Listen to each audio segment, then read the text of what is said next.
Hello.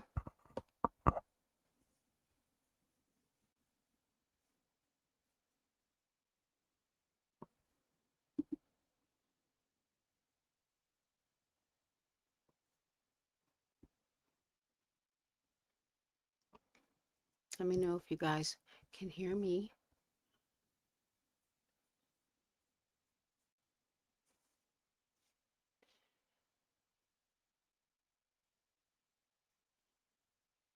Hey, Kim. It's good to see you.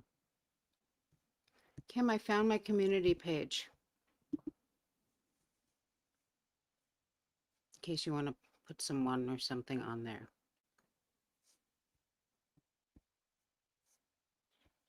Soft?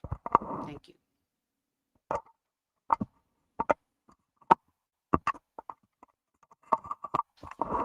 Better?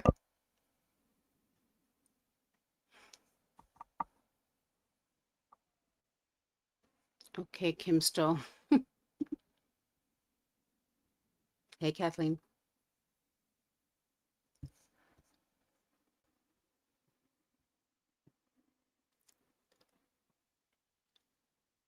Okay, thank you. I don't have the all messages or top messages function on StreamYard, but all messages, not top. Hey, Beth. Hey, Three Storms.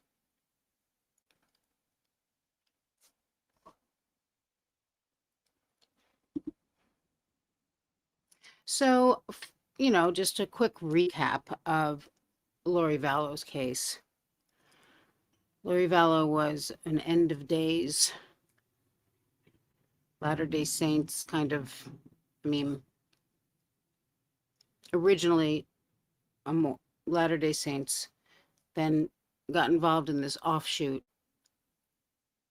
and this human lump named Chad Daybell somehow captivated her, and the two of them fell madly in love. It was extremely disgusting. She did all of the real dirty work, the crimes. I mean, in my opinion, but he kind of masterminded it with his ideas of, people were light, some people were light, some people were dark. When they were dark, they had to go, and he chose who was dark. So, hey, Carolina, welcome. I didn't know you weren't a member. Good to see you. Um,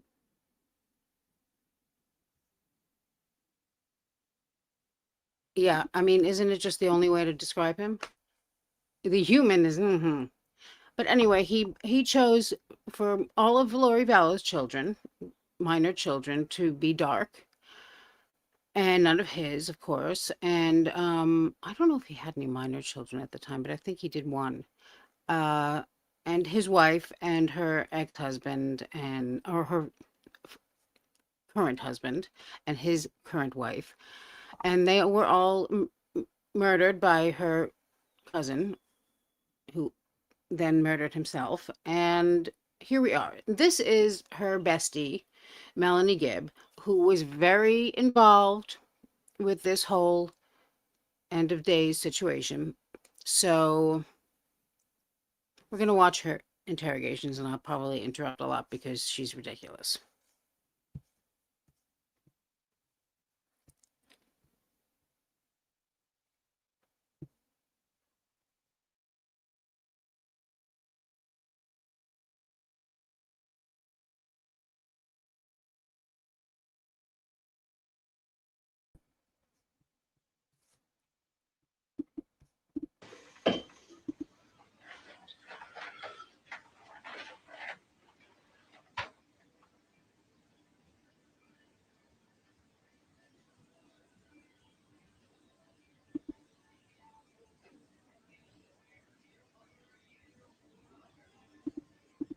What did I say, cousin?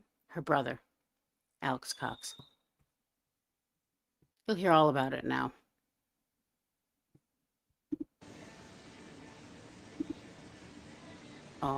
You'll hear all about a lot of things that.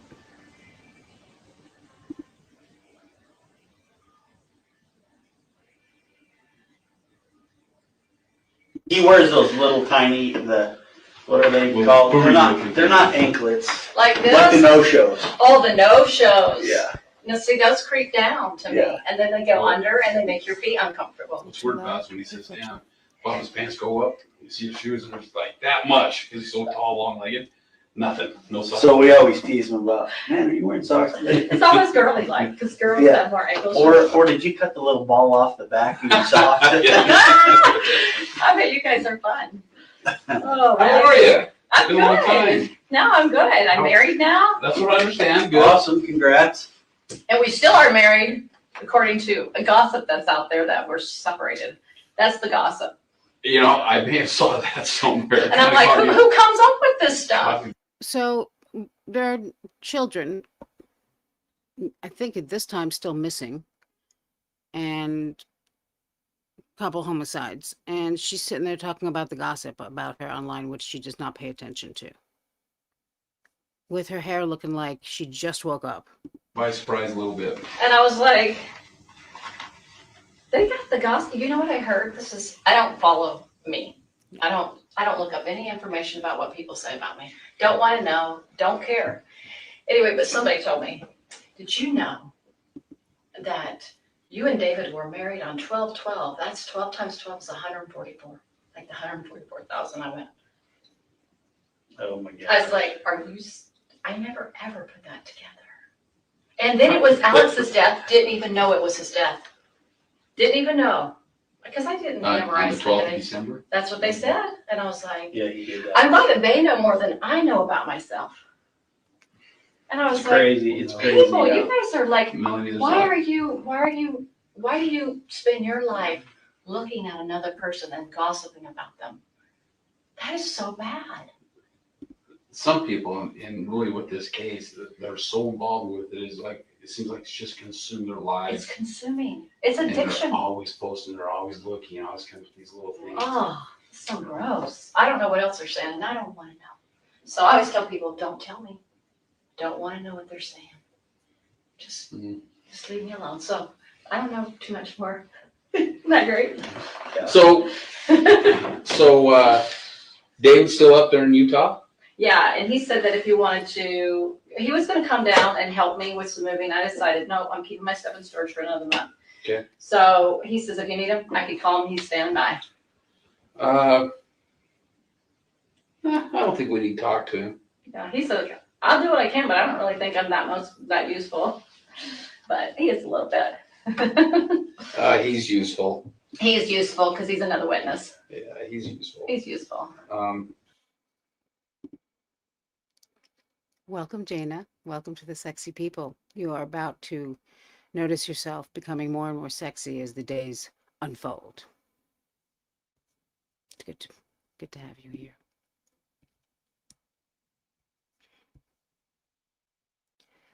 Only the sexy people. Not loud enough. Only the sexy people. And a pretty good guy, I think. But there may be an opportunity, we may have to sit down and have a chat with him, kind of like we're just trying to button things up a little bit. Good. Cross T's, dot I's, and then prepare for what's possibly coming here in the near future. The trials. The trials. Anyway, so it's been a long time since we chat, and so in that period of time, Ray, myself, Benny, other detectives gone over quite a bit of stuff. Okay. And also quite a bit of stuff with you. Yeah. So in going over that stuff and talking to other people, more questions come to mind that we may have not known back then. Okay. And so this is where it's important that we sit down and talk with you again and kind of get that all out in the open and try to figure out exactly what has happened here and what was going on. Okay. Even, when they moved to Idaho, but maybe even prior to moving to Idaho. Okay. So that's what we'll talk about a little bit. Melanie, one of our main objectives here is we are trying to block off any type of avenues here that somebody's saying we may not have checked out. Okay. Okay. So in doing that, some of these questions popped up, and I want you to be honest with me. And I don't have any I'm reason. always gonna be I don't have any 100% reason honest with you. to believe that you haven't. Okay. But what I do want anything that we talk about that you don't think is important, ask us. What I don't want to happen here is Melanie to think, well, you know what? And I don't know if that's happening. I hope not, but something you might be holding back on us thinking, well, I'm not sure if I really want them to know that Okay, unless they ask me a direct question about it. okay, You know, we don't want to have to be pulling yeah, information out of you. okay, Just be an open book and tell us. absolutely. And it'll make this a whole lot faster. Yeah. So, last time we talked to you, we didn't really hit this portion up very hard, but I want to talk to you a little bit about these castings. Uh-huh. Is that what you referred to them as, or are you new to them? Yeah, I think so. What I they think referred? that's What else were they casting. referred to as? It's been a while since I thought about it, so I can describe how it came about and what it sounded like, if that helps, because I don't really know what else to call it than that. Okay. Does that make sense? So you know the idea of casting out is to help evil spirits leave the body, right? That's the whole premise from Christ. Well, I've never heard of it being, well, okay, The so I know Christ, that so let's go back Christ is to Christ, casting casting out out. demons. Yeah. I understand that. That's the premise, that's all. That's all it is. I mean, that's what the idea is to get, if there is an evil spirit in you, then you ask in the name of Christ that evil spirit leave. That's what it's about. Okay, So sometimes in my mind, I'm having a little trouble trying to picture this, okay, but like, if I look at this, I'm like, such and such has a evil spirit in them. Yeah. I'm not sure I would call a group together to have a prayer and a casting. Yeah. Or if I would just, in my own personal prayer, say, Lord, mhm, will you help this person out? right. Um, Oh, I don't agree with it, but I want you to know that's what the idea. But- Anything I tell you, I don't agree with, but that's how it came about in the time. So how it started was this: we were in Sulima's house, probably in January. I don't know how to remember the date other than I was trying to think of sequences, Okay. So there was Christina and Nicole, remember them? Mhm. And Serena was there, I was there, Sulima was there, and Lori was there. And maybe Sulima's daughter might have been in the house, but I don't remember. And so she was talking to everybody about that Charles had this evil spirit in him, okay? So that was kind of what they were talking about. Okay, tell me about that evil spirit. Did the evil spirit have a name? Yeah, remember we talked about it, it's the Ned guy. Right. That's what they Okay. said he was. He All was this Ned person, okay? All right. So she's kind of talking to the girls and they're all, This is good because this is also a good time to pause because they're introducing Ned. Thank you, Michael. I didn't even get a chance to say hello to you. Thank you for the gifted memberships. I appreciate that. Hope you're doing well. And I always appreciate your generosity in building our community. Let me know if this is loud enough, the video is loud enough, this interrogation, such as it is. So there's this Ned, I always want to say Ned Flanders, but that's from The Simpsons. Ned Schneider. That's who they've decided to, that's the name they got for the evil entity that has taken over Lori's late husband, Charles Vallow. May he rest in peace.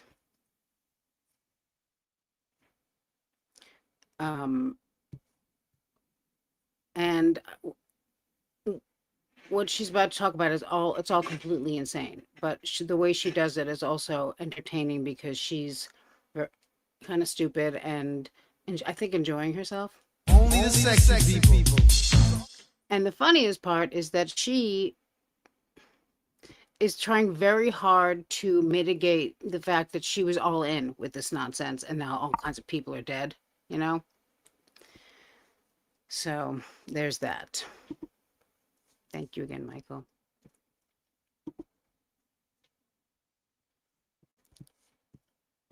Let me know how the sound is. kind of talking about what's going on. And she's like, I don't know what we're supposed to do about this. How do we get, how do I do this? I don't understand what this. So nobody has any information about casting out at this point.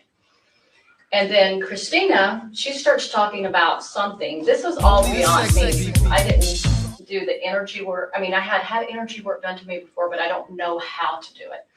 And I don't know if Christina knew about it or not. I'm not sure. But Christina started talking about, man, I don't know how she brought it up now. It's been a long time for me to remember.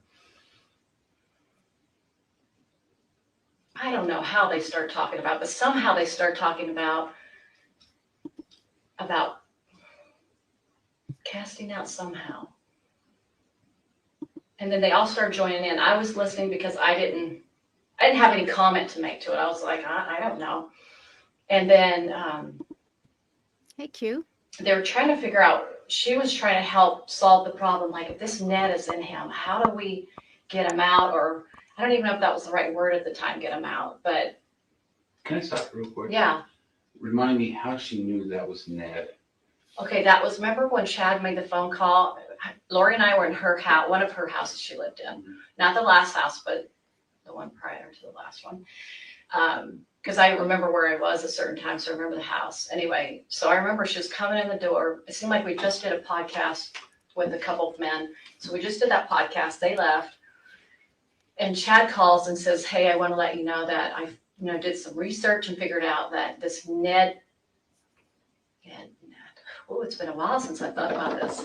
Yeah, that's right. I know what Ned, you're talking about. yeah, you even forgetting details. It's been 2 years, right? Or something like that.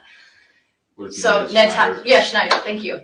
And Ned Schneider is in him. And she was taken back a little bit because it was a new concept for her. She didn't know about that this could happen. So this was introduced from Chad. Absolutely 100% sure of that. Okay. So then she was ruminating over that idea for a while. They were talking. How are you 100% sure of that? That was introduced by Chad to her. Because I'm watching them talk on the phone, and after that conversation, she shares with me, this is what Chad just shared with me. All right. And so she didn't look like she made it up because she had never talked that way before. She never said anything like, hey, there's an evil spirit, and that never occurred to her. So when she first told me, I could tell she was like trying to absorb it. It looked like it was new for her. And so so that's where it came from. And so I'm sure they had a lot of conversations, which I wasn't privy to. So then when she came together in January with all these girls, she was talking about this problem she had about this Ned person now coming in. And she said that her reasoning for that was that Satan was breaking eternal law. Right. And that he could now do this, like he had some kind of power to do this. And so now these evil spirits were able to get into these bodies. So if we use you as an example, Ron is no longer Ron, he's, Phil. And Phil comes in and he is right. Now, I'm really dealing with Phil. I'm not really dealing with Ron anymore. Because Ron's gone. Ron's gone. He went to the spirit world or whatever, someplace, right? And so anyway, as we talked around the girl, they were trying to figure out, well, how do we do this? How do we get this spirit out? So they sat there and talked about it. And a lot of the wording that they used, which I can't recall all of it, but it had to do with features that they learned from energy work. Different weapons and different so like stones or different things that they had learned through a spiritual means, talking about, hey, and they came up with this stuff. I did not come up with it because I didn't even know what to say about any of it. Did they come up with it, or did Lori assign them something? No, at first they talked about it as a group. They were like, well, what can we do? And it seemed like Christina started bringing it out first, actually. She's the one that, and I'm trying to remember the words, but I can't really remember what she said. I just remember she's like, I remember her sitting down with her one day and go, what can we do to help you, Lori? She was sincere. And I was thinking, I have no idea. Like I don't know what that looks like. And so anyway, they started talking and getting different ideas. And so she was told that she had this priesthood power. Now that Moroni gave it to her in the temple, she suddenly had this priesthood power that women were now getting it, because that they don't have in church, right? Did you find that odd? Yeah, everything's odd. But at the same time, because I was on this, so I had listened to some podcasts she had learned So it wasn't super odd for a person that had listened to Julie Rowe or Mike Stroud, because they were talking about how, now if you go back and listen to those two, she doesn't come up with this stuff herself. This has been coming up by other people, okay? Well, right, and I know that the big picture, it's all a little weird, but when you hear, because, you're LDS. Yeah. When you hear something as in Moroni appeared to her in the temple Mhm. and gave her priesthood powers, Mhm. what did you think about that? Well, let me back up to when I first met her to help you understand how I got involved with her. Jason Mouw's the one that introduced me to her. He met her in the temple and said, hey, there's like-minded people that are spiritual, Here's Melly's information. So she meets me and she hears me talking a little bit because I'm doing something for a stake event. It was really normal and good and, it had to do with, like natural preparedness kind of things, something that we all can learn and enjoy. Anyway, afterwards, she's in the back with Melanie.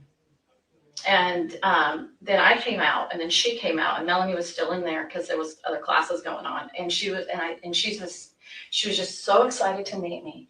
And she was like, she's talking about people she knew, like Mike Stroud, or not knew, but knew of from podcasts, and Julie Rowe, and her change of heart. And I said, well, I've been changed to Christ, and my experience is a normal experience that somebody would have, but she was like mirroring me. And I was like, I think she's mirroring me, because I didn't know that then.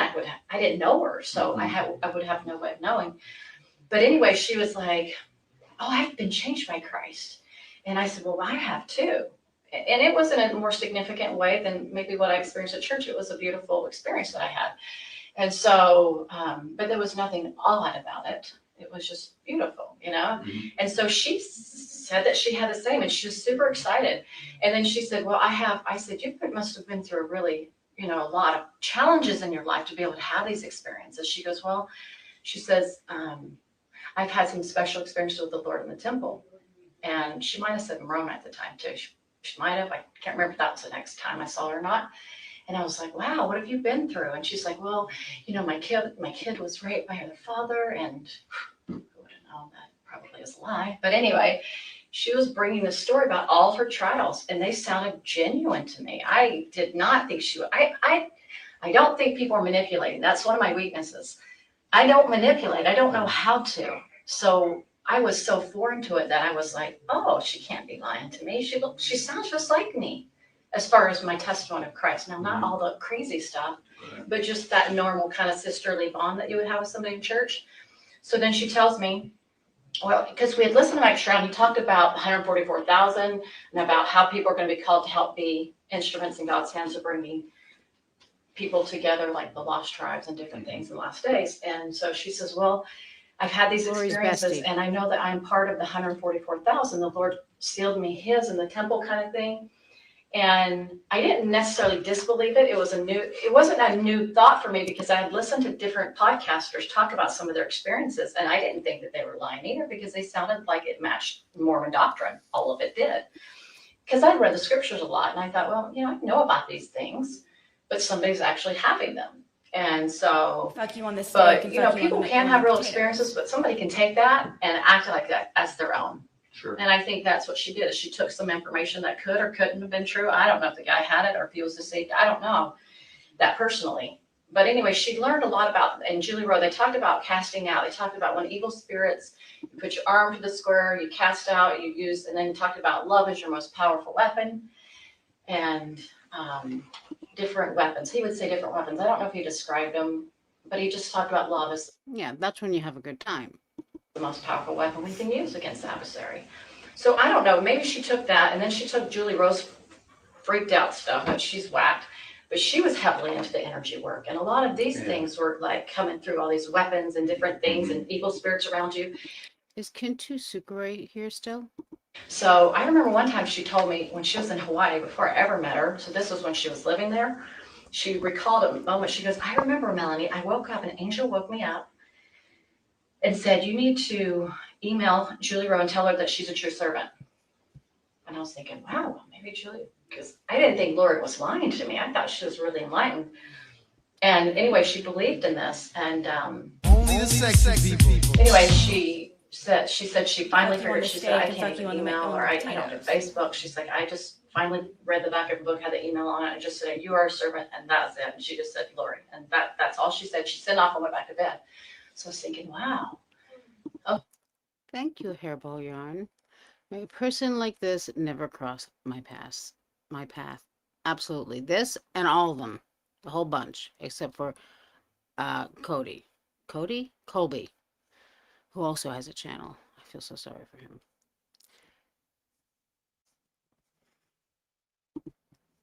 Disney Mom. What did the police call her in to talk about? This sounds like, tell me about yourself. She talks a lot. Exactly. Well, she's there to socialize. That's the feeling I get.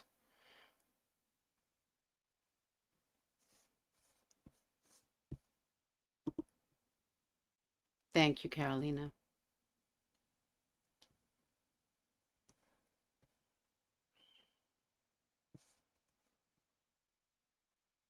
I have where they do the Bible, where they do the have you heard the breakup phone call between Lori and Melanie when they call each other core whore? Yes. Also good. I mean, I thought that was this Melanie. Yeah, for some reason I'm thinking of her niece suddenly. That's where they have the Bible rap uh battle. It's really amazing. We're gonna have to listen to that at some point. Yes, please. Thank you. Just me. I'd appreciate that. Good night, Monique.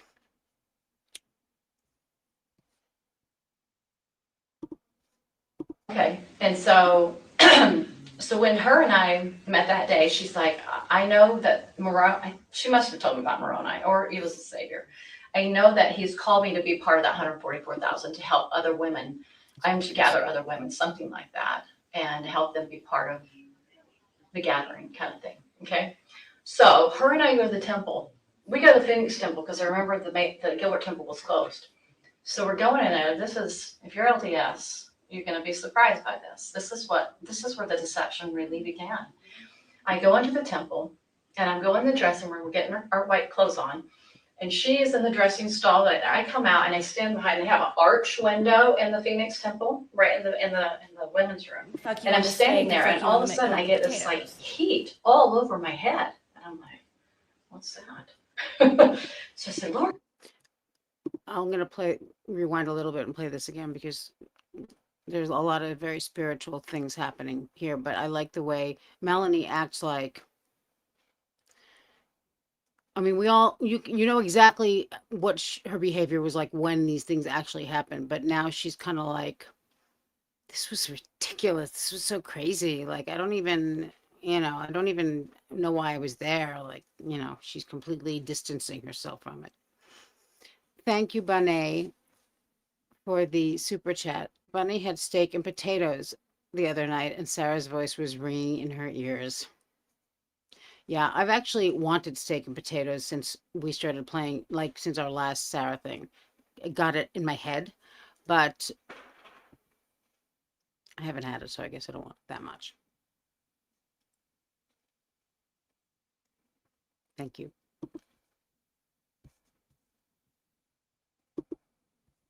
And help them be part of the gathering kind of thing, okay? So her and I go to the temple. We go to the Phoenix temple because I remember the Gilbert temple was closed. So we're going in there. This is, if you're LDS, you're going to be surprised by this. This is where the deception really began. I go into the temple and I'm going in the dressing room. We're getting our white clothes on. And she is in the dressing stall. I come out and I stand behind. They have an arch window in the Phoenix temple, right in the women's room. And I'm standing there, and all of a sudden I get this like heat all over my head, and I'm like, "What's that?" So I said, "Lori." She comes out. I said, "Feel my head," and she goes, "Oh, it's happening." And I was like, "Yeah, it's really hot on top of." I didn't have a fever. Nowhere else on my body was hot. And it wasn't because the sun was coming through. It was really like this heat. And it lasted for, I don't know, like a minute or two. Mm. And she's like, wow, it's happening. I'm thinking, wow, that's pretty awesome. I'm thinking that's good. And so anyway, we go into a couple of different rooms. I don't want to share too much because it's a Right, temple. right. But anyway, she thinks that she has the power to ordain me at that point to be part of this 144,000. And so she says a little prayer. That's her thing, her little prayers. And Did she say she got the keys to ordain you?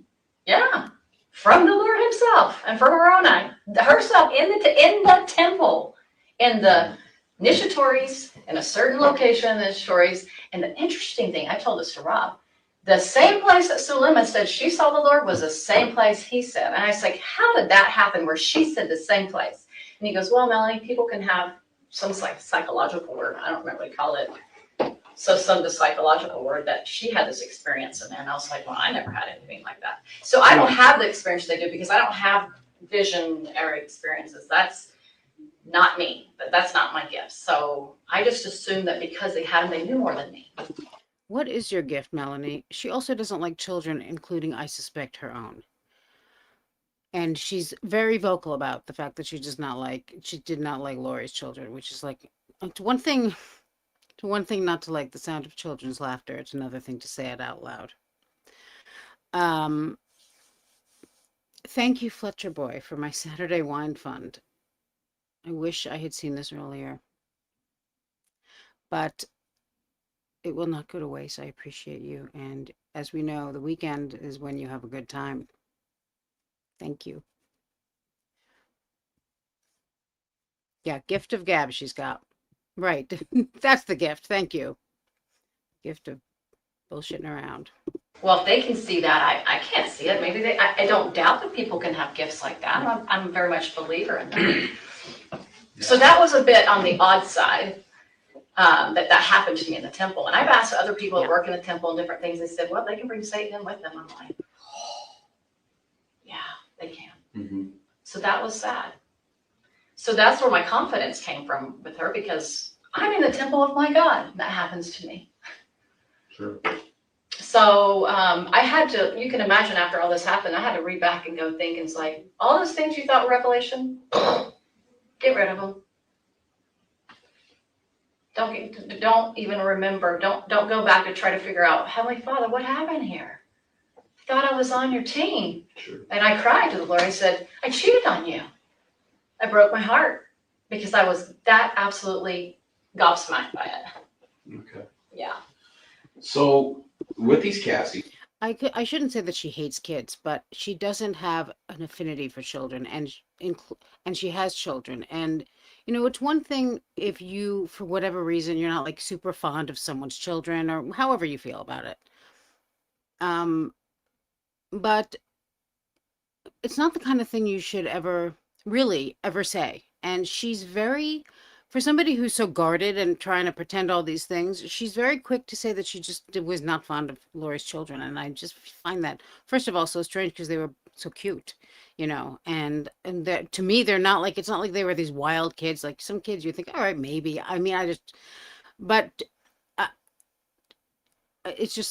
that's always bizarre to me that she's so just out there with that, of all things. Do you know what I mean? Or am I missing something, or am I not remembering it right? Hey, Baba.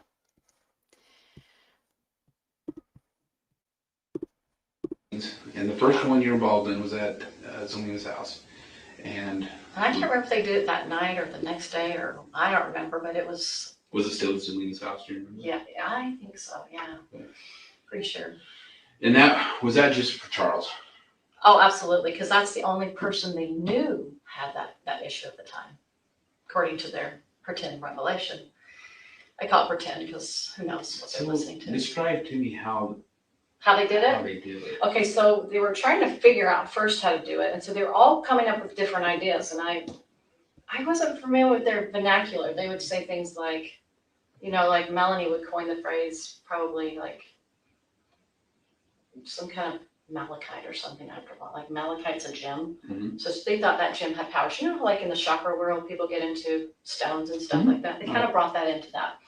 So they thought that had the power. And then those malachite rings or the malachite stone. Well, she eventually got that. Yeah, but that was yeah, Right. like the malachite stone.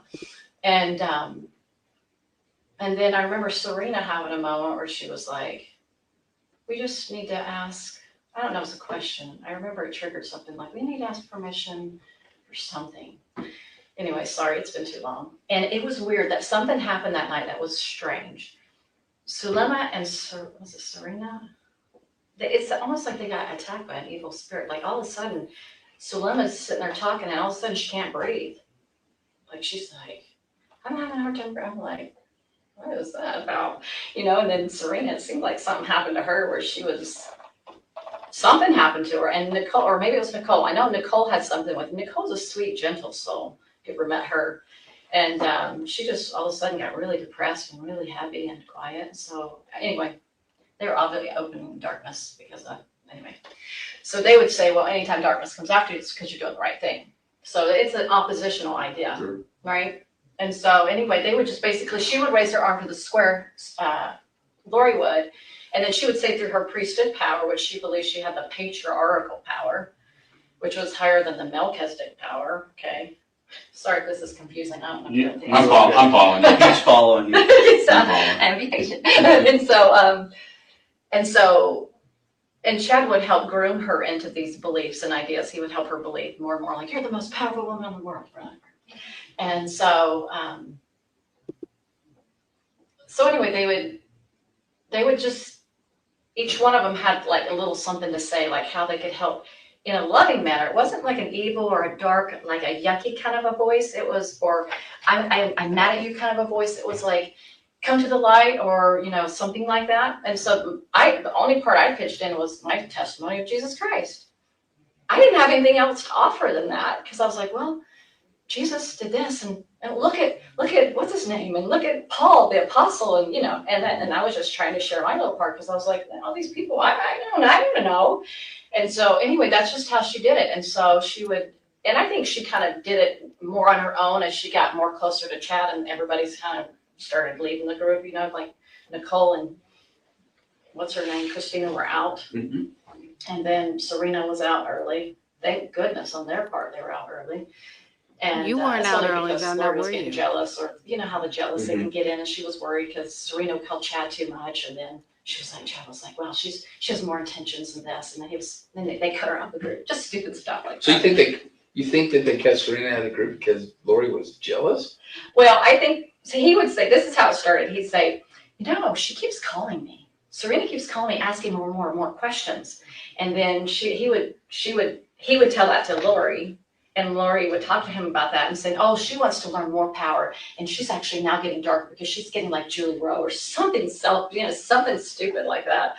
And then so pretty soon they had deemed her more dark, and she just they just cut her off. Basically means, I'm not going to talk to you anymore. So First of all, get a tissue, Melanie. You're grossing us out. Siba, thank you for the $5 super chat. This story was needed to show the light and dark entities, supposedly in JJ and Tylee, the reason they were killed. Right. Not this story necessarily, but the whole thing. I missed this. I know this was during an earlier part of this riveting interrogation that she's regaling us with.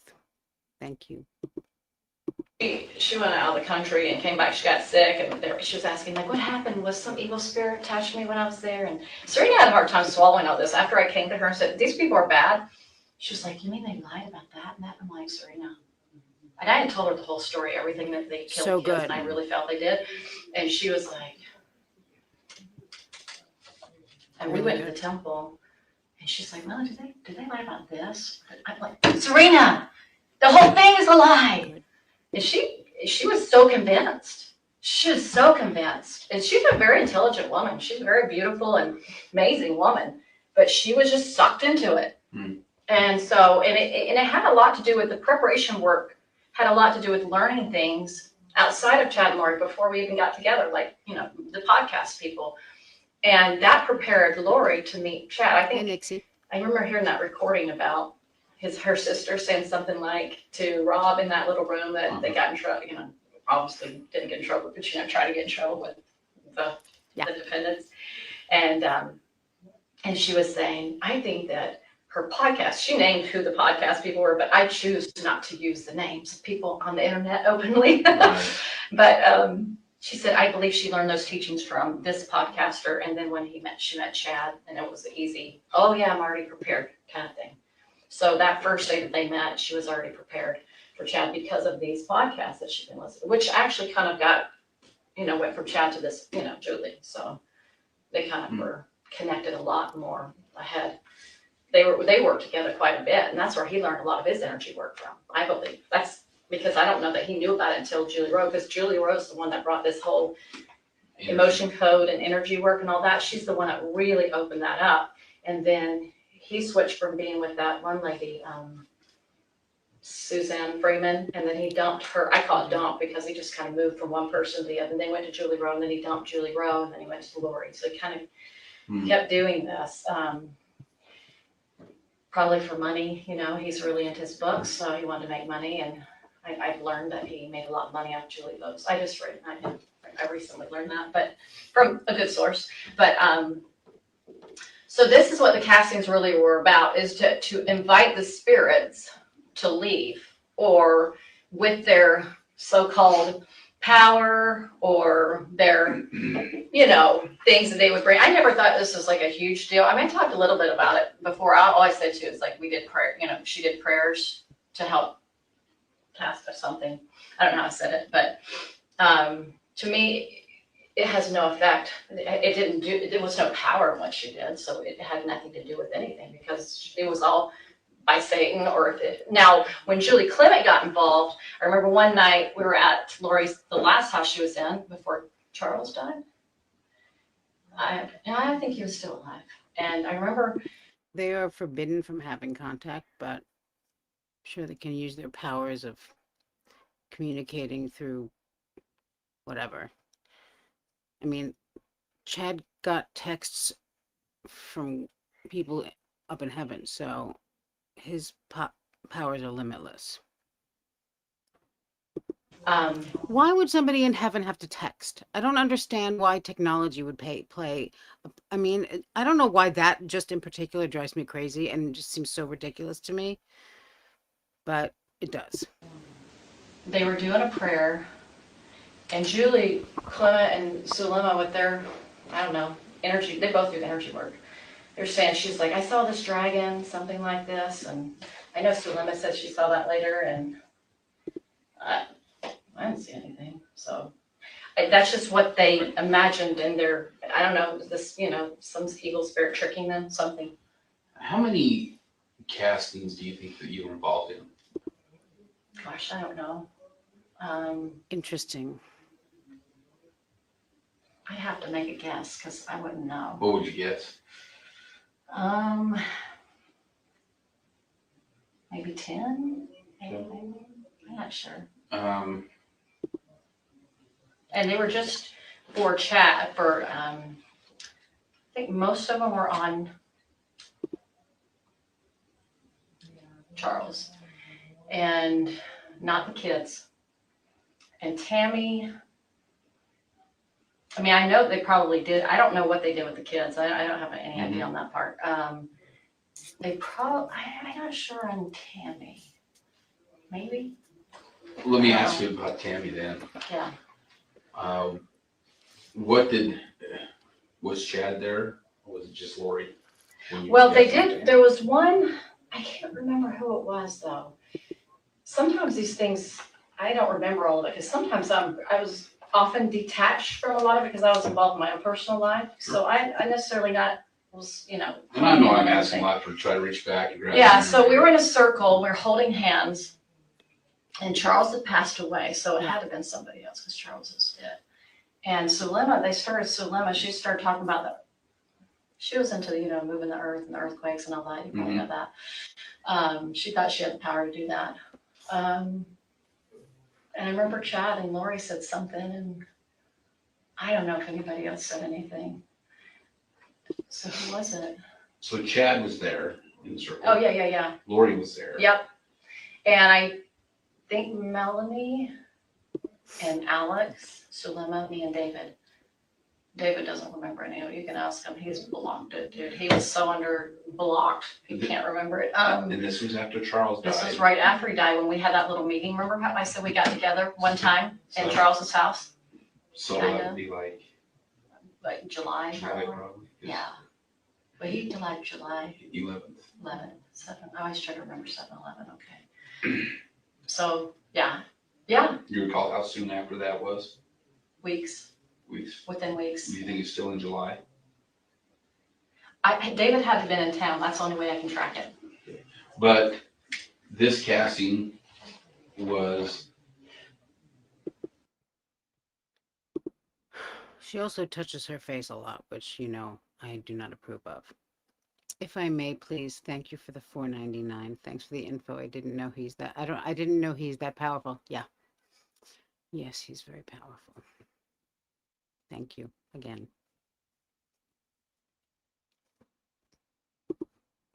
for what reason? To continue to help the spirits that are in the bodies to talk them out of leaving their Okay, bodies. what bodies? I think it could have been Tammy. What bodies? It might have been Brandon, maybe. That's the only two I could think of. That would be the only two I could think of, because if they said anything about that, I have no memory of that. So no memory. And definitely, well, because not JJ, definitely, because JJ wasn't deemed a zombie until, September, right? Okay. So they would definitely not have done it about JJ. So probably Tammy and Brandon, because they said Brandon was definitely at this high Well, level, dark. I don't want you, I appreciate you saying it was probably Yeah, either one of these two or maybe both, but Yeah. I need you to remember who was who was trying to be casted. If it was both, fine, but if it was just one. I know, of them, think about it. I can't even remember what Chad Lori said. Okay. I remember she always used her priesthood power, and then she's like, go ahead, take it over, Zulema. I remember that. All right. So, were you? Because Zulema remembers. Yes? Some things. Okay. Refresh my memory when you were up here in Idaho. September? You dated in September. Mhm. Was there a casting done at Lori's house? Not that I can recall. I've tried to remember, like, did we have any? Not that I recall. Or did you have how about a prayer? Was it where you guys got together and just had a prayer or anything like that? Well, normal prayers like on a flute or Wasn't something. she Right. someone a possibly like that. masseuse? I don't recall. I mean, I could say maybe, but I don't remember. So as far as the castings, none of them took place in Idaho that you were present at. Not that I can recall. Okay. And Yeah, so probably a few people in chat will know more about the zombie. I mean, I watched this case very carefully from beginning to end, but the zombie thing is one of those things that's so crazy that when you say it out loud, you're like, is that right? So when somebody would go dark, they would become a zombie, and that's the term they used, as if there are zombies in the Bible, or zombies are real at all, or even not just for science fiction entertainment. I'm doing my best to I know, remember, I but know. it's horrifying to think about it, but I don't know. okay. So the ones you may have been involved in were the ones here in Arizona, and that would have been at Lori's house, Yeah. Zelena's house. Mm-hmm. Where else? I remember when she was in Charles's house, and the one in Houston, or was it Houston or no, the other city? I always forget what city it was. Remember she lived in In Florida Texas? and You Texas. can make it up as you go along. Remember that? I remember I can't remember if it seemed like she was doing the phone with Chad. I remember her talking about Charles because he was in the house. She was really into Charles's. She kept saying, "Oh, he's getting broken down. He's getting broken down. He's getting weaker. He's getting weaker. We're doing things to help, get him weaker, get his, spirit out of his body, kind of a thing." They were like working on him. I remember that a lot. So let me ask you this: were there any castings? Fuck you on the that steak weren't and fuck you present on in your the stomach? potatoes. with them. So there was, in the beginning, there was a phone call. That's right. Good. Thank you for reminding me. Serena, We did, Salima. The At kids, one I point, believe the Melanie kids were joined missing. in, Melanie and Nicole. Gibb or No, Melanie Gibb. Melanie. So this was April 30th of 20. Oh, the thing said 2020. Hang on. I thought this was 2020, but up here it says 2021. I believe at this time they were just missing. I don't think they had been found yet. And for those of you who are not familiar with the case, the children are found in Chad Daybell's yard. Joe. Oh, wait. Sorry, I remembered one. Let me just stick to that one for right now. Sorry. That's all right. All over the place. This is not enjoyable for me. It's all right. This sucks. No, Anyway, I'm so We'll get to it. sorry. so yes, there was this phone thing because she was doing it through Zoom. It was a Zoom thing. And so they were like everybody had their own little parts. Like, so, like I just said, like mine, I just talked about Jesus, right? Mhm. But one was over fire elements or something, wind, fire, earth. I don't know, just they came up with some funky words. And not that they were horrible words, they were just not usual, putting them together in a sentence kind of thing. I don't know how to describe it. Mhm. It's very unusual. So yeah, they did that a few times on the phone. And then she just kind of, Dolores just kind of got tired of dealing with them. She was like, oh, this person talks too much. She'd get irritated with people. Like, I think she was always jealous. Anyway. Thank you. That's what I thought. So yeah, that was on the phone. And I don't know how many times, but I'd say a handful. Maybe they tried it maybe 2 or 3 times. Maybe, I don't know. And then one time, okay, so you know the house she moved in the first time, Alex's house, right after she left Charles the first time. Mhm. She went to Alex's house for a while. She had Serena on the phone, and Melanie was new to it, and she really didn't know what was going on. So it was the first time Melanie was exposed to it. And I remember we were holding hands, and I remember she said, my hands got really hot and they got really cold. I was like, okay, not my experience, right? And then Serena kind of related to that. They were talking on the phone. And that was the night she came up with this idea, this map thing of zombies in the world. Arizona, Utah, Idaho. Yeah, I know that too.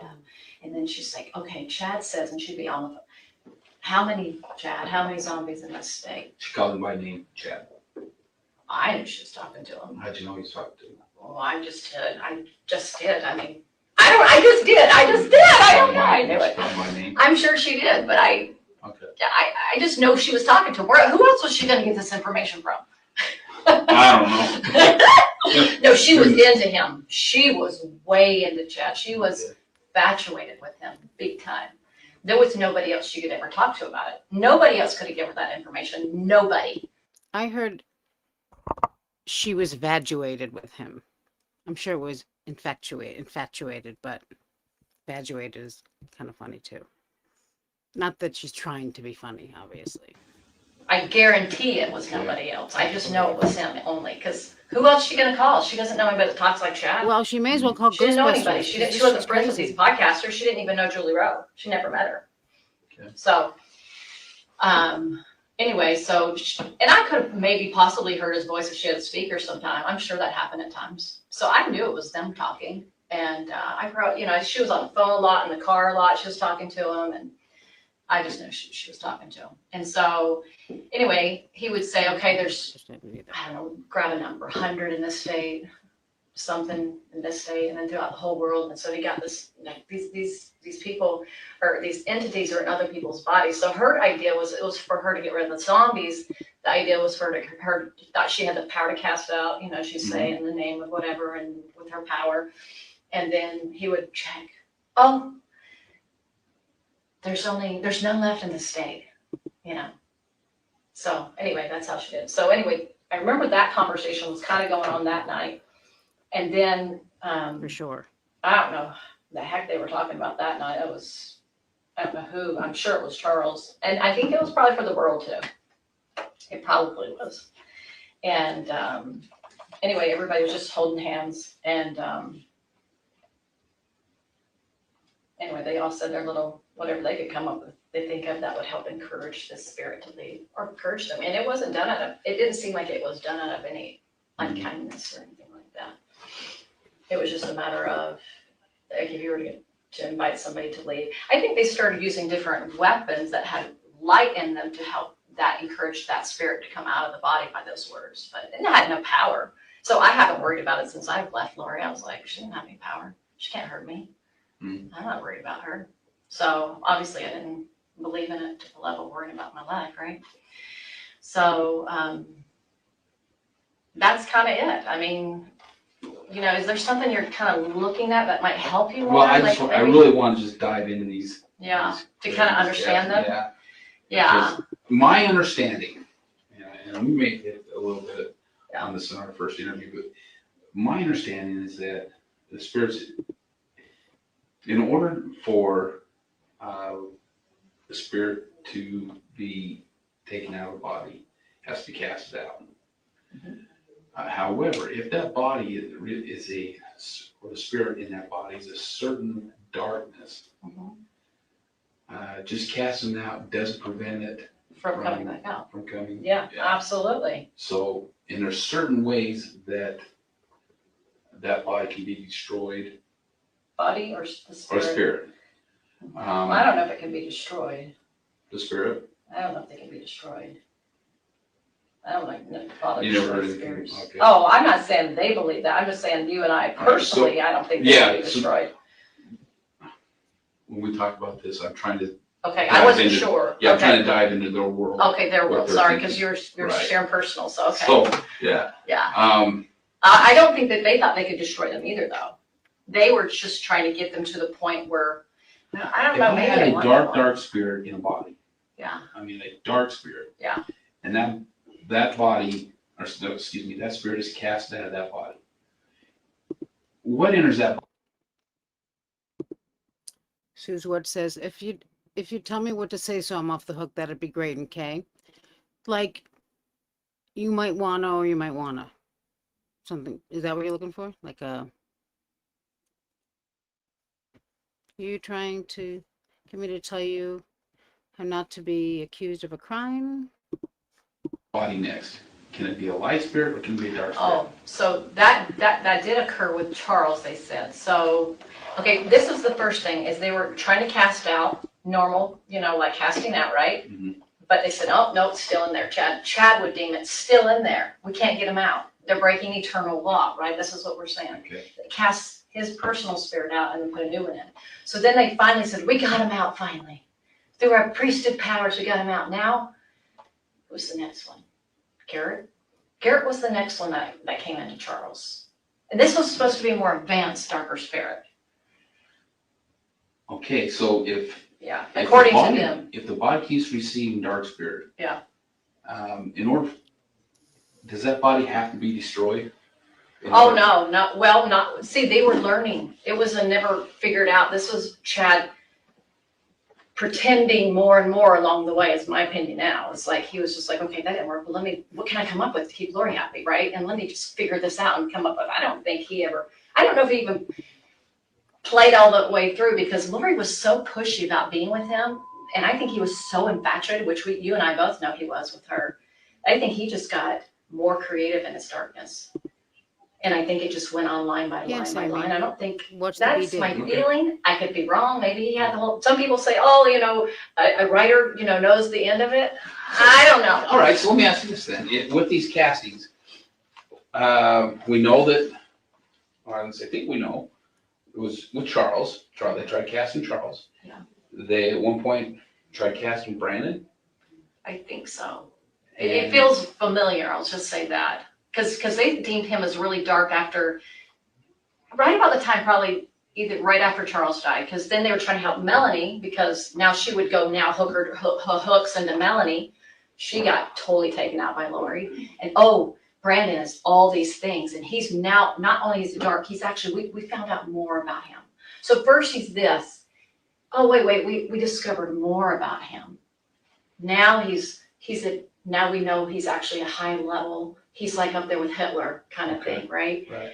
And yeah, Did they ever say that? he was one of the Hitler crowd. He was one of the group that associated with Hitler. Was he? Yeah, yeah, did you know that? He was one of the Hitler crowd. Yeah. I must have missed that somewhere. Yeah, well, you're not missing much. But Tammy. No. Oh, so Tammy was, let's see, that's a good one, because that one's different. Because she was sweet, right? Mhm. No, it was at the very, no, it must have not been Tammy. Well, But that's a good thing, thank you, because I gotta route it around. Tammy, what would they have said about her? Because she didn't have an evil spirit in her, so then at the very end she did. And who, because it was, she probably only told me like once, so it's not like there was a lot of time spent on Tammy, that, to my Okay. knowledge. What did she say about Tammy? I don't know that I remember, So I just realized that. So I have two of these. And I thought this was the first one from 2020, but it's the one from 2021. I think I'm going to go back, not go back. We're going to watch this whole one over again. But I think I'm going to go to the first one, and then we'll continue from here with this one, if that's all right, just to kind of give more context. I don't know why I thought that, but I guess I thought they were both the same year, so I was just concerned with the month. What do you think? One, if you want to switch to the first one, or two, if you want to just keep with the one we're watching, and then we'll go to the earlier one.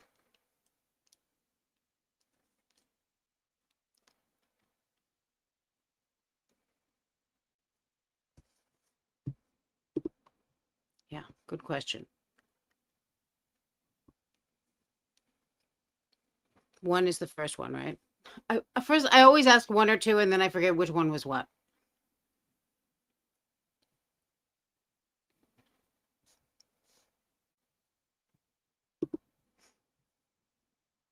Okay.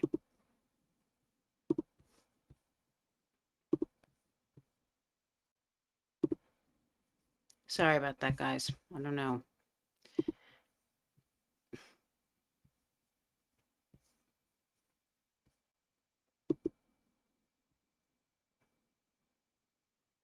So the one that we were just watching is April 30th, 2021.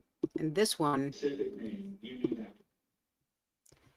is August 19th, 2020.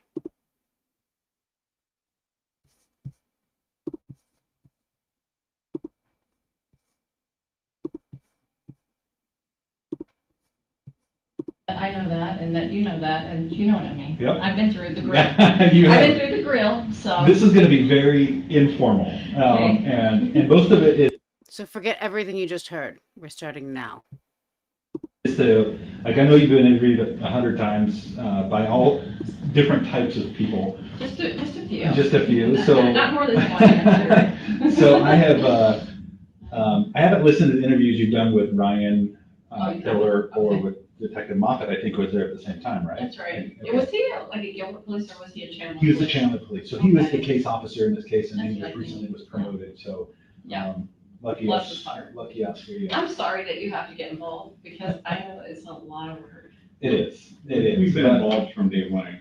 Yeah. Well, of course you have. Yeah, I'm so sorry. And I've been involved too, so. Yes. Our whole lives have changed. Mine's life changed a I little bit differently than yours. I bet. I mean, you go around and have to answer questions every day?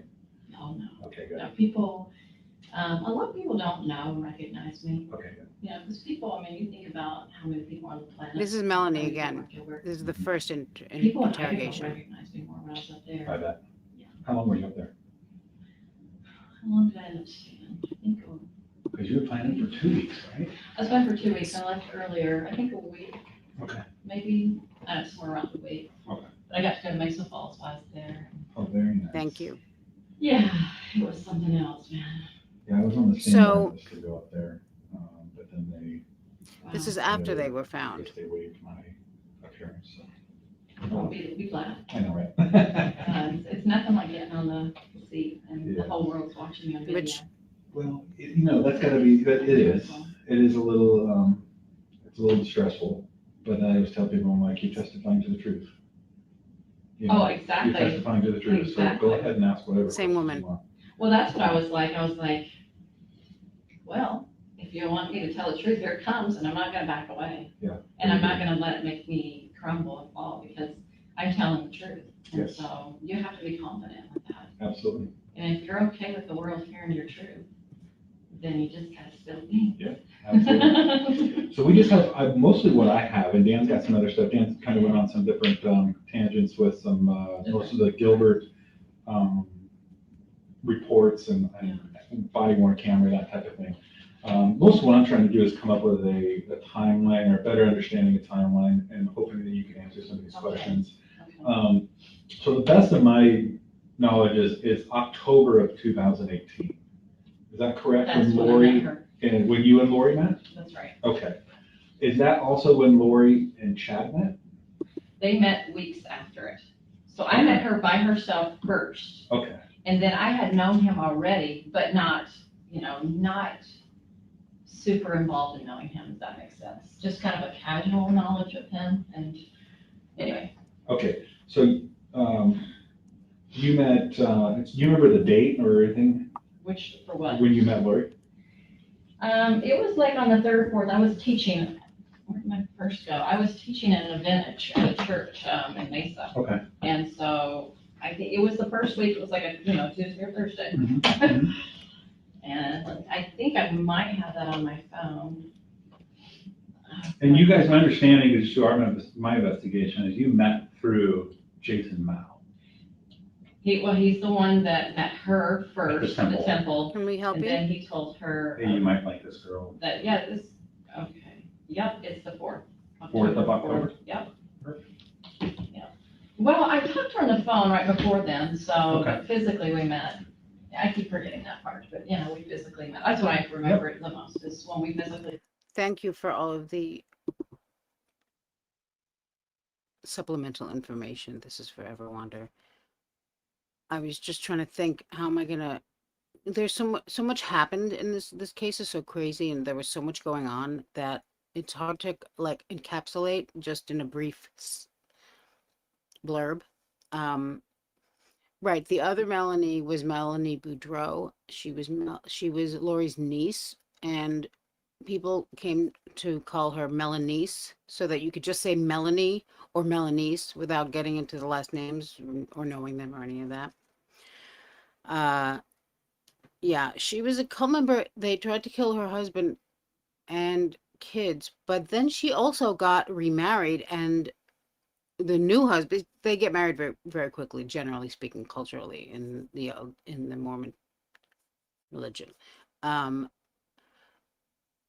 then the husband was like, wait, hold up, wait a minute, what's going on here? And she was never charged, which irritates me. There's something about her that's truly evil to me, just looking at her face. There's just something about her that, I mean, talk about dark. Am I alone there? Is it just me? Like-minded people. And then she called me and said, I said, well, I'm Charles? going to teach if you want to meet me. And anyway, we met at the church, and so. And where was that at, you remember? City? McKellips and Amazing. Stapley. I have it written down, that's how I remember now. I love it.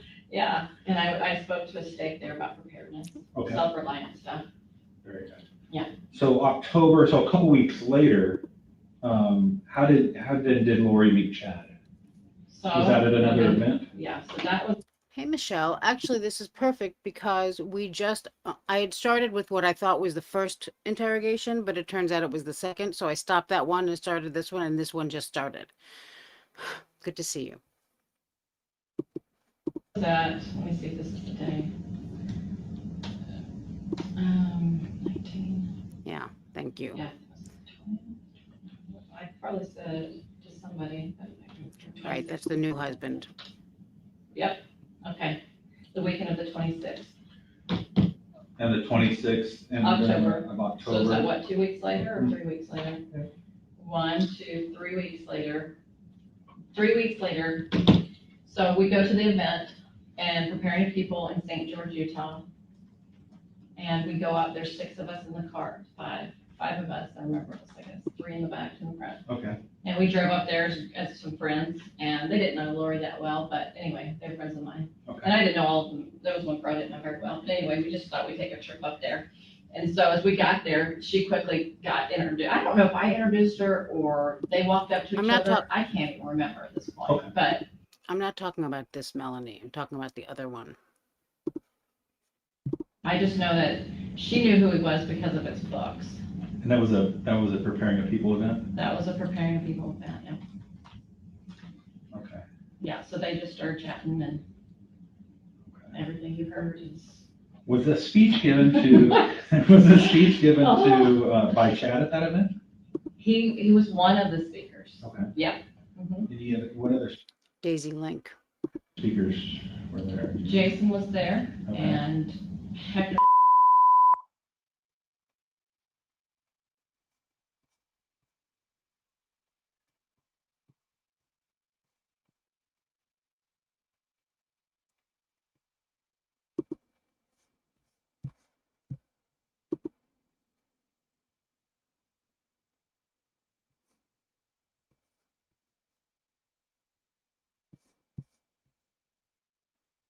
That's- Audio for you. Okay, And just let me know if this sounds familiar to you okay. and whether or not you were there.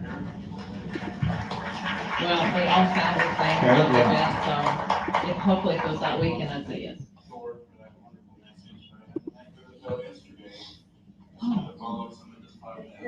Okay, so that's Chad.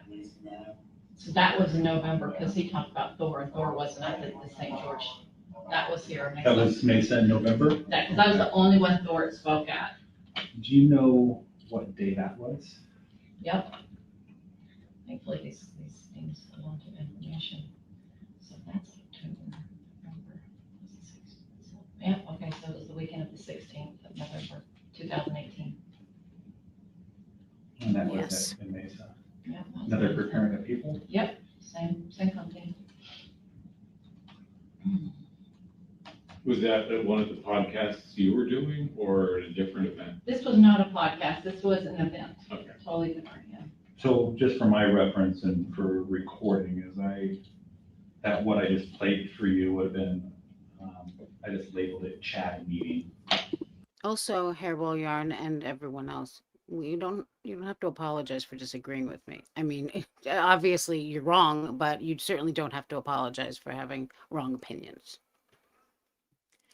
And I welcome all of your opinions, and if I don't, I'll block you.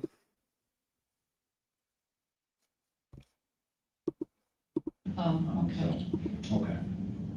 Yeah, so that was the one I just listened to was the second time Chad and Lori met. Okay. That was It's their second confusing. time That's the other physically thing. see each other. That I know of, I mean, if they saw. That each other you're before aware they- of. And That I'm that's- aware of. That's all we would be asking you to. Yeah, tell us. that I'm aware of. What they do on their personal all the time, I don't know. All right, so we're playing, here, let me go back to this. So I've got Melanie listed, your phone number, obviously is the number that I've been calling you at, the 6340. Yeah. How long have you had that number? 1 year, 2 years, 5 years? 5, 6. Okay, 5, so it's 6 been a while. years. Yeah. Okay, so before you met Lori, Oh, yeah. you had a number, okay. She has that number in one of her accounts as Melanie. Yeah. And in another account, she has it as Phoebe. Yes. Is That doesn't something that you're surprise me. aware of? Well, it doesn't surprise me. Okay, She had different names she'd like to call me because she got to the point, I think, where she just got more secretive with her life, I you know. know, so. so that was aware, and then you were aware that she would Yeah, refer to she you was as. her sister. Any reason why? Yeah. So you know how Chad would tell her who her lives were? Okay, And so in one of her lives, she had a whole bunch of children, and one of those was Phoebe. And so she said, that was me. okay. Does that So make you sense? happen to be one of her children in a previous life? Yeah. Okay. Well, I don't believe that, just for the record. Okay, just to get that out there. Yeah. All right, one more record, and I have 2 more actually. So here's one. Electric chair. Let me do that.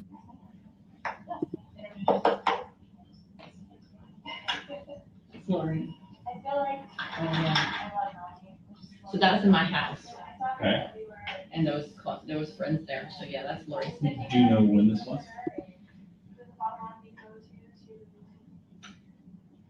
So it was shortly after I met her, and I usually have Friday classes. Okay. So,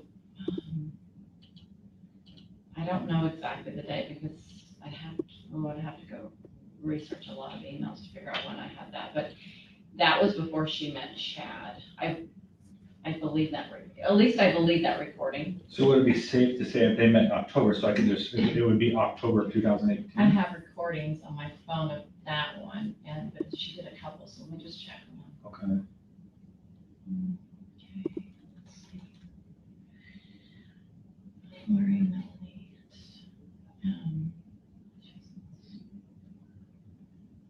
So I have 2 dates. It might have been October 19th. Wait, is that before? Yeah, that was before preparing people. Yeah, that was 26. Thank you. Yeah, Yeah. you're gonna be helpful for me.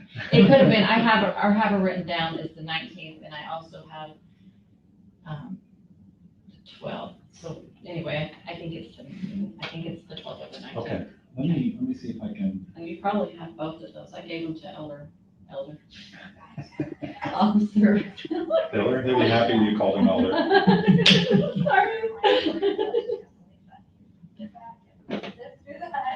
Let me see, I'm trying to find it. Horrible things about me and turned it around to where the judges believed him instead of me. And he was constantly trying to get custody of my 3-year-old daughter and So you guys got all that, which is great. shove it in my face. And I went through a lot of years of this kind of hard stuff. And I was going to murder him. I was going to kill him, like the scriptures say, like, if I killed him, just to stop the pain and to stop him coming after me and to stop him coming after my children. And I just thought I couldn't take it anymore. And I would go through the scriptures and find all the things like, if he comes against you once, if he comes against you twice, if he comes against you 3 times, then you can kill him. It says it in the scriptures. That's good stuff. Does that, do you recognize the script? Were you there when this was said? Yeah. Okay, so you recall her saying that? Oh, yeah. Now, she refers to the scriptures, and saying that. Do you know what scripture she's? I would think, our covenant section 90, is it 98, where he talks about when Joseph Smith is talking about those parts where, if people hurt you in the family, then you forgive them, and then you get to a point where after a certain many times, I think that's what she's referring Let me see to. if she had something else here. I There can't. it is. There's my answer. I don't want to do anything that's wrong. I did not have a murderous heart. I just wanted to stop the bleeding and stop the pain. And so someone wise was speaking to me and said, you need to go to the temple.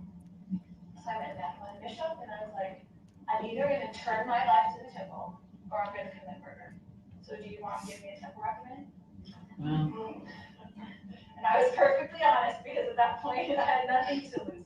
You get to the bottom rung and I had nothing to lose. And he gave me my temple recommend. And I started going to the temple. Lori's also got that baby voice. Thank you, One Gruntled Woman, for the $4.99 super sticker. Appreciate that.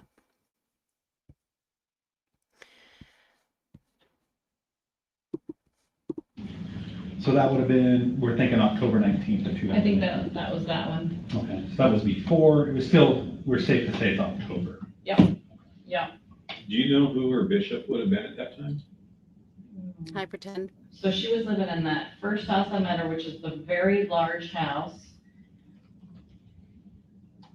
I know what it looks like. I do not know the name of her bishop. And they moved a lot, so, whenever she's referring to that, probably was when she lived in Hawaii or Texas or who knows. Oh, So it wouldn't have been a current one. Because she was talking about the past, because she had already been divorced, she divorced Joe and already was with Charles by this point, so we're talking years ago. okay.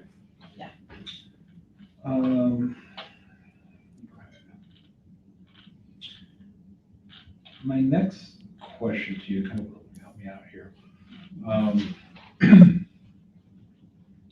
It looks like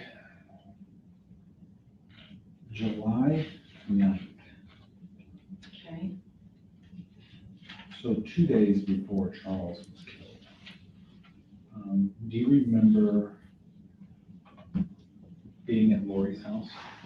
I don't remember the day, but I remember I would spend the night because I was divorcing my husband, and so I was, she was like, you should probably not stay at home all the time, that kind of talk. Okay. I said, well, sure, I'd be happy to spend the night, or whatever. And, so I was at her house, I get up that morning, and she goes, you gotta leave. I'm like, why? She goes, Charles is coming down, he's gonna try to kill me.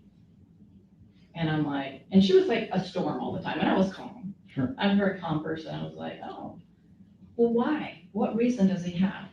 I don't understand. And so she explained to me that her brother was flying into town, which, I know that I've heard, you meet a lot of people on the journey. So anyway, that he did come into town, Adam, and then Zach, her nephew, and her dad. They were all after her, so that'd been 4 people, and Brandon Boudreaux, right? So that'd been 5 people. Count right? They were after her? That's what she said.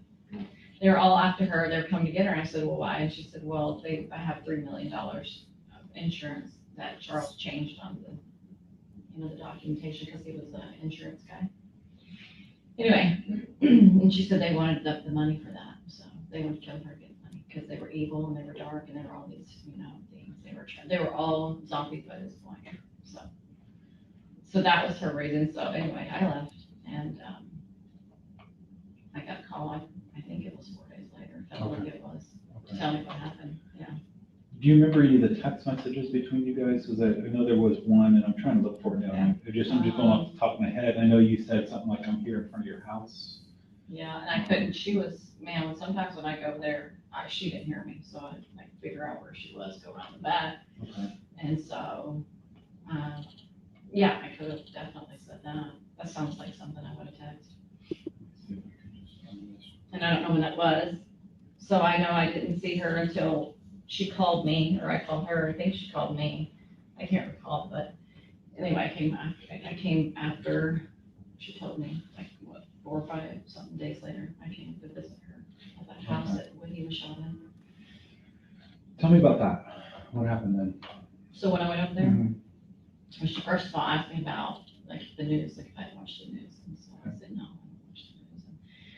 So she told me, she said, well, he was coming, he was plotting, to kill me. And then she said, and I said, well, how did he die? And she says, well, he came into, so I gotta remember details. It's been foggy, sorry. So if I don't say as clear as I did last time, it's because I'm trying to forget all this. It's hard for me to recall it all the time, honestly. But anyway, so she says, I remember her saying things like this. I'll just be all over the place, but these are the things I remember. I think they were buckling him in the car, something like that. And his phone was like in the middle between the 2 car seats, she said. Okay. And I can't recall where he was at the time, but she said that she was out there with JJ in the car. And then she said, she always referred to her certain spirit people that she talked to. So she said this one spirit person that, I'm trying to remember how to pronounce it now, but anyways, out there. She said, she told me to pick up the phone, to get the phone. So she said, she grabbed Charles's phone, went into the house, and he freaked out on her. Yeah. How much time does your mom have? Boom Shicky. And hi. Was saying things like, you give me my phone back. And she said, and probably Alex said too, I don't know, between the 2 of them. But anyway, yeah, she said that he started, yelling at her, give me my phone back. Now he started getting enraged. I think it's what she told the police, the police department too. Kylie comes out with a bat and is saying, I don't know, they're fighting. She says that he's threatening her for her life, threatens to kill her, something like that. And they're fighting, then Alex and him get in a fight. And then he goes to his bedroom, felt a prompting, I think, if I remember correctly, to get his gun and out of self-defense. I remember at one point, he said that Charles was on top of him and it's like he had 1,000 demons in him. That's what he said. And then This is what Alex said? Yeah. Okay. And then, sorry, I'm going between what she said and he said, so I don't know if she said that. Anyway, sorry. And so, anyway, so Charles came he tried to push Charles off him at one point, if I remember correctly.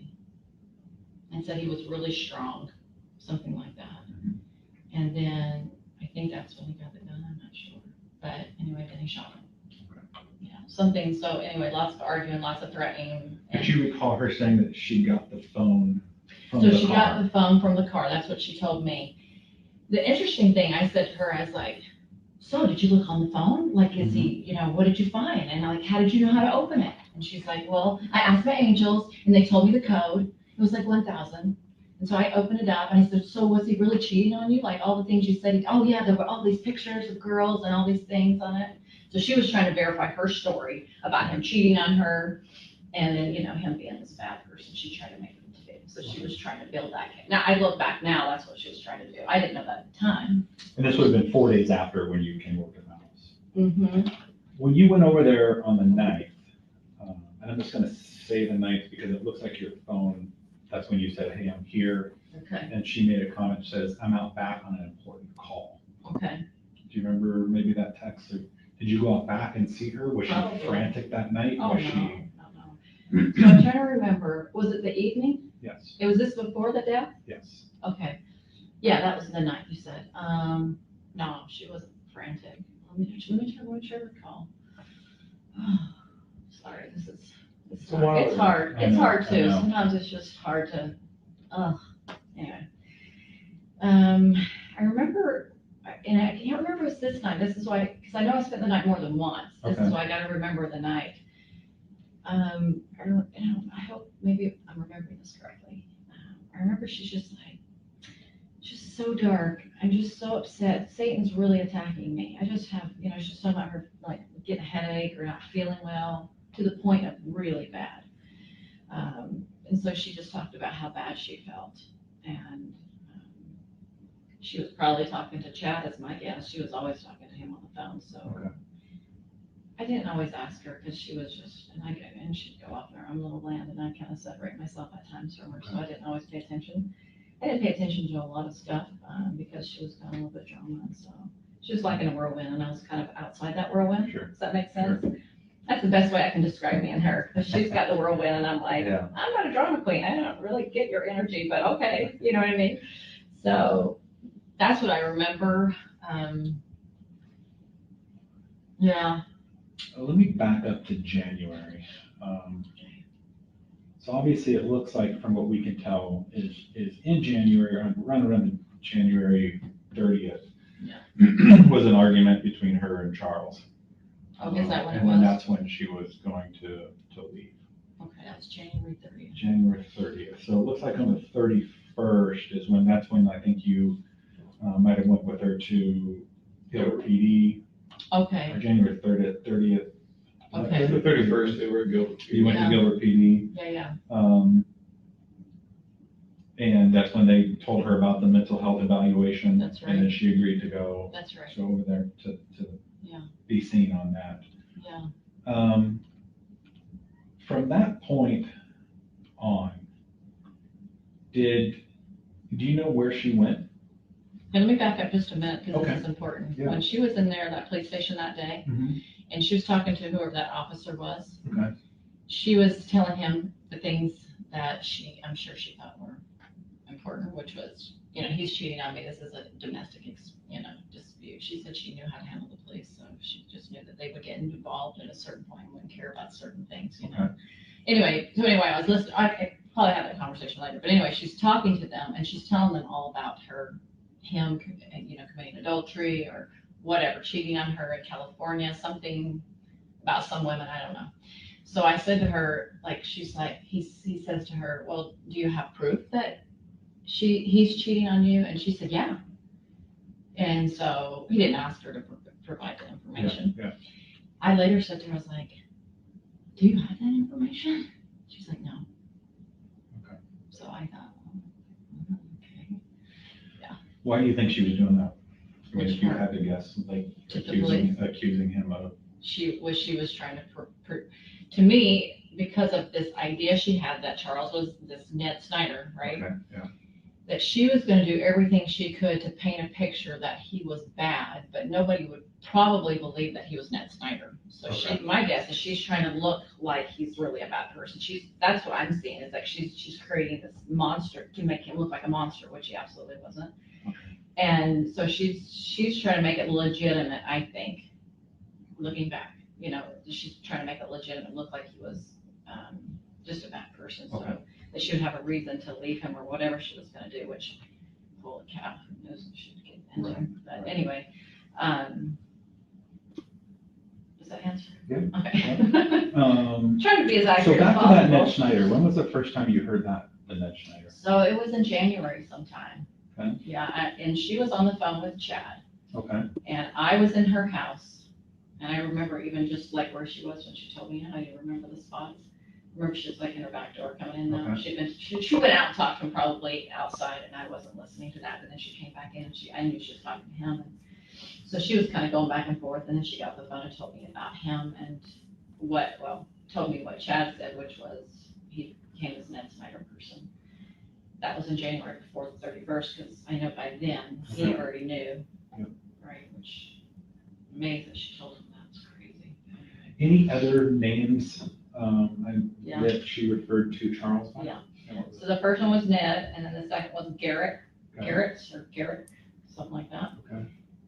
I believe the third one was Eblos, which Eblos was different because Eblos was supposed to be a combination of evil spirits. So it was just like a dark spirits together. That third host Sure. that never came, that was like that group. But that, we call it Hiplos or Hiplos. Yeah, because that's how it looks like it's Yeah. spelled. Eblos, that's how she would say it, Eblos. Hiplos? Yeah. Okay, but that is spelled Hiplos. Yes, yeah. But I saw that was a specific name, you knew that to be a specific name in referring to Charles? Charles, yes. Okay, was that name ever used to refer to anybody else?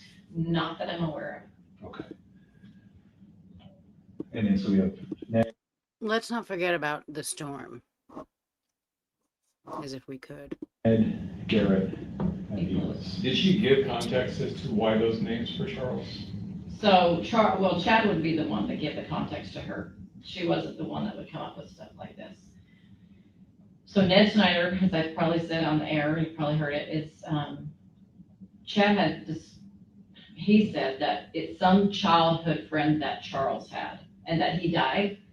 And then he came back as he didn't ever leave. He was an unclean spirit that got trapped on the earth, and he was now attached to him for years, and he'd been studying him, right? As his behaviors and stuff like that. That's what Chad came up with. And so then he pushed his spirit out of the body and took over. That's what he said. Push Chad, Charles' spirit. Yeah, so his spirit's now moved on. So if she totally believed it, I'm not sure, but I would guess at least most of her believed it. And so she believed that Charles was gone. He was already gone. So she was treating him like he was Ned Snyder.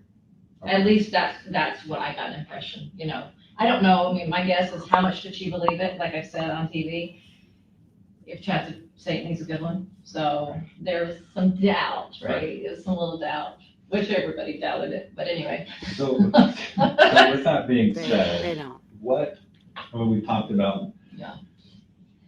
dark spirits, light spirits, we talked about Translated beings. translated beings, there's scores, there's, That I was don't the know that exorcism. that makes exorcism. score for like a 4 Oh, dark, yeah, yeah. light dark, Yeah, yeah. so levels. Yeah, I know so all levels. about the levels. Yeah.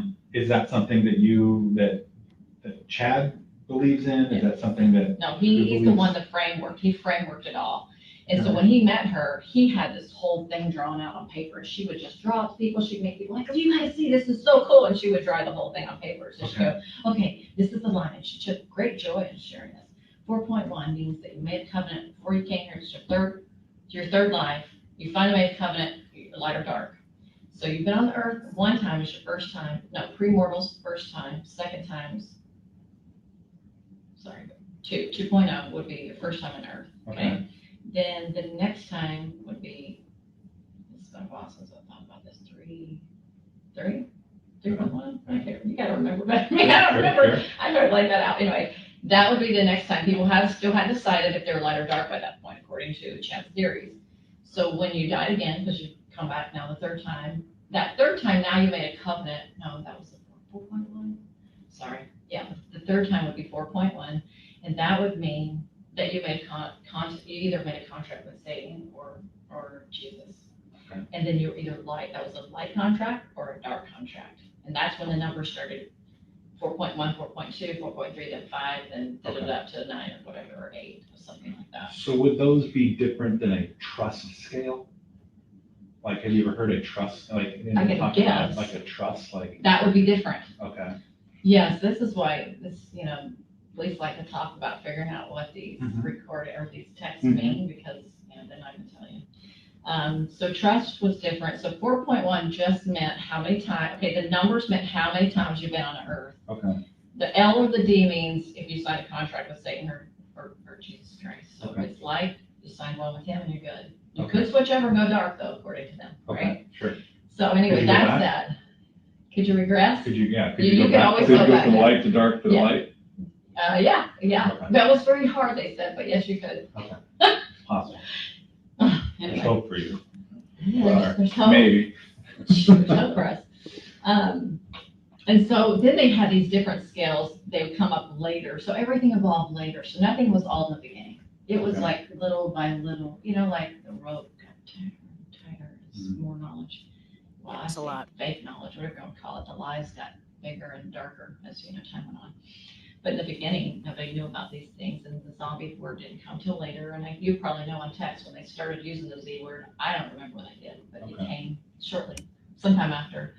So yeah, there was this trust thing, and then they had a scale of 0 to 100% how much you could trust people. Okay. I was supposed to be like 97%. They were always building me up on how wonderful I was, right? And so anyway, she would sometimes share like, oh, this person or that person is not trustworthy. It's this person. That was their little game. Anyway, so yeah, there was different characteristics, but that was one of them. Is trustworthy. However, about, maybe you know or don't know, vibrations. So vibrations, yes, I'm aware of that too. So according to how he would check, he used that little pendulum thing a lot. I didn't know that in the beginning, but anyway. And 1,000 was supposed to mean, if you got to 1,000, that means you're translated, or you're beginning your translation. Anyway, that's a lie. Anyway, so 1,000, and then as you get higher in your vibration, you could portal at some point, maybe, I can't remember what she would say, 2,500 maybe, or something like that. Okay. And so the more you went in the temple, your vibration would increase too. So it's just like your light would increase, your vibration, that kind of idea. Okay. If that makes sense. So you mentioned zombies. Yeah. Was that ever a term that you were exposed to by them? Mm-hmm. Okay. Tell me more about the zombies. So Ned was first this dark, unclean spirit that took over his body, so he was just referred to as Ned in the beginning. Okay. But then, I don't remember when, but at some point they're just called zombies. Okay. And so then they had these ideas about zombies. I gotta look at what Fletcher said that made Fletcher Boy said that made Just Me say this. But Just Me says, true that, but I don't believe Chad was well endowed. I am more likely to believe in zombies than believe that Chad had anything going on. I mean, we know he had nothing going on upstairs. I highly doubt there's anything going on downstairs. Disney asks, Suma, did you pick this to punish me for not wearing blush? I promise I shall wear a little bit of blush from now on. I have an old lady brain. Please choose some real stupid caught on tape criminals. I apologize. I did not. First of all, I didn't know you're not wearing blush. Now I do. But I did not. I would never want to punish you. I thought that people would enjoy this. And we will do stupid caught on tape criminals, of course. But first we're doing this. She said she had a dream once that an earthquake happened in Utah. And so people that fell on the earth, if they were able to get rid of all the zombies in the world, then those zombies wouldn't get into those dead bodies and come back, kind of idea. And so what she talked to her, what I saw her do, she would just do like a priesthood thing, she had the priesthood power. She thought she had the patriarchal priesthood. Okay. Chad always told her she had all these powers. Anyway, and she would say, I remember one time she took a map and she's like, okay, here's the United States. We're gonna do a prayer. Let's find out how many zombies are in Arizona. Okay, there's 20,000, whatever, 10. I don't even remember the numbers. It was so out there. And then she'd say a little prayer, whatever words she'd come up with that she thought were powerful. And then he would check, oh, somebody died. Look, you can't go find out. Well, he'd say that later to David, but anyway. So then that was her way. In my opinion, what I saw at least was just through a prayer that these people would pass Okay, away. NRH. And so Does that make sense? the people are actually living beings. Okay, Yeah, so they'll be like, everybody, let's say this police station, they're all alive. Mhm. And so let's say they would check and then say, oh, there's 10 zombies in the building, right? They'd say Okay. something like that. And then they'd do a prayer. And then they would say, oh, according to his little pendulum or whatever, oh, it looks like out of the 20,000 that were in Arizona, yesterday we found out there was 10,000 people that died, or there's only 500 left. Come up with something. Okay. Does that make And sense? so they actually suffered a physical death? Yeah. So like, Yeah, so they would we just would, die. Their in that spirit would example, the 10 people here. at the Yeah, so police those people department, will be dead in the 10 morning. people would be dead. Yeah, just by their prayer. Okay. But there was no evidence, so nobody really knew that was true. Sure. Because everybody dies every day. There was no way To It's know just- that was. No, it was contributory. ridiculous. Okay. Yeah, it was ridiculous. But yeah, that was his explanation of, oh yeah, this is how many. And now they got to the point where all the zombies were wiped. So Michelle de Mateus says, I wonder if she has, I wonder if, as she's saying this to these detectives, she realizes how ridiculous it sounds. Zombies explaining being translated, calling Charles Ned Schneider. She must know it sounds crazy. And I, of course, wondered the same thing. And the reason why a few reasons I wanted to play the interrogations in order is because why not? But also, there is a distinct difference, I feel, in her attitude. Like, I think all the things that we're saying, you'd think she'd realize as she's talking. There may have been a little bit more of a delay on that because she's a lot more, I think anyway, she's a lot more like embarrassed by it in the second one, I think. Of all the things she should be embarrassed about, believing in zombies is the least of it, considering what happened here, but I get that too. She's distancing herself, yes, but she's not distancing herself as much as she goes on to, I think. But yeah, of course she's trying to. I mean, she was all in here, and now, especially now that, I think more because now that people are dead, there's basically a pile of bodies at the bottom of this thing. She's distancing herself. I don't know how much she was distancing herself, if how much she would really feel the need to distance herself.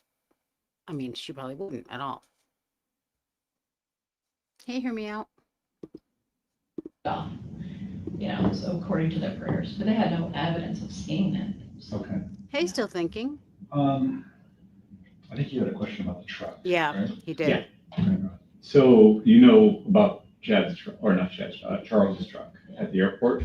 I heard that it was at the airport. Mhm. She told me that Alex drove it to the airport.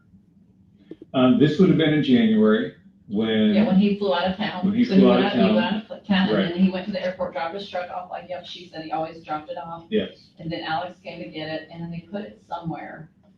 I think, okay, we'll go back to that, because you're talking about where different places she could go, yeah. So Alex recovered it Yes, and. You'll see it. Is that where you guys put his clothes? Similar. Charles's no, clothes? so let me try to remember the best. Okay. This is a little, I don't remember all the details because they were crazy and rushy, but at some point, let's see, I went over to her house and I saw her box up his clothes. So she had a box that she put his clothes in. She put one in the storage, like back behind food storage. Okay. And then she took another one to DI or Goodwill and she dropped it off at Goodwill. And I was like, isn't that a bit like, isn't this kind of overboard what you're doing? No, I was told I gotta do this, Jesus told me this is what I gotta do. So anyway, and so his clothes clothes were not in the truck. I mean, that's the only thing I saw is, Okay. is the box and behind there and then the box that went there. And No, don't. First of all, I already said this is a no apology zone. Also, it's great that you're doing this because I think you're answering questions that we all have. And even those of us who know the case, it gets complicated. And I mean, you don't have to do this, but I like it. And I think I speak for everyone as usual. Every time I stop talking, I think you should never talk, she might have done other things. which is interesting considering I have a channel where all I do is talk. I don't remember what she did. I know she was going through some paperwork up in the office, looking for passports and, important documents and something about a computer, but I can't remember if she kept it or did. Charles's computer. Yeah, I don't remember what she did with it. Did she take it? I don't remember if she took it, but I remember something about a computer, Charles's computer, and about money being transferred and things like that. And at some point, she wanted me to follow her. She was gonna put the truck somewhere else. I'm trying to remember the details of this. So she drives it to a hotel Thank you in guys. Gilbert. And she just parks it there. I don't think she was staying there. I don't think so. She had said that she was staying at a hotel She in Gilbert was PD. she was staying at a hotel. I did see her at one hotel, but that wasn't the same hotel. That's what I'm Okay. trying to remember. I won't. I can't I stop think it talking. was like I remember she said something like a Marriott something courtyard maybe. Okay, quarter of a Does minute. that sound right? I'm trying to remember. So Alex, Hyatt? yeah, no, I don't remember. I'm not good with hotel names or car names. Don't ask me names now, hardly. That's not my thing. So I remember she wanted to move the truck. She moved it. I remember she dropped it off. She drove it and dropped it off at this place. And it was right off the highway. It's like 202. It was right by the temple, like that Mhm. 202. Okay. The new temple in Gilbert? Yeah, Okay. it was near that location. Do you know who helped her with that? Well, I was with her Oh, in you the were car. with I her? was with her in her car. So you followed her in the car? I think so. Yeah, it was just me and her. Okay, and I'm was trying that to remember if it was her after, car or my car. I can't, that's what I'm trying to remember is what car we were driving. is it before or after you went to Gilbert PD?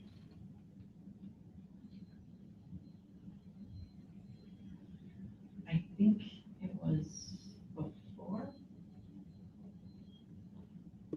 I think it was before, whenever, because, let me just, okay, it was before. This is how, I gotta remember events. So what happens, so anyway, she parks it there. I don't hear from her. She takes JJ to school, drops him off. Charles steals her purse. Mhm. Anyway, I text her the next morning, something about how you doing or where are you, what, something. I don't remember what I said. And he has her phone. Yes. And he said something like, hey, come to the house, bring the truck. I'm like, what? And then he said something like, the truck's over at your husband's office. I'm thinking, this doesn't sound right. It's not. And I'm thinking she lost her Fruit Loops or what? I'm not sure at this point. And it's something about She getting the lost keys. her I'm Fruit like, Loops? I don't have the keys. And then he doesn't know that. So he's trying to get me to help him find his truck. And I'm like, Yes. I don't know, so anyway, I just ended up talking going about over them. there, and her car's not there. And I come in, and two guys are like doing the locks, because he Mhm. busted the door down. And he goes, hi, Melanie. I'm like, hi, Charles. And I'm like, where's Lori? She's not here, is she? No, she's not here. I'm like, oh, man. And so she's like, hey, come here, I gotta talk to you. And I was like, man, it was so uncomfortable. Oh, my gosh. Now I look back, I'm like, oh, my heart Thank you, breaks for just me. Charles. He was so caring and I'm so worried about her. She's lost her. She thinks she's some translated being that was married to Moroni, and she thinks I'm this Ted, he called Ted Snyder guy, and I'm like, I'm So just he referred sitting to there. it as Ted? Uh-huh. Yeah, okay. And so I'm like this. This is so uncomfortable. Yeah. I was just like, oh man, I don't know what to say. I Man, hate it was him. bad. It was Did you so tell bad. him about the truck or had you guys not removed it? Or- I don't even know if we talked about the truck. Okay. He got his truck back, but I'm trying to remember now. You know It what? would have been after the Gilbert visit. is my Probably. guess. So this was neat. This was really interesting. So anyway, I gave him a hug goodbye and I didn't say much. I was dumbfounded pretty much. been Anyway, accused of- finally. And Lori's dad, is his name Barry? He's been accused of a lot of things, and he's a sovereign citizen, I believe. I'm sure this is Forever Wander can clarify all that. But those are, to my recollection, that's kind of what's going on with him.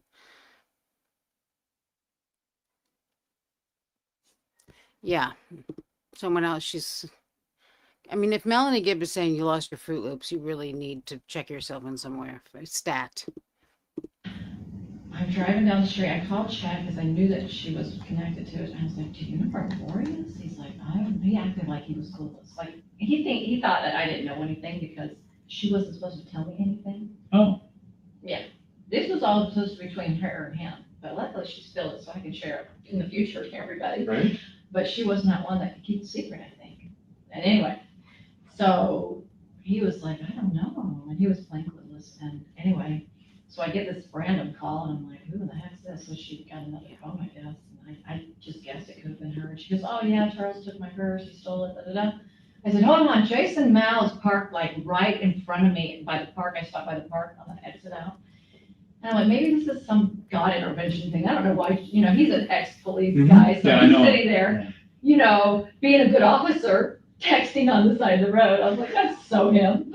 And so I giggle at that, right? And so anyway, I was like, Jason, like, this just happened. He goes, well, go to the police. You need to go to the police and you need to report that the keys are stolen. I'm like, okay. So then I told her, I was like, I think we should go to the police. And she's like, yeah, I think that's a good idea. So anyway, Charles had been in it before, but we didn't know it until after we got there. And then Did you mention the truck thing to Jason too? I don't remember. Probably not. I don't remember. Could you have? I only asked that because I don't I've know. talked to him too, so. Yeah, I don't know. Okay, that's fair. Yeah, That's fair. I have to guess.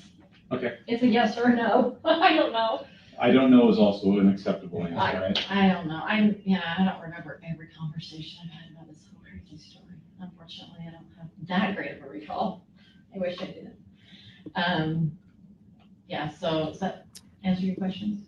Yeah, Lori's very arrogant, and it's not the same kind of arrogance as Sarah Boone. I don't know. I can't really place how to describe the difference, but I also think Lori is much smarter than Sarah Boone. Okay. Does that fill in some blanks? It corroborates information, how's that? Okay, I know. All truth will come together if it's true. So let me get this right. So you took Lori to pick up the truck at the airport. And Lori picked up the truck, is that true? Oh, I didn't go to the airport. No, That was how did- Alex. Alex went to the airport. Okay, Yes, so yeah, Alex. I did not go to the airport. Okay, so Yeah. Alex. That was Alex. Some people in the media got that confused Okay. too. I was like, oh my So God. Alex But I took went Lori there. to the airport to pick up Charles' truck. Yeah, and then they and Put dropped it somewhere. off at a hotel. Yeah, it could And have then been. you Yeah. said that clothes were taken, one box to Goodwill and one to behind the food storage. Yeah, it was before Charles came back, because I remember he was out of town, so, Okay. yeah, he was out of town. And you asked her specifically about the Goodwill, why are you doing that? And she said because the board. Well, yeah, I was like, why are you telling him all these, I'm trying to remember, if she told me how much she told him. It's like, why are you taking all this clothes? That's like, I thought that was really out of control, and so I was like, why? I think I said something like, isn't this a bit extreme? I think that's probably more accurate what I would say. Okay. Isn't this a bit extreme? She's like, no. So that was before Charles got back. Do you remember her behavior at the Guilford Police Department when she was telling the officer about getting rid of his clothes? Yeah, I mean, but that doesn't make her stupid. It just I makes her just a murderer. remember she was pretty upbeat the whole time. She was kind of a happy, just acting like. Also, being much smarter than Sarah Boone doesn't mean you're smart, in my opinion. And I'm sure that you remember seeing that video coverage probably. I didn't even watch it. I couldn't go back and watch it. I was like, oh. Oh, I've watched it. I couldn't even watch it because I was like partially out of it. And I was like, I don't want to see myself in that video. I'm tired of seeing myself on TV. So tell me about Julie Clement. Yeah, Are you friends with her? not anymore. Not anymore? And I was a little bit friends with her. It was Sulema that was friends with her. Yeah, And my- Sue Lim and her, Okay. and they did energy work, that's how they knew each other. Gotcha. Did you ever attend any kind of, my understanding, of prayer circles? Yeah, a few times. Mhm. Okay, how about one in August after Charles' death? Yeah. You remember going to the house? Yeah. Tell me about that. So we met at, so let's see, who was there? It was Melanie, Alex, I think Alex was there. Julie, Sulema, me, David, Chad and Lori. That'd been it. Okay. I mean, Great. so yeah, so they wanted to have a little prayer, yeah. And he whipped out a seer stone. I actually saw him with a seer Who stone. did? Chad did. Chad did? Can't remember if I told that the first time. Sometimes I was like, do I need to share everything? Like, What's you the know, importance, like, what's the importance of that? I don't know. He just had it in his hand. I don't know. He just had it. Maybe he just wanted to show that he had it. I mean, he didn't say anything about it, and then I saw it. I was like, What is it, what is a seer stone to you? As far as- well, there was no explanation. I could just guess I could guess that you Hey, could. Blue River. research what it is. Okay. So he identified it as a cedar stone. Yeah, but he didn't talk about it. He just said. Only the sexy people. Didn't say anything about it. Do you remember any talk or during that prayer about Hiplos? Possibly. There's a good chance. Well, let's see. Charles is already dead, right? So And I maybe, would and think maybe, they would have and talked about maybe, that. I think Julie had mentioned something, Clement had mentioned something about a dragon. Hey, sweets. Yes, I remember her. Someone mentioned I think Fletcher Boy said that Jeremy DeWitt, who, for those of you who don't know, is a guy who has been arrested many times for impersonating an officer. And when he's impersonating an officer, he's really acting a fool. And he's also gotten in trouble for being a PDF file and a couple other things, tax things. He's a criminal and a ridiculous criminal. And apparently, according to Fletcher Boy, he was caught with Stephen Stern's phone, which doesn't really surprise me, I guess. But I've been recently looking into him more. I've seen videos on him and stuff, but I've been kind of like doing a deep dive into him because I was thinking of covering him either in a live or a video or both. I can only do it in little bits because he's just such a wretched character. I mean, all of the criminals that we watch are wretched characters, but, ugh. Hey, Jillian.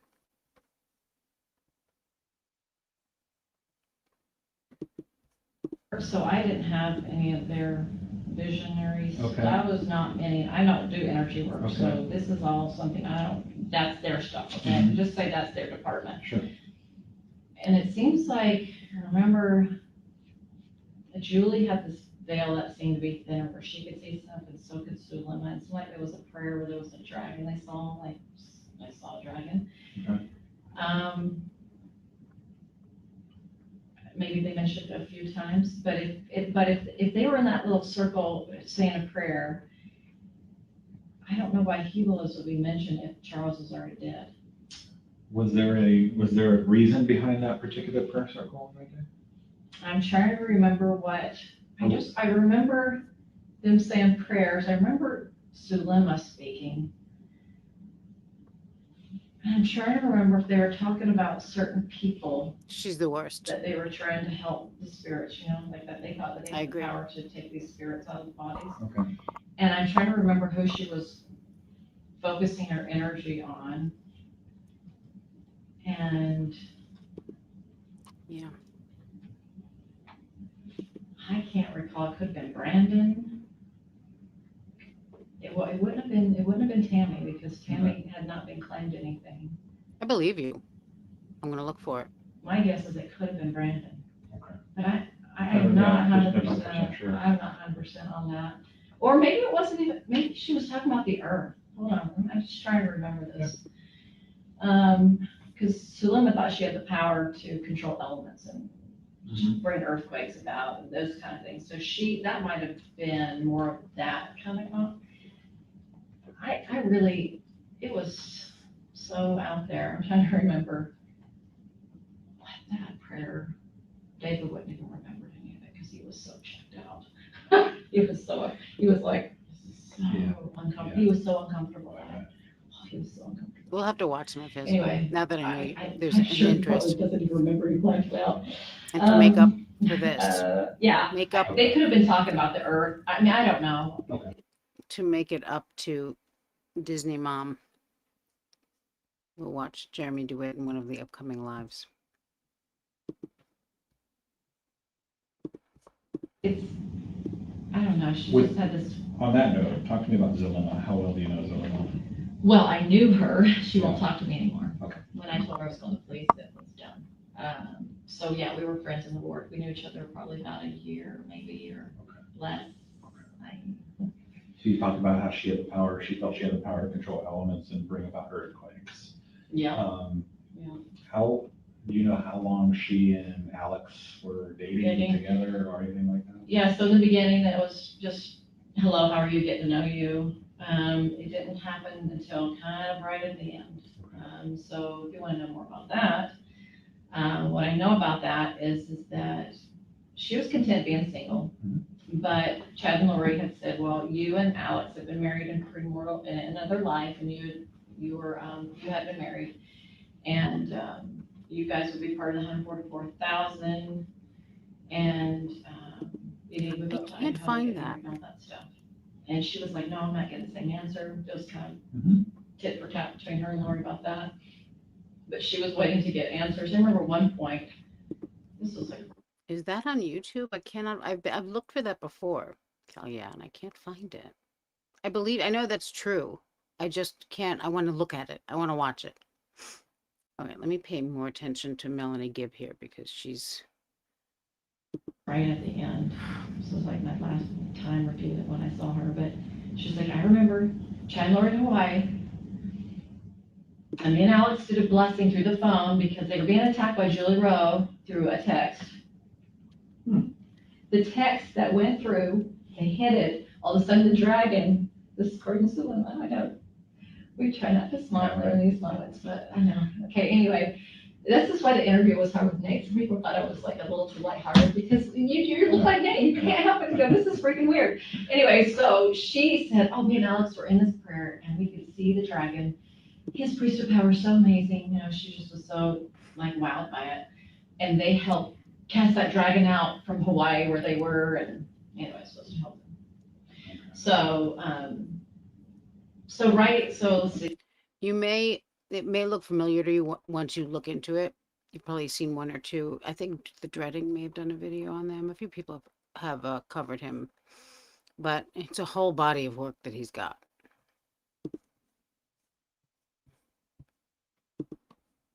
They got married and so, okay, they moved there in September. So I would say, when did they start? Okay, so, oh yeah, okay, so if we were at the dinner in August, they started getting more friendly then. They started getting more attractive. So I would say that summer. Okay. Yeah, that's helping me, yeah, just settings. If I can remember a place, and it seemed they started to kind of like each other in the summer. Okay. Yeah. How close were you with Alex? Friends, you know, yeah, I mean, friends. would you contact him, call him on the phone for anything, or he would send? Very occasionally, but Okay. yeah, that would happen. Describe his Personality. dedication. Describe his dedication to Lori. So I remember in the beginning, when they started talking about her Joe, she was very protective of her. So there was a lot of like, you know, he would describe Joe as this horrible person and how, you know, he felt the need to protect his sister. And Okay. so I remember saying something about he got tased, he tased him in the nads, and he would say, and then something about the trunk. And he didn't care about if he went to jail for her. He was like, he felt like that was his duty to protect his sister. I don't know why he felt like that, but he did for some reason. Now, later I understood why he felt like that more is because what Chad told him. Chad told him later, you know, as they started getting into their crazy, more and more of their crazy doctrine, right? Then they would be introduced to him. In the beginning, Alex was a nobody. Mhm. He'd just been here on earth once. Okay. But then later they would say, oh, now we understand you only have wits because you're only here for Lori. You didn't need to come here already exalted. So you were that angel that stopped Laman and Lemuel from killing Nephi. You were that angel. Okay. So he took it on as his identity. And so he felt like Yeah. his job now was to kind of protect his sister and be that angel of whatever. So you Elizabeth said, I mean, I understand the concept of folie à deux, but this is more like folie à huit, which is 8. And to think that they wanted it to be folie à 140,000. Like, really? I can't believe they drummed up 8 people for this nonsense. think he was 100% buy-in through Well, this? I think so, because when he said he moved, he got a confirmation where he said, you pray about it, see if you should move to Idaho. And he said, 100%, I got this. Yes, I need to go. And then when I saw him, the last time I saw him, I said, this is not me thing. Like, I'm not 100% on that. And even Thank you. Susanna said, yeah, I'm still getting confirmation on that. Okay. He goes, 100%. Melanie, 100%, I believe it. And I'm like, Okay. So my guess is he fell for the whole thing. And then the interesting thing is he really had a lot of weight on Chad. He really believed him. He even gave him a patriarchal blessing. That was my next question. Yeah. Were you there for that blessing, or No. did you ever hear the blessing? So that day that I saw him in the Greenbelt, when I was walking between 2 houses, when I said, do I want to have JJ? What is going on? I'm starting to feel like something, I'm still kind of in that shocking, coming back from the whole police thing. Mhm. Anyway, so I was trying to figure out what was going on still. Anyway, so as we were walking, he has something on his phone. He goes, I don't know, he probably read a little bit. I don't remember what he said. Okay. He was like tearful about it. Okay. He was like really believing, like, Chad gave me this beautiful blessing. And I just cried like a baby. And Melanie's like, I don't ever cry until after I have a blessing. I don't cry during it. Just say something like that. And I was like, just listening. And this was in Idaho? No, this was in This was Arizona. Arizona here, This was okay. Arizona, yeah.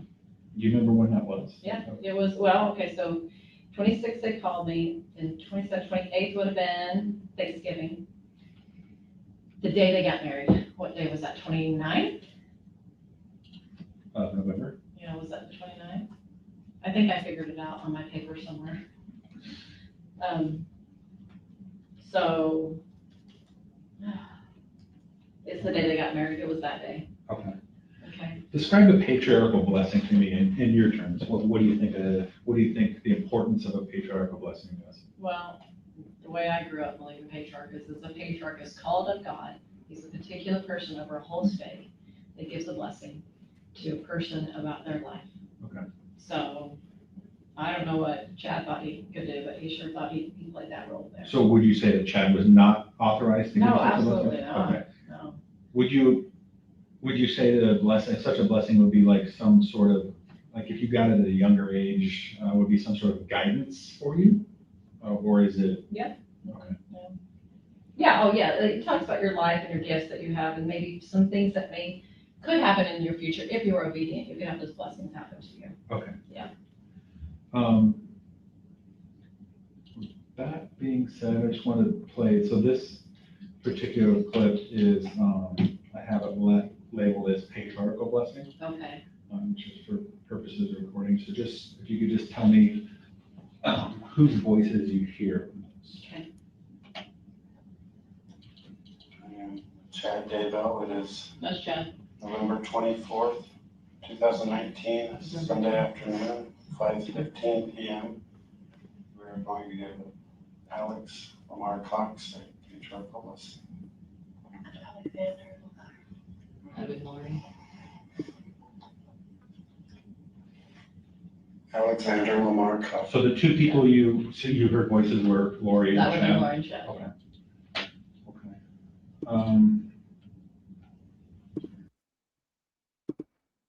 Thank you, VC, for the $20 super sticker. I appreciate the support. And thank you for joining us. What are we going to do for VC? She locked him in a suitcase, Helen. Love it. Thank you.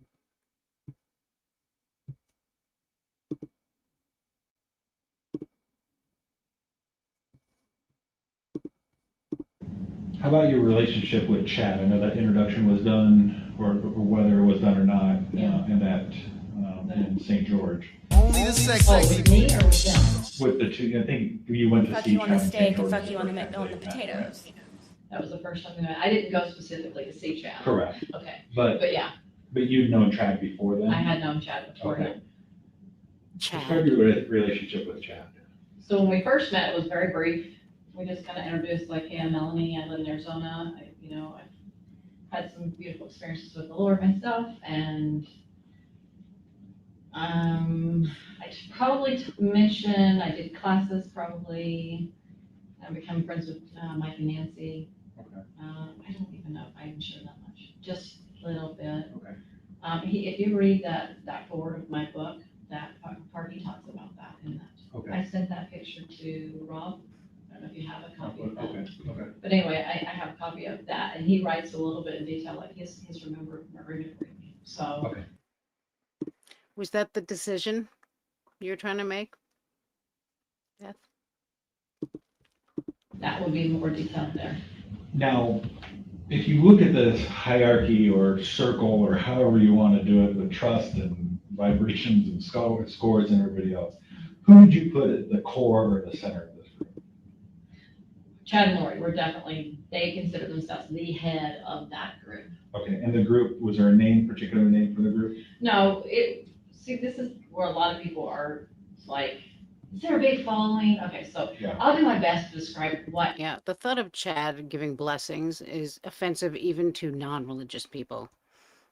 I at least know. Okay. There's lots of other things I don't know, because Chad's so quiet about his life, I don't Okay. know a lot about it. In Chad's little understand. circle with Lori, there was just the people that I mentioned around that table, except for there were 3 other girls, but they kind of got kicked out of the group, and I think you know who they are, Serena, Christina, and Nicole. They got booted out, like, right in the beginning, so. For any particular reason? Well, I remember Serena was calling Chad too much, according to Lori, and so now we decided, those two decided that she needed to be out, Okay. because now she's becoming dark. Okay. She didn't do anything. Thankfully for her, she's out. Okay. Christina and Nicole were the first ones that Lori started talking to her. That was before I met her. So they were the first girls that she would want to ordain as, part of the 144,000. Those were those 2 girls. And they left the group. I think they started getting suspicious. I think Christina in particular got suspicious Oh, yeah? of Lori, because she would. Why would they be suspicious, Melanie? It's true what you say. People forget that the Mormon Church just got here. Like, I mean, by religion standards, 5 minutes ago. It's only it was for the LDS Church, and the Mormon religion has been around for like 250 years, which is nothing. So, they're working out the kinks. Call her out on some things at some point, or question some things like, well, Chad, he's married, kind of, she was a little bit more smarter of the group of us. Right. Anyway, and so she got suspicious, so then they started saying she was, all these things about her, she was getting darker, and then at some point, I remember, oh, this is bad. Yeah, and laughing. That was a mess. Oh, what did they call it?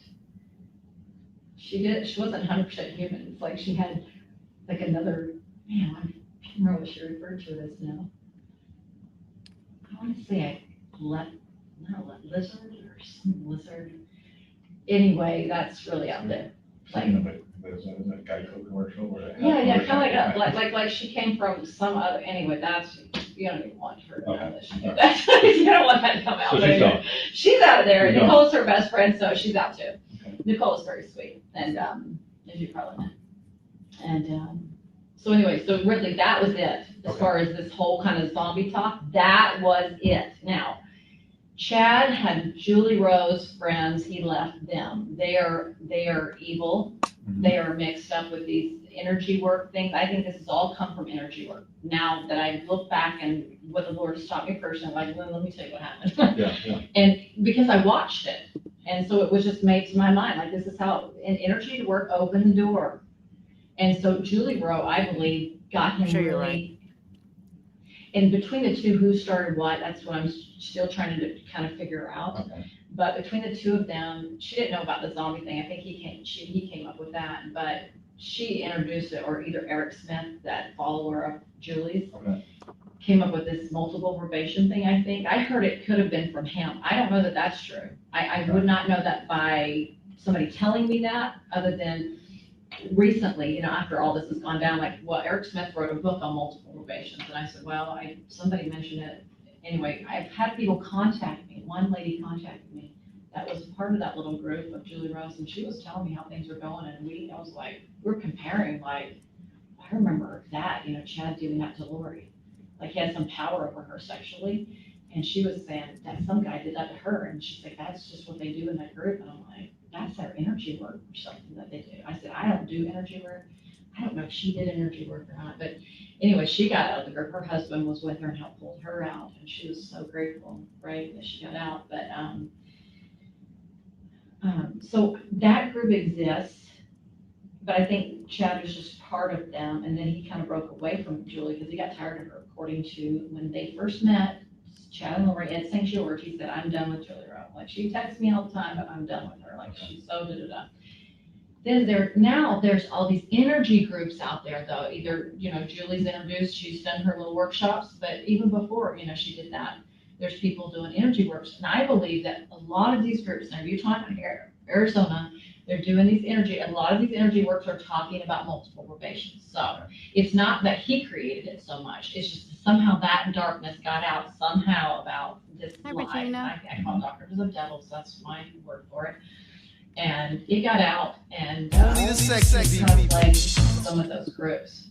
So I don't necessarily think he's the founder of any of that. Okay. Does that make sense? But in this group, you would put Lori and Chad. Yes, but in their particular thing, excluding everybody else, they were like the group. And they have these number systems. So you probably saw someone text, like, there's a group of, I remember 72, let's see, what is in the church? You got your 12, then your 70, Yeah. then 144, right? And Yeah. so she was like, okay, we're in charge of 24. She said at one point she was in charge, they were in charge of like 24, like I think 4 there men was- and 12 women. Does that sound familiar? I think what I had remember that? 24, 20, yeah, something similar, which is the dark and light scale of all the church leadership. apostles. Yeah.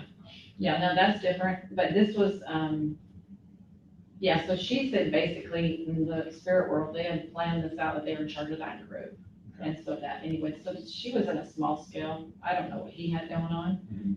But she wasn't such a social butterfly. She was not the kind of person that wanted a big crowd and know a lot of people. That wasn't her. Lori. Yeah, Yeah. she was more like, I'm just gonna be pro bono family, not, yeah. Do you think she took instruction from Chad? Yeah.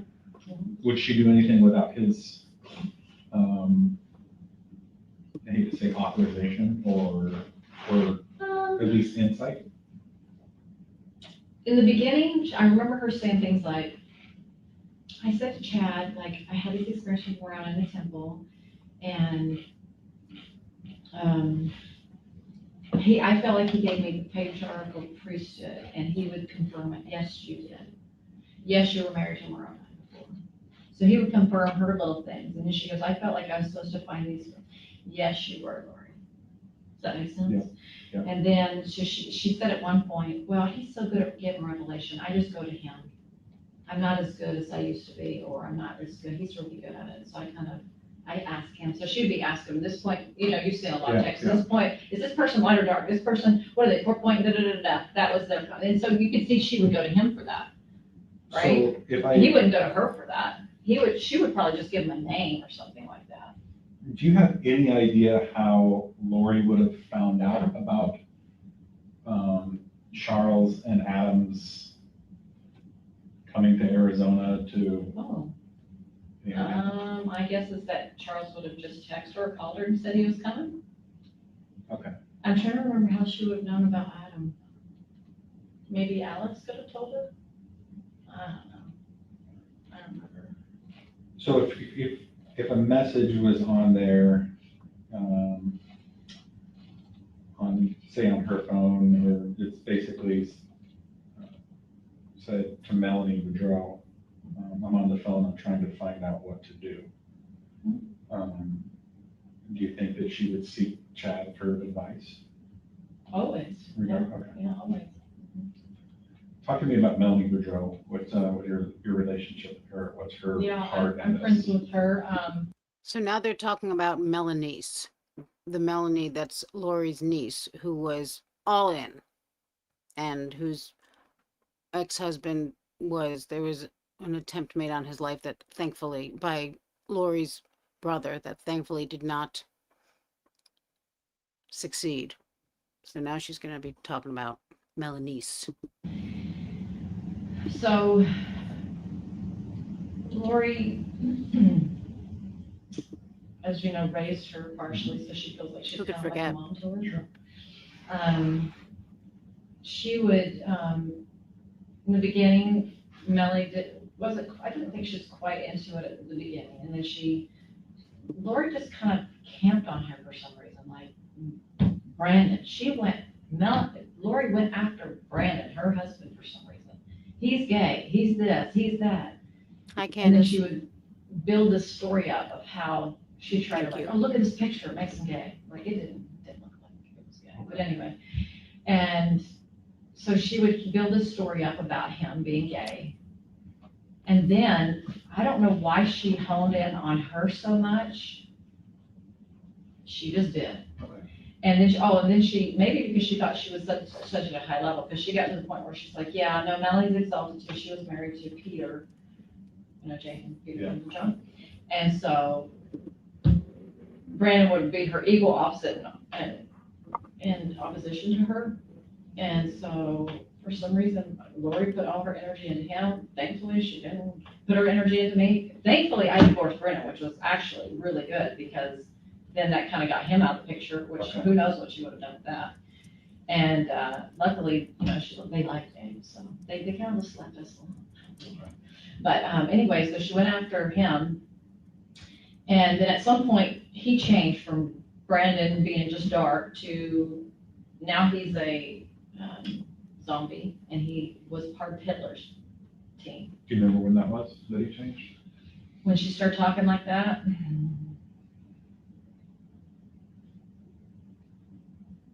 near the end, I mean, it's always closer, it gets crazier at the end, right, it seems. Probably in the summers, I guess. I don't know, I mean, I After really don't Charles's remember. death? I probably before then, Okay. or, I don't know for sure. It was always evolving. Oh, let's see, wait, hold on. So I remember she was moving at the same time Lori moved in the house that Charles was shot in. Because Melanie moved, she got a divorce, so this is how I got to remember it. So I got to remember like placing them in my mind places. Probably, she would probably call him a zombie by that point. Yeah, I would say so. So there we go. That sounds bad. Yeah, so anyway, she just started saying that he was after her. I think this is what I got the impression from Lori, is that Melanie, Chad would say through Lori, your house is bugged by Brandon. He's got all these little speakers and microphones. I was like, does he really? Like, because I was thinking, I really was just like, really? Are they really in there? And then, you're being followed by some private detective, which, he did have a private detective at one point, right? But I don't know if he had one at that point. I don't know. But so she became paranoid. She became very paranoid. She invited Zulema to come live off Melanie's money, but only after the ex-husband was. And they would call her every day, give her blessings on the phone, according to what Lori told me. And that anytime I talked to Lori, I didn't touch her as much after I met David. It really started kind of weaning off me, and all the focus. It seems like now that I look back, all the energy was focused to Melanie. It was hard. Yeah, wasn't that strange? As soon as the phone rang, she was like, there we go. Like, what?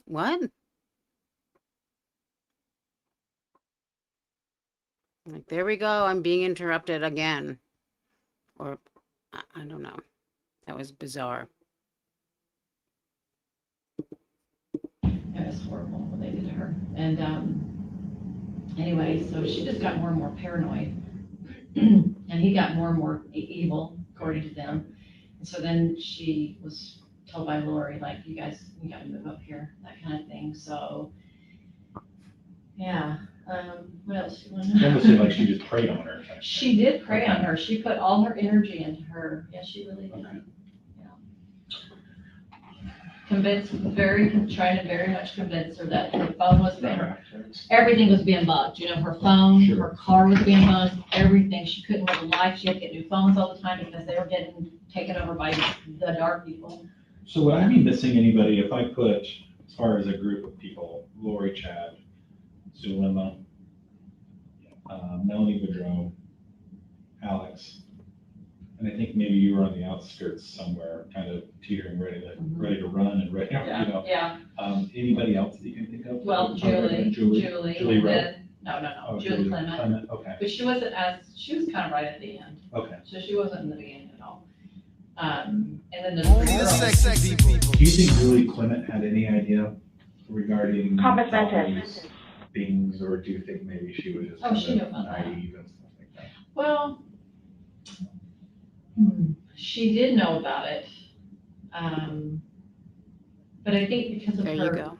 There she you believes go. Her gifts in the energy world, she Yeah. probably thought that she was just helping out, you know, she Okay. did not, I mean, if she met with them, Chad and Lori, it was probably a couple times, I might guess. Unless they did more behind my back, but you know, like No, not around no, me, absolutely. maybe a few more times. They Because would I think try. she's indicated that she's only saw like Chad like twice. That's probably correct. And then she got introduced by Zulema. Yeah. And that they kind of, Yeah. from what she's saying is she was almost felt like she was being used for her energy. Probably, that's Okay, probably so I true. think that would be That's probably true. consistent. Okay. I'd say she was being used for her energy abilities, yeah. Okay. That sounds like it would be right, and I don't know how many times she met with Lori, but it wasn't a whole bunch. So back to January, when in Lori left Charles, and then Charles stayed in Texas with JJ. But, well, eventually he moved there. Eventually with JJ. Yeah. Where did Lori go? So I knew she was in the hotel in the beginning, but then And she that went was to the one Alex's on house. Is that the? I don't even remember where it was, because I On wasn't Williamsville? familiar. Hyatt on Williamsville? Did you ever go see her over there? Well, I think one time, her and Tyler were there one time. Okay, I think I only went to the hotel like maybe once or twice. Okay. That was it. Okay. So I don't recall how, she was so going crazy that I didn't kind of catch every move she made, of course. And then when Alex, I guess he had that house, so Very. she moved in with Alex. okay. And he Everything lived out about them there is in creepy, San though. Yeah. Those two, father and daughter, that Yeah, duo. I don't think she lived anywhere else. And then she went to Hawaii. And that was kind of like her getaway home, you know, in the hotel. Yeah. Don't remember the name of the hotel, please don't ask me to remember, because I don't even remember. Especially because they're Hawaiian names and I'm not gonna get it. Anyway, and then she came back and where did she go? She came back. Are you aware of her going to Idaho in March? Is that the time she was living in Texas? Uh, Because I went to see her in Texas and I think that was. March the one in May. 19th to the 20th. Margie, Her and Chad Yeah, she did flew mention like from sometimes. Idaho to Arizona. He came down and did a class for a group of people. Okay. It wasn't at my house this time. And I remember she was living in that house before the last house, the one that it was in January, when she lived in January. The one that, not a big house, but the next house. Mhm. Trying to remember this. Sorry, I just lost my train of thought. Where were we? And Sorry. she came back from Hawaii. Yeah. And It looks like she kind of moved around, I think so. Here to here. I think that She went to Idaho, her and Chad in Idaho, and then it looks Yeah. like in April that she was in Houston.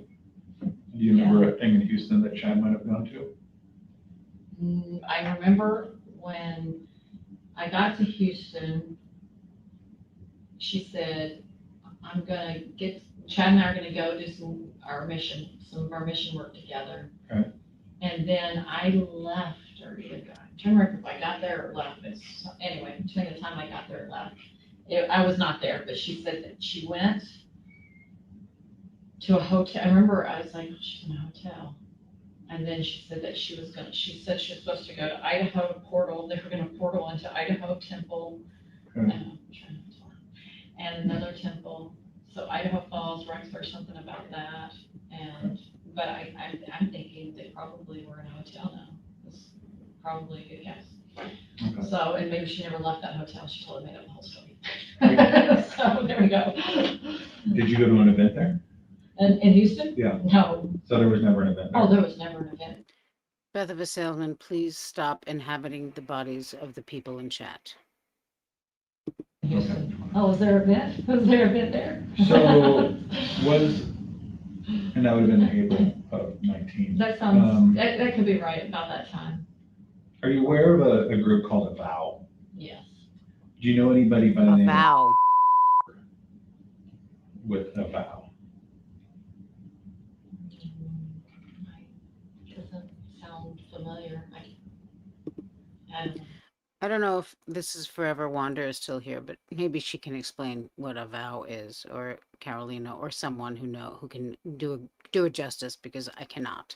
But they just asked her about a group called A Vow, which was I know that it was online. I don't know. My memory is foggy on it, but it was a group that Chad Daybell was and I believe Julie Rowe they were very involved in that group. And I'm not sure if they're the ones who started or ran the Preparing a People seminars and programs for end of days. Okay. But here we go. Is there a head person or somebody with, yeah, No. so there was never an event there? Oh, there was never an event in Houston. I rewound Oh, was there an event? Was there an event there? So and that would have been April of 19. That sounds, that could be right about that time. Are you aware of a group called a Vow? Thank you, Candace. Do you know anybody by the name of Forgot you were here. with a Vow? Doesn't sound familiar. I don't know. Okay. Is there a head person or somebody with a Vow that, you know, who that, anybody else that you know from that group? Well, okay, so when I joined the group, I met a few people we went camping with up in the Arizona mountains, so I know, like, one person died, her name is Marty, so she'd be Marty from Mason, she passed away. And then Lorinda Luck, she had been on there, and then there was a girl.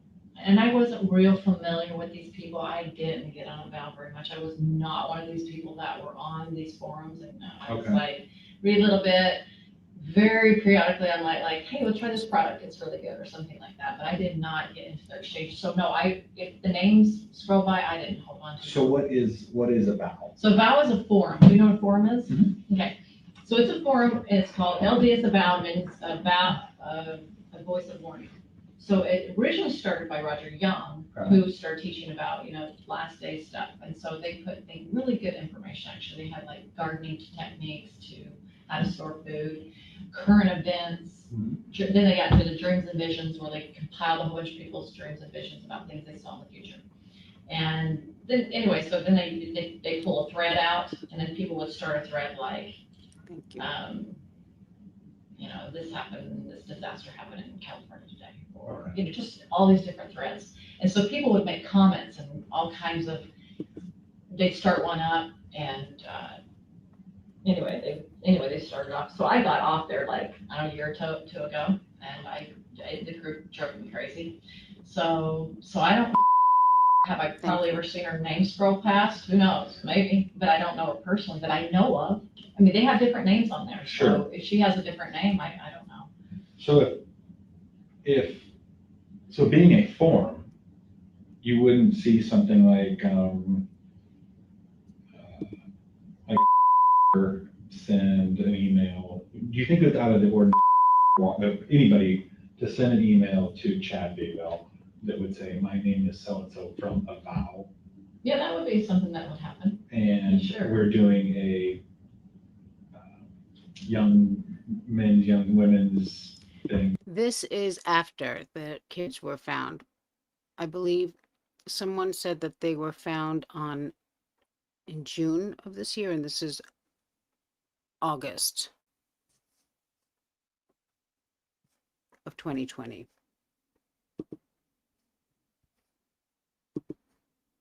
meeting at this That's why she's so, flippant. location. It could Can you- be, okay. it could be, yeah, something Okay. like that could happen, because Okay. you could send messages to people in there, yeah. Gotcha. Yeah. I I didn't know how it worked, because it was complicated, so Sure. I wasn't good at that. So it was a BAL is most like a form or like It's a form. threads, that type of thing. Mhm, So it's it's a not, form. not a Missing? company where Hang on. somebody that's head in charge. Let me look it up. Well, yeah. Well, he took over, he bought it from, I don't know if that's the right word, but maybe he bought it from Roger, he left it. And so he's the one that's kind of in charge of the whole thing. Okay. And he gets money, so he, it's like a Thank fee you. on it. It's like I'm gonna, $35 for a year or something Do you like have that. information for? He would send emails to me, but I don't know him personally. Okay. I mean, Email the group would send. Okay, It was like, blanket, we wish you'd come back to the forum kind of thing, gotcha. which I Okay. deleted the other day. I was like, really? You're asking me of all people to come back to the forum? Do you even know that my name was sent? I was like, yeah, right. Right. No, I don't know him personally, and I don't think I've ever talked to him personally, so, Okay. yeah. I'll just say prideful group, I try to stay away from it, it was bad. Think of anything else? I think that really helps us on the narrow some of that timeline. Do you know who is? Yeah, I know him first because he was the publisher for Jason Mao. And then he became the bishop also of that board that, well, just me, didn't you say, June? Also, it was June 9th, I think, is what I just found. Of 2020.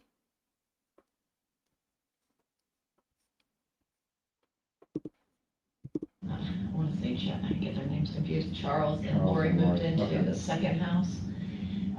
So he was the bishop for that when she left him. He was that bishop. Okay. And he was also the publisher, so he helped me publish my little book. And I didn't know him. I've met him at a few events, so he went with Jason to help promote his books. I think I met him face to face just a few times, but nice man. So if I use the term, and I told you the term, and this is just your opinion, okay, and with your knowledge of the church, Okay. that I'm gonna be like Nephi, That's crazy also. that I'm gonna be like Nephi, or if it was a Nephi and Laban ending, what would that mean to you?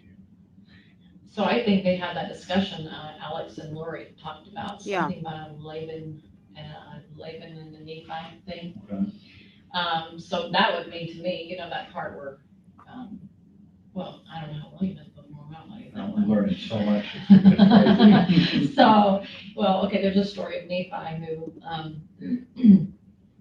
there's a guy named Laban who's, they're trying to get the plates from him, and so he would have to cut off his head to be able to get retain those plates, and he was more of a wicked man. Laban was? Laban was wicked. And so anyway, he would have to, the spirit would move upon Nephi, so that they felt, the moving upon Nephi, say you need to cut his head off, because he's not, it's gone 3 times to him now, and he's not giving you the plates.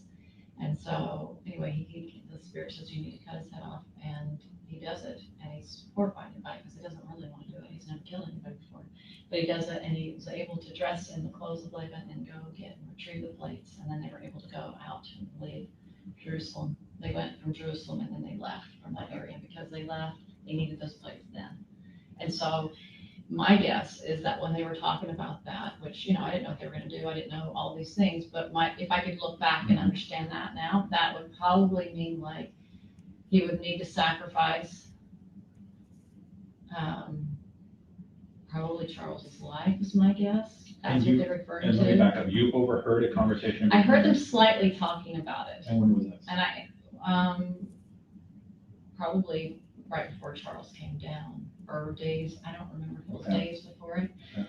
And I don't remember if she was talking on the phone with somebody, I kind of was just briefly hearing it, but I can't remember if Alex was sitting there or if they were on the phone.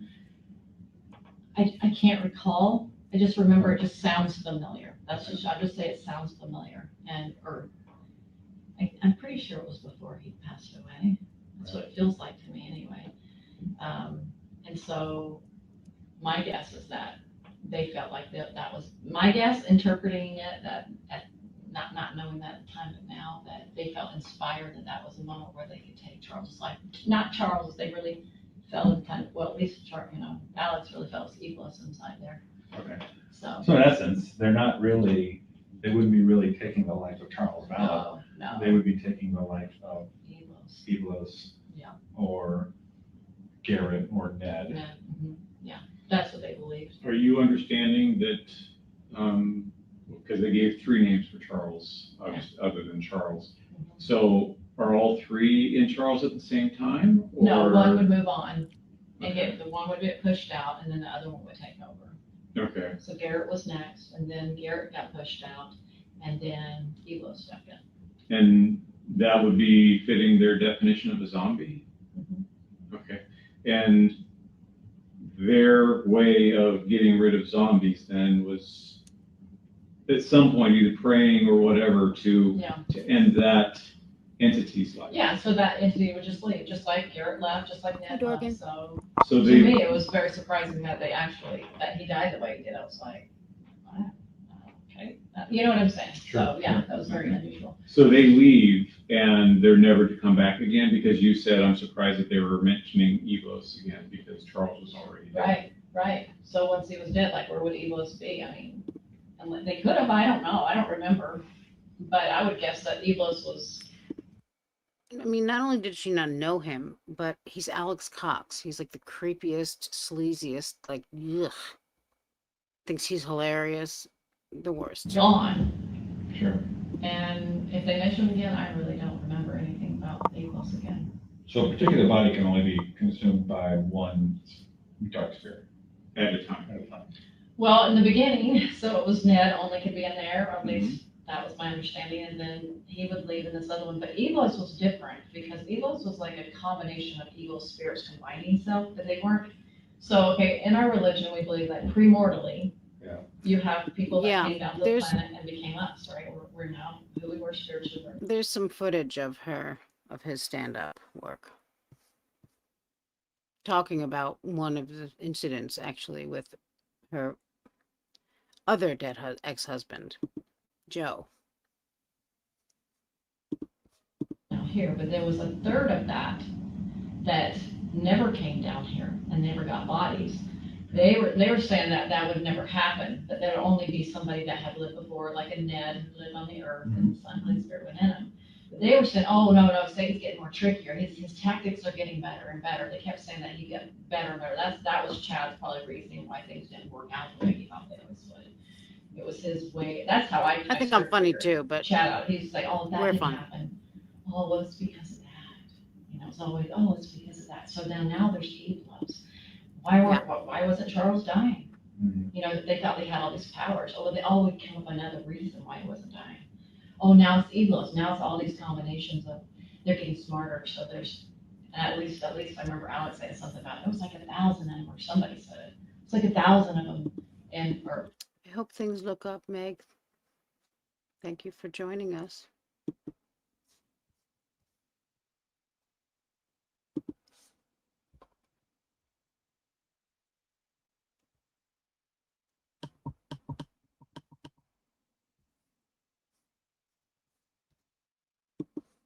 felt like it. Yeah. So it was a combination of all these entities that never came there, so they took over his body. So that's what they were saying. Okay. So, So Alex specifically told you he was so strong during this fight yeah, that it felt like there was 1,000 yeah, spirits yeah. in him. yeah. It's like that. And Alex never disclosed to you that he was hit with a bat, just that he was in a fight. No, I think he told me he was hit by a bat too. I think I remember both of them saying it. Yeah. I mean, I don't remember it not, doesn't sound familiar. How long were you supposed to stay there? And then you showed up on the 9th? You spent the Oh, night? it was just like going back, because I didn't live far. Okay. So I'd go home, and then I remember sometimes trying to call her, and she's like, not tonight's not a good night. So I think total times that I've gone there. But that night, you spent the night on the 9th, and the next morning you said she got up and said you need to leave. Yeah. Did you find that kind of surprising? Yeah. That she would, Yeah. Was it early? Was it, what time? Well, as soon as I walked out of my bedroom, I remember, it was 7, 8 in the morning, maybe, I don't know. Yeah. I mean, I wasn't one to sleep in, so. She says that Charles and It's Charles. coming and down Adam to, is coming if I down and remember, gonna she kill her. said today. So if that was the 10th, it would have been the next day, right? So then the night, you spent the night there the night, and the 10th is when you woke up, and then the 11th is when you. So then she must have said it was coming down tomorrow. Yeah. He's coming down tomorrow or today. I thought it was, she said Okay. today. But anyway, yeah, and I was like, why? You know, that was, I Yeah, was like, why? Like, why would, what reason can a normal person like a policeman say, this guy's coming down to kill me? Like, I didn't understand that. If you think he's evil, it's really, what is the reason? Like, how do you know these things? Yeah. So, you know, it was a little off, definitely, for me. Okay. Yeah. Did she Bye, NRH. Thanks for joining us. ever mention calling the police or anything like that as far as she felt so threatened by him that she needed to do something, or? She seemed like she was busy, like talking on the phone. She had like, you know, I just got this feeling she had a storm going on and, you know, Did Alex ever say why he spent the night? Did he ever tell I you think, why he I stayed the think, night? well, I don't remember who said what, but I remember his point of staying there is to protect her, make sure she was safe. Okay. Something like that, like he was gonna be with her. I knew that he was gonna be there. I think she said, yeah, he's leaving, you need to leave. Alex is coming to spend the night, and he's gonna protect me, something like, and he's coming down. I really didn't think a lot about it, because when I didn't talk to her till however many days afterwards, and she calls me and she tells me what happened, so I'm like, what? Right. So I didn't expect any of that to happen. I thought, oh, they'd work it out, you know, they're not really gonna try to kill her. Right. I didn't get, like I said, I didn't get in the drama. I Yeah. was really outside that drama circle, so I didn't really ever expect to hear that would happen. That was very surprising to me. And then 4 days later, you talked with her again, and that's when she asked if you saw her. Yeah, I think it was that many days. You probably know better than me. I don't remember. It just seemed like that many days. Anything else that you can think of? That regarding zombies, regarding getting rid of people, it's specifically into the death of Charles. I remember her saying things like, you know, Charles was a nice guy. I miss the old Charles, like, in there. She's like, I didn't even have a proper burial for him. Like, she didn't get to say goodbye. She was always being chased by these demons. She'd say stuff like that. This was after his death. I don't know, at some point. I don't even know if it was after or before. It probably was before. You know, it's just like, he was a nice man. And she'd say nice things, kind of, but then she'd try to paint, it seems to me she just tried to paint a story to be able to justify her reasons for leaving or whatever. And I encouraged her, I was like, why don't we get a divorce? And, you know, you probably heard that, you can say that. And why not? Because, you know, they lose their exaltations. At least Chad would. I can't remember if she said she would, but he would. Obviously, you made a comment earlier about the vibrations. Your vibrations increase every time you go to the temple, and your veil gets thinner, and you can teleport and all these different things, according to them. According to them. What do you think would have happened to her if she had her temple recommend taken away? Then she wouldn't have been able to go to the temple anymore. She would have been sad about that, but I'm sure she would have kept on doing her crazy stuff. Yeah. Chad, whatever they really did, I don't really know. Okay. You obviously think that was very important to her? Because she was going pretty much every day, is that my understanding? She was. I mean, you know, I don't know how it went when she would travel and get all of the praise. I don't know how often she went back to that, but she went often. Yeah. It was in the beginning before she met Chad, it was like an everyday thing. I think after she got Chad, I think it started lessening up sometimes, but it was definitely on her priority list. Even when she was white, she would fly over to the main island to go to the temple there. How much did this, and this is just a personal question, nothing kind of proof of the case or anything, how much do you think of this was religious based as opposed to? Money and sex? Absolutely. So those are some good questions. I think the beginning it was religious.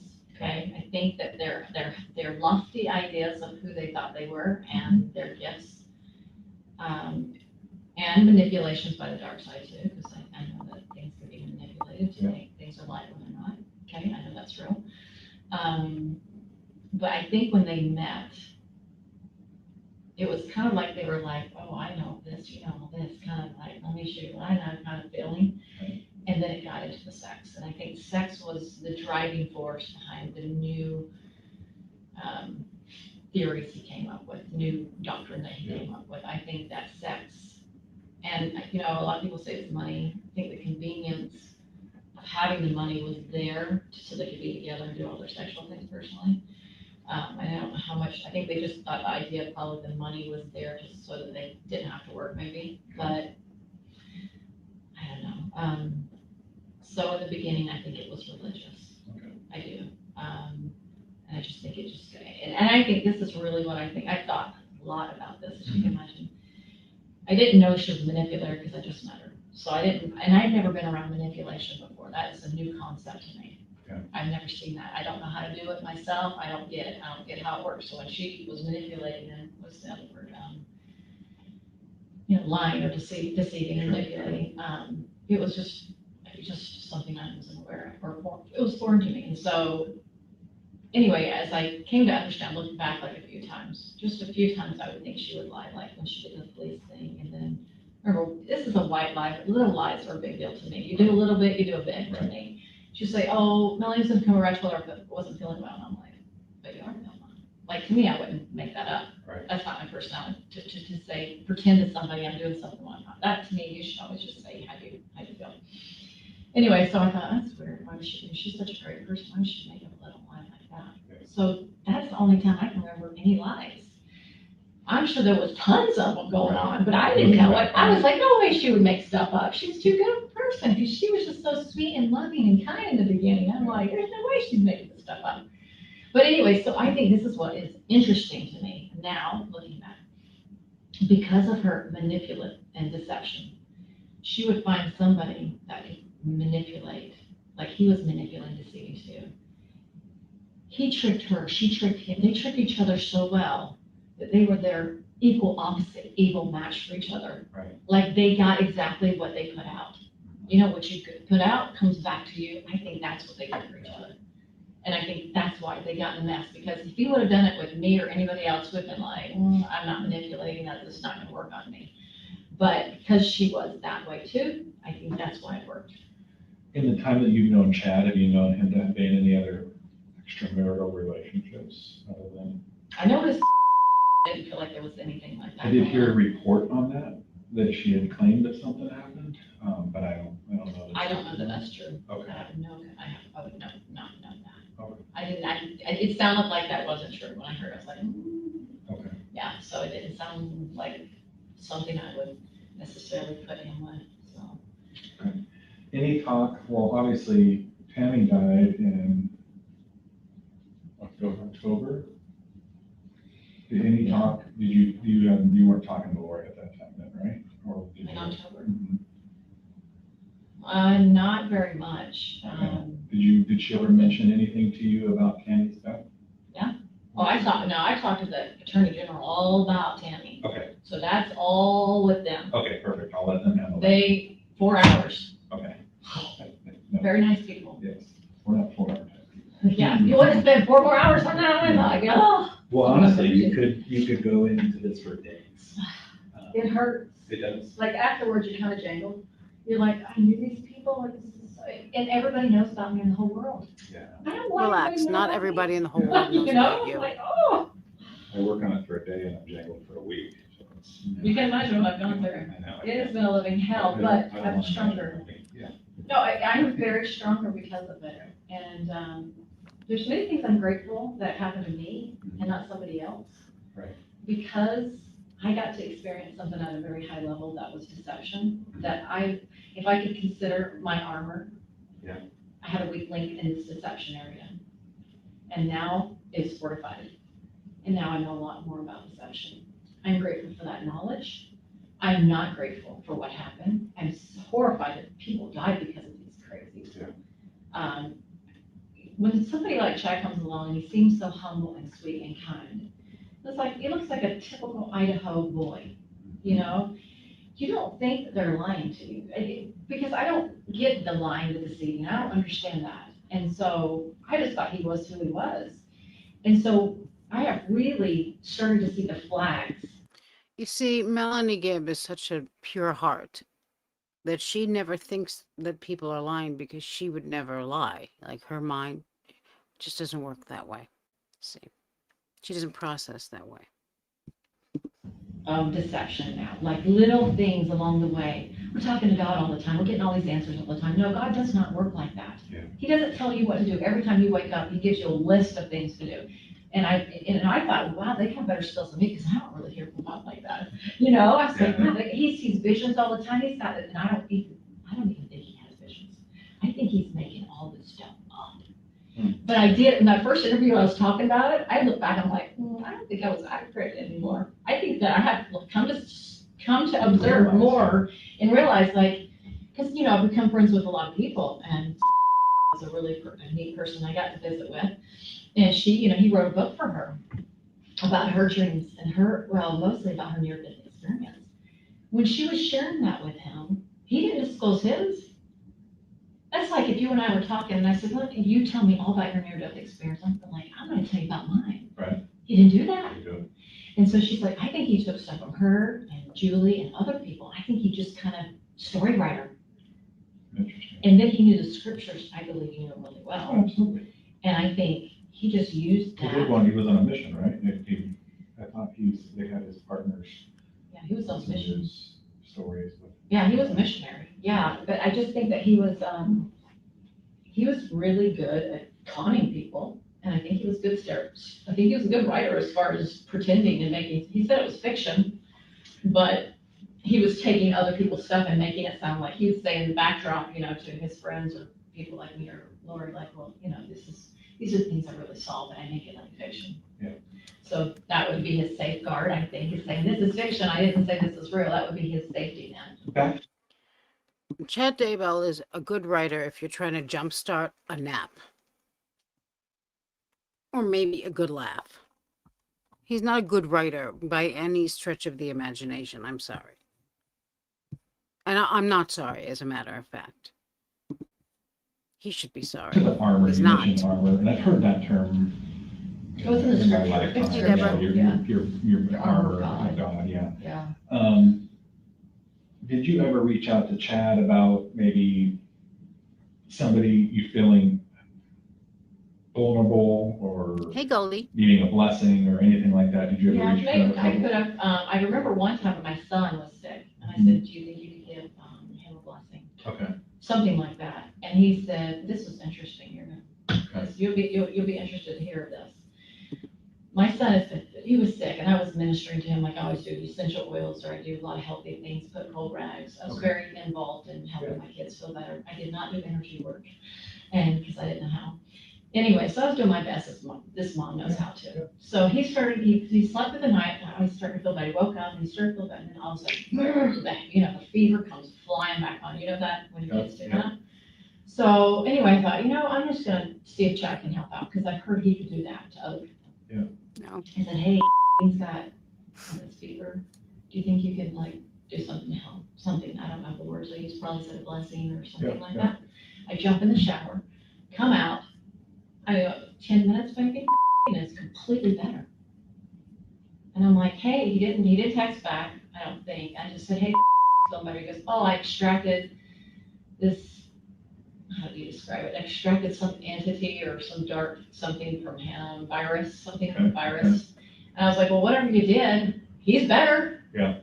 Now, we can push all of the ideas away. What I really think happens, and this is between you and me as a person, not as a police department, is that when you open dark doors, it gives you power to do things that are manipulating and deceiving, which mirrors things that look like they're healings. Yeah. And if you're given that power to like put a virus on somebody, right, you could have the power to put that back off, say, gave that power to do that. I think that's just not good. Because I mean, I know that he did that for other people. I think that was, I don't think I ever asked him to bless me personally, but maybe, but I can't recall. So a common thing, like I think you mentioned, I did see something else, maybe it was a reference to Zulema. I removed this from you and I increased your Yeah, that's your something armor. he would say. Okay, Your spiritual armor, which would not be an unusual Christian term to use. correct. Yeah, Just to ward off any kind of negative or dark spirits or something, yeah. So he thought he had this power to do it. And Sulema would say, I remember her saying many times, Yes. I don't know what he did, but all this darkness is off me now. I totally feel better. And so they dialogued more than I did, because she's had all these things that I did not even have. Okay. So they would be on, and that's why I think it was harder for her to come out of this, is because I think that energy work got her sucked in, and I think that she really thought that that was from God, and it wasn't. Have you talked to Melanie Gibb since, or did I ask you that? No, you didn't ask me that. So I haven't, I tried to like talk to her, like, hey, people aren't zombies, Brandon's not a zombie. That was back, I remember it was around Christmas time, right after I told the police everything. I talked to her that time, and she goes, I can't talk, the phone's being bugged. So she wasn't free, to say how she could really, we could have a real conversation because there was no microphones. I encouraged her that it wasn't good. I encouraged her everything I could to what I had come to understand. And then she texted me in the middle of the night, like, I don't know, like weeks later, maybe January, I don't remember. But anyway, and she's like, do you remember the name of a song? By Lord Daigle, we love Lord Daigle. And when I couldn't remember, anyway, we ended up talking, and I just continued to try to counsel her, and she continued to, I can't really share much. Yeah. Then after that, I never spoke. Oh, did I speak to her on the phone? I can't recall speaking to her again, but I remember trying to text her like, hey, I'm praying for you. You want to talk? I was trying to do my best to hold her. I was like, come on, I hope that you're not involved in anything. I didn't know if she was. And she just was like, I'm busy. Thank you for the prayer. Just short little answers. Then I saw her at the temple only once. I didn't talk to her, but I saw her, and it was Sulema, Summer, and her sitting on the couch. I walk into the celestial room. It's just a room where you sit down, and I go, first I saw her, I thought, oh, I can talk to her, and I saw Sulema there. I'm like, oh. And so Sulema was kind of facing down like that in prayer. And then she kind of came up, and then I just turned and sat over here, like around the corner. She didn't come to talk to me. I was bummed. I really wanted to talk to her. And then I just said, hey, I saw you at the temple, and anyway, so there's been really nothing. So yeah, I think that was maybe the last text or two, and I have not tried to contact her now that she's made statements about her belief structure. I just decided I just don't think there's a place for me right now for life, so. Did she ever come over on the night you spent the night at Lori's on the night? Did she come over? I don't remember. I remember seeing her. She couldn't have. I mean, she did, it was quick. I don't know. I just don't remember details like that, like people coming in and out, unless it's specifically. Where did you sleep in your Lori's that night? So, okay, there's a back. So if you go to the kitchen, you take on the right, there's a JJ's bed in that bedroom, and then there's a bigger bedroom back here, and I think Tyler's was on this side. I've been in that back one. The pink room? I know it had some crazy stuff on the The wall. mattress on the floor? Yep, mattress on the floor, just a big queen size. Okay. And it seemed like she might have had another one at one point, but anyway, there was a queen one, and Was there food storage in that room? Do you remember if it was? yeah, in the closet, there was a little bit, but yeah, there wasn't, other than the bed. Okay. It was, yeah, that's the room I spent the night. I think I only spent the night, I want to say it felt like about 3 times. Okay. But next morning, the 10th, she says you need to go. And Alex was not there on the 9th when you were there. No, I'm trying to see when he was, if I ever, I know I've seen him over there before, but I don't remember when it was. I don't remember. I think I was gone before, if he came over, I think I was gone. I didn't see him. I'm just trying to remember when I did see him. Oh, my brain hurts. I know. I'm trying, so my memory is not the sharpest always, and so I'm It's pretty trying, good. so. Don't sell yourself short. Yeah, I know, I try, and some things leave an imprint because it's so bad. Right. Just like, I don't wanna remember that. You gotta remember, we're asking you questions, what might have been just like mundane stuff. I know, And we're asking you to remember because now Exactly. it might be important for you. exactly. I am here to help wherever I can. Awesome. Well, I got your number, and if I think of anything else, I'll probably just call you and it's best, the phone. Yeah. Make you come back in here. Yeah, I'm just. Likewise, if you thinking- think of something else that, You know, one thing that I did think that was important, Mhm. that recording that I did. I said, why would Alex say this? I don't know where the, how did I say it?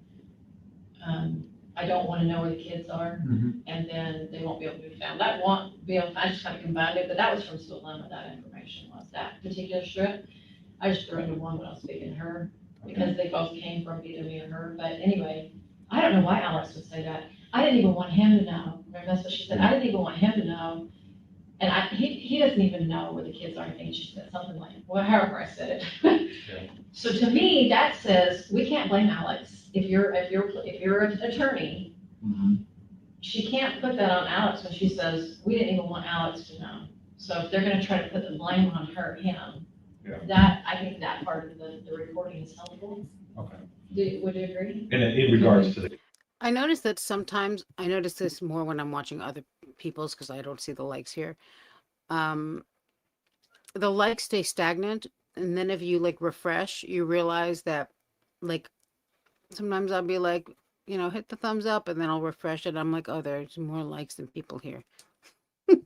It doesn't update itself, I don't think. the kids. Yeah. Yeah. I think it could be helpful to be used against her, personally. Yeah, there's a lot. I know there's a lot of evidence. I know that we have not rolled out the rug yet, because you guys know so much more than I do, even though I know the weirder kind of, the definitions to what you're reading about. You help us to corroborate. You have the Rosetta Stone for us. Yeah, well, someday, the police and I are all gonna get together and have powwow. It's all said and done. It's been a hellish year, but it's been great learning for me. And I'll just say that I'm grateful that if anybody had to go through it, I'm glad it was me and not somebody else. Because I'm kind of the reason why I was involved, I would say, is because I am very trusting. That's my weakness. Well, I've come across a couple people like that. Yeah, just so trusting. That are just trusting, and I hate to use the word naive. But there's some gullibility there with trusting too much. Absolutely. You don't have a tough skin in that area yet. One lady that I've spoken with was like, I Yes. trust everybody. I'm a huggy person. They're all I crazy. trust everybody. There's good in everybody. And there is good in everybody. Well, especially when you're dealing with religion. Yeah. If you're talking at a level of religion and Christianity, you do have that trust. And to me, there's really no difference in, look at some of the scandals involving, priests, bishops, anybody in that high level of authority. It can be manipulated. Absolutely. One of the definitions that I read in the Bible dictionary I thought was fascinating. It was under the title devil. And it said, because I'm researching a lot of stuff right now. It's been very interesting. My own little research going on. And it says, one of Satan's greatest tricks is to convince, I don't know if that's the right word, people that they are following God when they're not. And you think about all the other religions, and I'll just say in general people, how many people have killed people in the name of religion? Gone in and raped people, villages, right, in the name of God. That is one of religion. Yeah, wars are part of religion. So this is just a version of thinking they're these great people, and they still do, because they're not remorseful yet at all. They're still in this cloud. And I'm hoping that that bubble is going to pop one day, and I never want to speak to them until that bubble pops and go, hey, do you know how much he deceived you? You killed your kids, girl. Or he killed them, or Alex killed them, or something, but she's involved. I feel like all three of them were. Goldie asks if I've thought about going back and watching the Brooks trial. I have thought about it. It will probably happen at some point. That trial makes me so angry that I just, like, he infuriates me, but I think it's going to have to, it's something that really we're going to have to do at some point, probably sooner than later. Maybe not the entire trial, or maybe the entire trial. Depends what you guys want. Okay, hear me out. I will.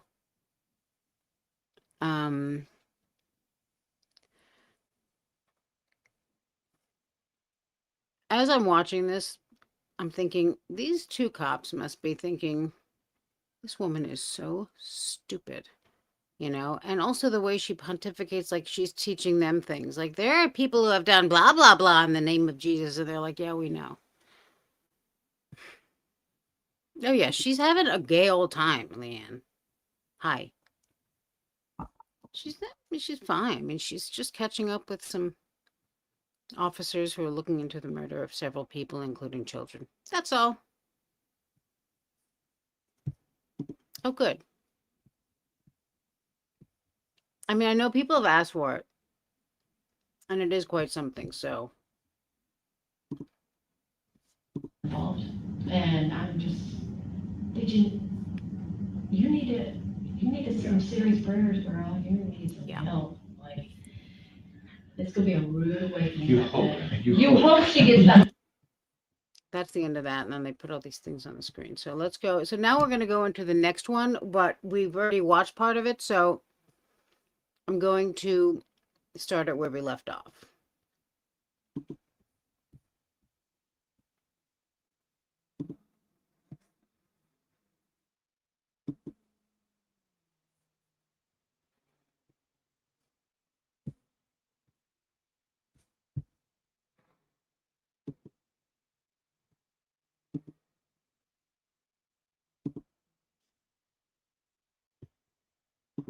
I rewound a little bit.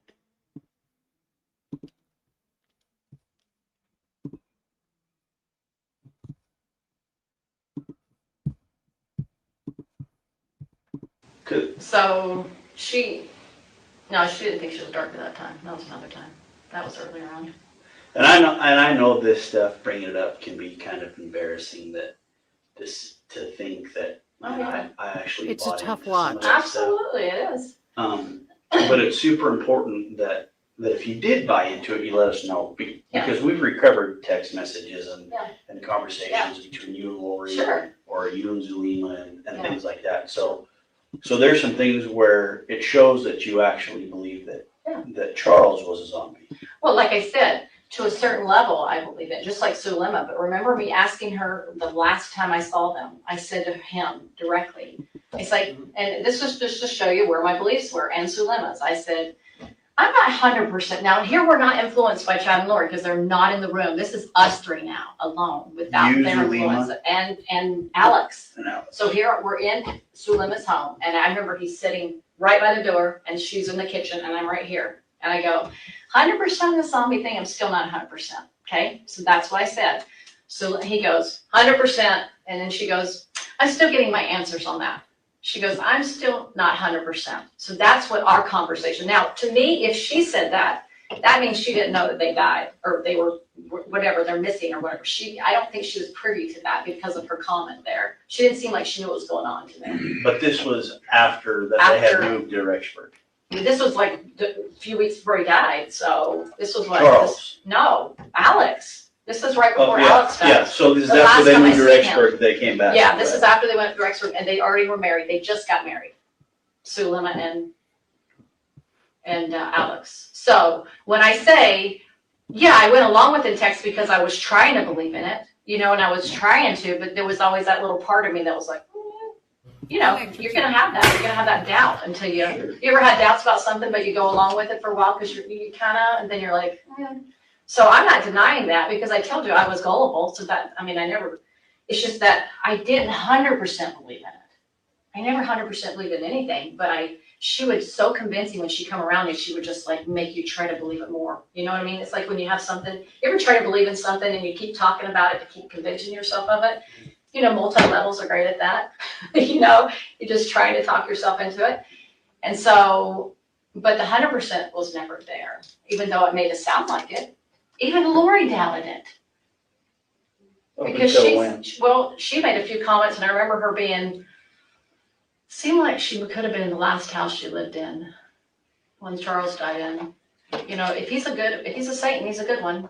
Or maybe she was in Texas too. It was one of those. So I'm just saying, how do you 100% believe in something that's not true? It's very difficult to. This time that you were with Alex, Sulema, and you, where was that at? That was at Sulema's house. And did you have a conversation at that time with Lori and Chad? They weren't in the room. When was the last time I talked to them?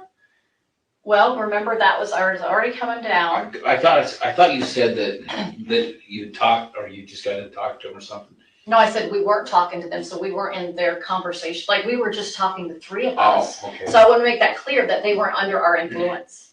They weren't trying to influence us. I was trying to say we three got to talk without them in the room, which really. Because they left? No, but they were wherever they were. Okay. I don't know where they were. And it wasn't that you haven't been on earlier with any phone conversation or anything? The only phone call that I share with everybody, which is the truth, is when I was coming down from Utah. Remember, it was the Thanksgiving time. And remember I said I did the 3-way call and I called them to say, hey, let's say a prayer. I'm worried about them. So Lemma got on the phone call. She didn't really seem like she understood what was going on. Because I asked Lauren, like, does she know what's going on? She's like, oh yeah, she lied. Anyway, so when I was listening to someone, I was like, I don't think she understands what's going on. I got that feeling. She's like, what is this about? I just wanted to make sure that. So that was the last conversation I had with her. Okay. Was that conversation on the phone when I prayed, when I had a prayer, I was worried about, they said the kids were With being Lori. kidnapped. Yeah. Well, actually, I was in the car with David, so he heard it because we had it on the speaker thing. Right. And so anyway, so that was that conversation. And then it got busy for me. I was doing Thanksgiving. And then I went over to their house. And anyway, it was the last time I saw him. And he said, I 100% believe in it, Melanie. Alex. And so this is the thing, is I think because he 100% believed in it, he had to, because at this point, he had probably killed the kids, is my guess. He probably did it. I don't know. I'm guessing. Maybe you guys are guessing too. But he 100% believed it. And she didn't 100% believe it. And then when I'm not sure that Hear Me Out is still in the stream, but he is planning to go live tonight. I think at his usual time. called her, when I realized, oh, holy cow, I called her. I tried to talk to her. She was not there yet. What do you mean by that? Was she just? I said to her, I said, Sulema, and I don't remember the full conversation because I was on fire in my mind, like, holy cow, right? I'm freaking out. But what I do remember is I said, there's something seriously wrong here. I said, the gut of my stomach says something's seriously wrong here. And she goes, that's just dark. I said, no, there's a difference between gut and dark. This is gut. And I said, do you have a testimony of Chad and Lori? Do you have a testimony of that? What is your witness? And she goes, well, I have one of Chad. When he gave me a blessing, shortly after meeting him, I had more visions after that. And she goes, I'll get my witness about Lori. And I said, well, I don't believe it. I don't know what I described. You know who. But I just described it and I didn't believe who they were. And I said, I'm going to be going to the police. And I remember it seemed like I talked to her maybe twice and probably the last. So I said, I'm going to the police. And I said, is Alex on? Can Alex hear me? And she goes, it's on speaker. I said, take it off speaker. Now here's the murderers down the street. Remember, they lived close to me. Remember, Sulema lived around the corner from me. And I'm thinking, I just got myself in a situation. He could come after me, right? Mhm. But I didn't. I had to do what I had to do. She was my friend. I wanted to warn her. And I just said, hey, so anyway, the police, I know, circled her house, circled my house, making sure I was safe and making sure he probably didn't get in trouble, whatever. And so she texted me, didn't call me, texted me the next day, I got my witness. Which means to me, Lori's in. Lori's good. That's what it meant to Did me. she tell you how she got her witness? Nope, that's one-liner. And I said, I'm not talking to her anymore. Cut her off. I just knew that I couldn't talk to her anymore. You remember what day that was? You still have it? It's on my phone. You know, Melanie Gibb here, she's making a lot of tough choices for all the right reasons. You see, that's the kind of person, that's the kind of woman she is.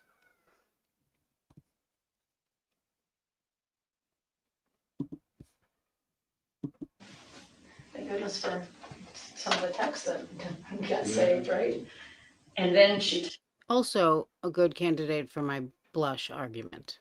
told me she never wanted to have anything to do with me again. At that same time? No.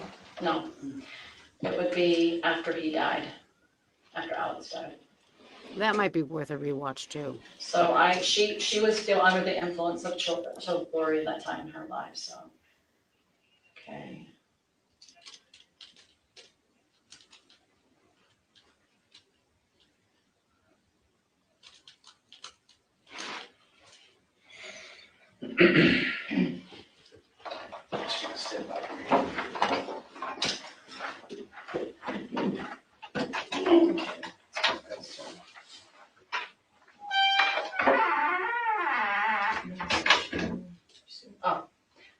6th. I received my witness today. On December 6th? Yep.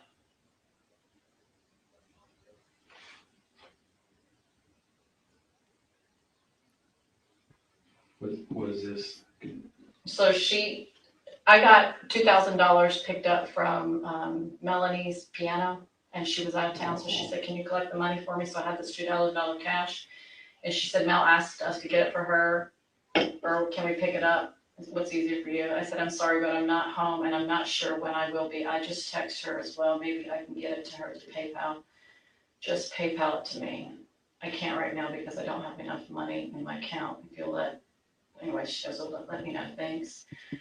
Right up for a phone call, the Much. bishop told me what happened. I was so surprised, so sad. This It's was on after he the died, 14th. so this was, I guess it's 2 days later, right? I'm so sorry, words cannot express how I feel. I am extremely only surprised at your hypocrisy because of what you did. I didn't have to not only deal with my precious husband dying in my arms, but then when police were ransacking my house and traumatizing my entire family. You are not my friend. You are not to speak to me or anyone in my family ever again. I want you to pay the $2,000 you owe as soon as possible. Put it onto the map and I forget that I exist. So you can understand why I haven't talked to her. So Then I just told her. is she just mad because you made the phone call to us? Is that why she's mad? And she thinks that God's pointed towards Alex's direction? I guess. She knew I was going to the police. That day was December 16th. Yeah. So then I put the money under the mat and that was it. I didn't want to do PayPal because I hate using technology for that. So I made sure she wasn't around. And you haven't talked to her since? Have not talked to her, nor have I seen her. Wait, I've seen her? Yeah, I think I saw her a few times at the passing of the temple and she wouldn't talk to me. So, and then the temple got closed shortly after, so anyway, I haven't seen her since. Yeah, so sad. One of my friends, Kelly, she saw her at the temple after it happened and she was like, oh, Kelly, my husband died. Can you see him? He's here with me. And she's like, I don't see anything. I don't see spirits. So she's going on about how he was her husband. I mean, she was deceived so much. So sad. It was very sad. Mm-hmm. She did not know how evil he was. I mean, all that I've learned about him didn't sound like he had a good past, you know? That's interesting. Yeah, so I believe her energy work is the one that got Lying to the police is sometimes illegal, depending on the lie and the jurisdiction or whatever. her deceived. Because she could communicate through the veil. I had no gift, so, you know what I mean? It got her sucked into it. As far as her not letting that go and believing in it and stuff. I'm curious, your opinion, do you really think she can see through the veil? I don't know if people make stuff up or not, honestly, Ron, I don't know. I don't know if people imagine things. I really don't know. I do believe people can see things. I believe it's possible. But my feeling about them is I think they can conjure up ideas and thoughts. Like I would sit with Lori in the temple and we just hold hands because we just love each other. And she said, oh, Heavenly Father, Mother came to me right here, Melanie. And they were talking to me. And I was like, I didn't think she was lying in the temple. I never thought she was making this stuff up. I was like, but on the eternal thing, I think that God wanted me to be a witness for all this. So, and that's a whole different discussion, but somebody needed to be a witness to all this craziness that would tell the truth. So there was a part of me that's very innocent because I don't think you're lying to me. I wouldn't make a very good police officer because I would think everybody was telling the truth that came in to see you. And then I've learned more about my life and I'm looking back at my former spouse. I'm going, oh, things I couldn't see before. And it's called deception or manipulation. I wasn't even aware of that. Like people do that. I didn't catch it because I don't know how to do it. I don't understand it. But when you experience it, it's painful. I'm gonna get a little personal with you here and ask some personal questions, but I'm curious with the relationship with your previous husband. Was that relationship with your previous husband kind of in turmoil before Chad and Lori showed up on scene? Oh, absolutely. We Was it? had challenges for the whole marriage. Okay. Yeah, it was a hard marriage. Did Chad? Did they encourage me? Yeah. Actually, they discouraged me. Did they really? Well, they were saying, oh, I see you. This is what he would say at first. I see you and your family going to a mountain in camps, and I see your husband and your family with you. But he gets upset and he leaves the camp, and then he shortly dies after that. So then that was one thing he said. And then at one point they said, he's not dark, but he has just dark spirits around him. Because I remember out of the blue, he's like, oh, I checked your husband and he has attachments to him. So I just took the attachments off him. I didn't ask him to do that. Nor did I even think that he had them. Do you know what I mean? So that was right in the beginning. And so then I said, and then anyway, I had a hard day one day with Brendan, and I told him months, like right about the time I met Lori, I remember standing with my husband, and I said to him, if you don't stop talking to me this way, I can't do it anymore. You're going to have to make some changes. I mentally, I can't talk. I can't handle the way you talk to me anymore. I can't do it. And I remember he has this scratching thing. He just started scratching his arm with his eczema. And I was, and then we had a discussion once, and I said, you see how you're talking to me? I said, that's the meaning. Do you understand that? He goes, that is? And I go, yeah, it is. I'm just trying to figure out, you know, he always had his reasons. And then, anyway, so I went out for a walk one day, and I just said, do I have to stay in this marriage, Heavenly Father? I can't do this anymore. It hurts my mind at this point. And I felt this peace come over me. And I was like, huh, are you kidding me? So anyway, I tell Brennan, I fasted the whole day. I was like, I feel peace and I feel happy. I am so done. I was in so much pain. But that's the reason why I came to know the Lord, is because of how hard that relationship was. And I spent a lot of time repenting on just any kind of unkindness that I showed. I mean, I spent a lifetime doing that. So anyway, I said to her, hey, I just want to let you know that I'm divorcing Brendan or something like that. And she is like, I can't remember what she said, but I remember one time going to the temple, I said, this is just not going well. And she goes, no, I think you should go back to him. And I was like, yeah, I'm kind of sensing that too. Everything's just hard, you know, like he's getting upset and the kids are So she was actually, believe it or not, she encouraged me to go back with him. And then I got to the point where I was like, I got to do what I need to do. And actually, this is interesting. I told Brendan the whole story after I talked to all of you guys before he hit the media. I wanted him to know face to face. I said, I want to tell you what happened, because he's the father of my children. He needs to know these things. And I told him about Chad and Lori and the whole thing, and he was just like, oh my gosh, you know, he was shocked. He goes, well, probably a good thing you divorced me, because they probably would have tried to come after me like they came after Brandon.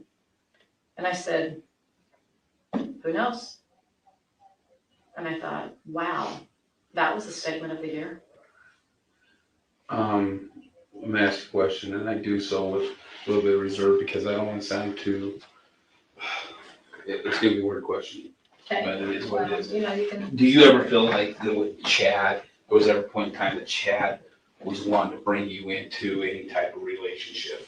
I never felt that from him. He did contact me, but I never felt that, you know, the thing that him and Lori did. I never felt that kind of a romantic, no. But one time he contacted me, and I'm sure I shared this briefly. 6 months before I met Lori, he texted me on Messenger and says, hey, Melanie, I just finished my last book, and I'm going to be in Arizona. Do you think you can help me with a get together? I said, sure, I'd love to. And then I contacted Jason Mao, and I said, hey, well, Chad's coming to town. Why don't you guys both do a duo together? And so they both were like, he's like, sure, that's fine.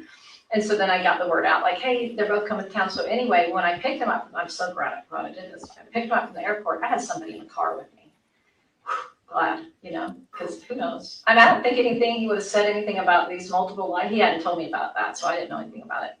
But I had, her name is Janelle Littlebear. She was with me, and her daughter was with me. So anyway, we went to the place that he was going to speak, and then we had a lot of craziness going on with the air conditioning. But anyway, and then I said to him after, you know, it was all over, I said, do you mind giving me a priesthood blessing? I could really use one right now, you know. And I looked up to him at the time. I thought he was this great visionary, and which I don't even think he's a visionary by the record now. Now, I may have said it earlier on, but now that the more I learn and ponder, I'm like, I think he made it all up. The fact that you would ever think he was a visionary. Look at, if you can you see the face on Ray here? It's kind of being covered. I can't remove that, but he's like, I mean, just this, I don't have to finish it. You know what I'm thinking and was about to say, if I could come up with the words. Just look at her. Anyway, so he gave me a little, it was just a nice little blessing. Anyway, but he never, I didn't feel like he was trying to come on to me, or He wasn't. maybe he used me just Nobody to get his is. book sold there. But when he met Lori, it was a totally different energy than when I met him. It was, so that's, just let me know. Of course, I never had any type of interest in him at all. Because you can tell why. So. he was not somebody I'd be attracted to, you know what I'm saying? But plus I was married too. Sorry, slam. Let's talk a little bit about the night that you were at the apartment in Rexburg, the night that we believe that JJ came on Bestie. Yeah. If I recall right, you guys were doing a cast, and Alex had already taken a podcast. Weren't you in that band, Fletcher? I knew what you meant. And Alex had taken JJ gone to his place, and we know that then he brought JJ back. Yeah.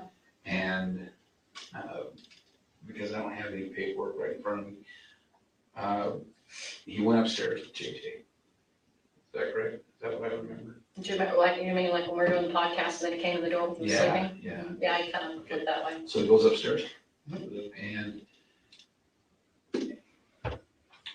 do you know where he went when he went upstairs?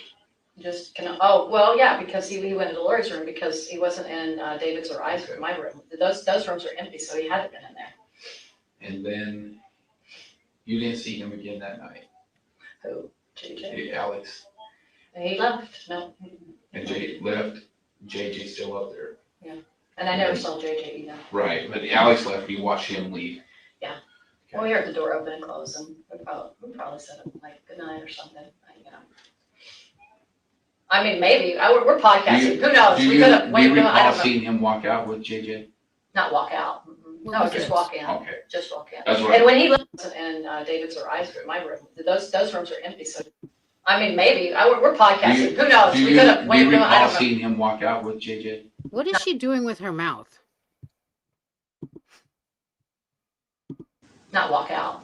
No, Okay. just walk in. Okay. Just walk in. That's right. And when he left the first time, we didn't see him take him. And David's or I's open and close, and we probably said like good night or something, you know. I mean, maybe, we're podcasting, who knows? Do We you could have, I recall don't know. seeing him walk out with JJ? Not walk out. No, just walk in. Okay. Just walk in. That's right. And when he left the first time, we didn't Podcasting. see him take him. We just know he had him Cleaning her because teeth. she said Thank he you. didn't take him. That's what I thought. I don't recall that. I just remember he wasn't there. But the time he left, Mm-hmm. so he brings JJ in, Mm-hmm. and then he leaves again. This is Lori Vallow's best friend who pretends to never really have any belief in their little cult, and she's being a police interview with her after the children were found. Hi. He did not take JJ out of the room, or out of the apartment. Mm-hmm. Okay, so you get done with your podcast, everybody goes their separate way, and everybody goes to the bedrooms. And David, I recall David having his dream. He woke up. Yeah, funky. Did he come and get you and tell you? No, I was actually laying beside him when it happened, In which room? in JJ's official room. Okay, so he woke up and you're at the side of him? Yeah. And tell me about what happened from there. His heart was beating. He was distressed. He said, I just had this really bad dream. And then he kind of sat up and he was just, and he just was, I said, well, tell me about it. And he's like, it was just so dark. He's like, I saw an earthquake and I saw people hurting and I wanted to help them and I couldn't, and something like that. That's what it feels like, remember. It was like his heart was hurting. Like his whole body was under distress. When he has dreams, they're like lifetime dreams. You know, some people dream vividly. I do not dream like that. He has incredible dreams where he feels everything in his dream. So it affects him at a totally different level. Okay. So that's what happened. So then I think, oh my gosh, maybe some evil spirit, because you know they were always talking about it. So I text Lori and I text Chad. I'm like, I don't remember what I said. Probably, are you awake or something's wrong, Chad. David, I don't remember what I said. I just remember trying to get to them.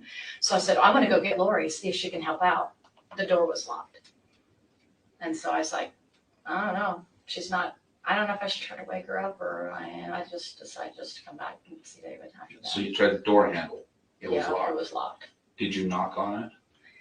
Maybe. I probably did, but there was no answer. I don't remember if I probably did, but and I think I tried calling her too and texting her, and I think I tried calling him. I thought maybe he could help out. Neither one of them responded to me, as you probably could tell in the text. You probably saw that. Nobody responded to me, so I just went back to bed. And then we woke up next morning and she was happy chappy. How was David? He was better. He felt better. He's like, that was a bad dream. Then we would tell them like, hey, he had a bad dream last night. She's like, oh, that was Julie Rowe. He attacked her. Once again, throw Julie into it from a distance. Chad said Julie Rowe attacked David? Well, Lori probably said it, but you know, she always went through him. So when I say it, it's kind of they're both. They who knows? They both. And then I don't even know what I believe anymore, what she says that he says, because she's such a liar now. At this point, I'm like, I don't know anymore who said what, but between the two of them, they came up with it. They always throw her into the bus, you know. And it's because because right before that earlier that day, we went to that lot where, you know, the land was going to be for sale. And so we were talking to a friend of Julie Rose. His name was Keith Levitt. And Keith Levitt was there with his wife, Suzanne. And then the realtor was there. And Alex was there. But Lori wasn't there. David thought she was there. I said, no, she went home after that. He goes, I forgot that. Anyway, and so anyway, because we saw her, we thought, oh, she's going to tell Julie Rowe. Keith is going to tell Julie Rowe that we were there because he saw us, because they're really tight. Keith and Julie are super tight. So that's why they threw that, you know, Julie Rowe attacked him that night because, you know, Do you remember by chance what Lori was wearing in the morning when you guys got up? She was typical wearing spandex pants and spandex shirt. I don't recall, but that's usually what she had on. Was it the same clothes that she had on the night before? Oh gosh, I do not remember. I know that's kind of a tough one. I don't remember details to stuff like that. It's not one of those things I pull unless it stands out for a reason. I wish I could tell you. That'd be good to know, but I don't know. She usually had new clothes on every day. If I can remember, it seemed like she had fresh clothes on every day. She was kind of into her clothes, so. All right. That night on the 22nd. Yeah. Try to remember as best you can, okay? So it's a Sunday, Yeah. right? Do you guys go to dinner, or do you guys make dinner on Sunday night? Well, we would make it because we don't go to eat on dinner now, so we wouldn't make it Okay, at home. so everybody's at home. Fuck you on the steak and fuck you on the Does baked Lori potatoes. leave anywhere with JJ? I don't have any memory of her leaving. So you sent a text, correction, Lori sent a text to you around 8:30 that evening, saying that something to the effect of, hey, I'll be there shortly, JJ woke up, she's getting him back to bed. Do you know where she was at or where you were at when she sent that text? Gosh. Man, that doesn't even sound familiar. Maybe at Alex's house. I mean, that's the only place that she could be. Do you have that conversation with her on your phone right now? No, I think I deleted everything. I was freaked out when it happened. Sorry. I wish I would have kept it on. Sorry. So, and I can get that. So say it again. So who's speaking? Say it again. So Lori She texts me and says, something to the effect of, I'll be there I'll shortly. be there shortly. JJ woke up and I'm trying to get him back to sleep. And that was at night. It was about 8:30 at night. Well, okay, because we didn't do the podcast yet. Okay. We started the podcast like late, because I remember thinking, man, I can't stay up this late. I'm an early bird, like, come on. We started late, and she's an early bird too. So it must have been, my guess is that it must have been at Alex's house getting him to sleep over there. I'm guessing. So I'm just gonna make some guesses. That's that, because she would never have gone to Chad's house because Tammy was there, right? So where else in the world would she go? I Right, have no but idea. And that's why I'm asking if you remember being alone in her apartment with her not there? Because if she's at Alex's, you're alone in her apartment. I could have been upstairs or something. Maybe I was talking to David, who knows? So, and that's why I'm asking, if Yeah. you remember her leaving and JJ not being there around that time. Probably, because that's when he was no longer there when we did the podcast. She wanted to be part of something. I agree that was important, but almost everyone else in the world knows that this is only important because of how horrible it is. And had none of the crimes been committed, it wouldn't be important at all. And so somehow, I think I was upstairs, that's what I feel. I just don't remember that detail, because I had any reason not to remember that, you know? I didn't know anything was going on, so I didn't have a way of associating it with anything. I just knew I was gonna do a podcast, and that was it. And I didn't prepare for it, because I never prepared for the podcast, I just love, you know? So, And that night when David was having his dream and you sent the text to chat, and understand. Okay, Meg. Have a good night if we don't see you again. And I'm not Thank you. casting any judgment here. yeah, that's okay. But were you and David sleeping in the same room? Or That did you hear? night, no, that night we were, I think so. Okay, so and which room, if you're walking down the hall, which room were you in, the right or the left? It depends on which way you're walking down the hall. So if you're walking away from Lori's door, Away from Laura's door, towards the room. towards the room. So David's, well, he was assigned that room. And then the first night, you know, David wasn't there for a few nights, so I was in Tylee's room. So that was the room that I stayed in. And then he stayed, so yeah, left room, and it had the mattress on the floor. Okay, so That that night, you guys were in the left bedroom. Yes. And the nights prior to that, you were in the right bedroom. Yeah, I was I don't know how many nights. I know at least I was like 1 or 2 nights in Tylee's room. I know. This is Melanie Gibb trying to get her way around the fact that she's a 50-year-old woman who was sleeping in a bed with a man who she wasn't married to, as if the police are going to give a crap about that. And she's That I just can't remember when he came there. Was it Friday or Saturday night he got there? I mean, Anyway, with It'd been the first night that he got there. everything that is going on with this case, and that's what she's concerned about. Just give them the answers and stop. Which night was that? Do you remember? I don't, but you guys shared the same room the first night he showed up at the apartment. Probably. Because he was. I was there like a day or two before he was. Right. Because didn't I get on a Wednesday? I think a Wednesday and Thursday. So I would have been in the room Wednesday and Thursday in Tyler's room. Okay. And then I think he was there 2 nights. I think. So I think I was there for a total of 4 days, and then we left on the Monday. Saturday, Sunday, no, that was 5 days. Anyway, sorry, they blur. So anyway, I don't remember other than like something, I don't know what I said on the text. Probably something like something's wrong with David, he had a dream, something, I don't know what I said, but something to the fact that something's wrong with him. I just thought, man, there's maybe somebody evil spirit, that's all I could think of. That's all I could think of, because I was like, why is he traumatized in this dream? It's pretty intense. Anyway, it was bad. Hi, Alexa. And so after you went and knocked on Lori's door, I don't know if, I know I did this. tried the handle. My guess is I probably knocked, but I just decided to come back. I was like, well, she's probably sleeping, so I'll just leave her alone. And then you I guys, hate waking people up, it's not my favorite, so. So what was your intent in going in there? To see if she could come and help with a blessing. Like if she had some, it's like, hey, David Strong, can you,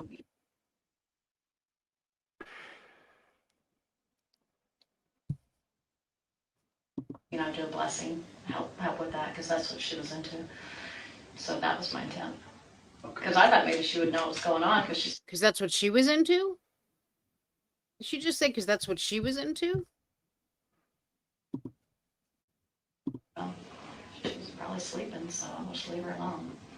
And then you I guys, hate waking people up, it's not my favorite, so. so what was your intent in going in there? To see if she could come and help with a blessing. Like if she had some, it's like, hey, David Strong, can you, do a Wake her up. blessing, help with that, because that's what she was into. So that was my intent. Okay. Because I thought maybe she would know what's going on, because she seemed to have all these, experiences with the other side of the veil and Jesus all the time. Like I thought, well, man, maybe they can help out. Okay. Yeah.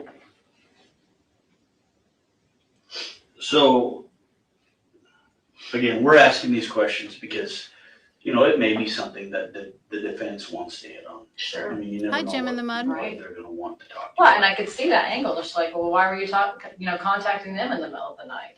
Well, this weird experience. I don't know what else to say. Good to see you. And so when we talk about this stuff, it's for that purpose, right? Yeah. So that morning, when David talked to Lori, did he express any concerns to you about JJ's whereabouts? Did he express any concerns to David. me? Mhm. I don't recall him expressing concerns. On the drive home, did you guys talk or text Lori or chat? No, I mean, what would we have said about JJ? Just, I know that he questioned her, like, Yeah, where is especially with JJ? grown-ass He men has a having zombie in nightmares him. and stuff. Just And go he back to didn't believe it. sleep. I mean, I don't remember. Was he saying that kind of mock? Or Um, was he really? no, I think he was genuine. Hi, LJ. Yeah, he's not a mocker. He's pretty genuine about these kind of things. I just don't remember that full conversation. And that's why I asked, because if he was concerned, right? Oh, JJ has right, a like he was, zombie in him. yeah. It would be, I would think that maybe you guys would maybe discuss that if you could remember discussion on the way home, because it was kind of a long drive, right? And then during that drive, there was 3 or 4 phone calls that you made to Lori. Okay. During that drive, and do you remember? Well, LJ, I'm sure you are an outstanding mother to your sons. I hear you. Thanks for joining us. I think there was somebody who asked if Hear Me Out is going live later, and I said yes. And I think someone asked if I'm going to be joining him, and I believe I am if I can. And this woman is lying in bed in sin with a man she's not married to, and nobody cares about that but her, but yet there she goes doing it. And he has a nightmare, and she goes running over to Chad and Lori's room, even though she doesn't like to wake people up. What's wrong with these people? I mean, a lot, I know, but What that conversation was. Jogging my memory. Holy cow. I know it's a lot to remember. Well, you get up past this like a long time ago. That would help. I just, Well, and I don't even know if I would remember because it wasn't significant enough for me to remember. There's certain things I remember, and some things I'm like, don't remember that. It's possible we could have talked about it. I mean, it's highly possible. Do I remember? I don't remember the words. Pam, they're so cute at that age. How do you remember how she was, her tone, her demeanor on the phone with you? Was she? I don't even remember the conversation. That's the hard part. I don't even remember talking to her. Is it normal for you to call her 3 or 4 times in a day? That's not unusual. That's not unusual. There were periods of time where she talked to me more, and then she'd move, and she'd be maybe focused on Melanie. So if she was focused on somebody else, she wouldn't. But I was with David, so didn't have as much when I was with David, so I went through, gaps here and there where I did and didn't. In the beginning, yeah, and then when she moved and stuff, it started getting a lot less. I don't remember the conversation, I'm sorry. I'm sure she probably talked about those things, that's all that seemed to be on her mind all the time, Okay. I mean, yeah, if they bring them up, they're gonna, wherever they ask me, They we're do a lot, happy to I'm talk sure. about it, but I don't remember them. Prior to those podcasts, had Chad been over there? Yeah.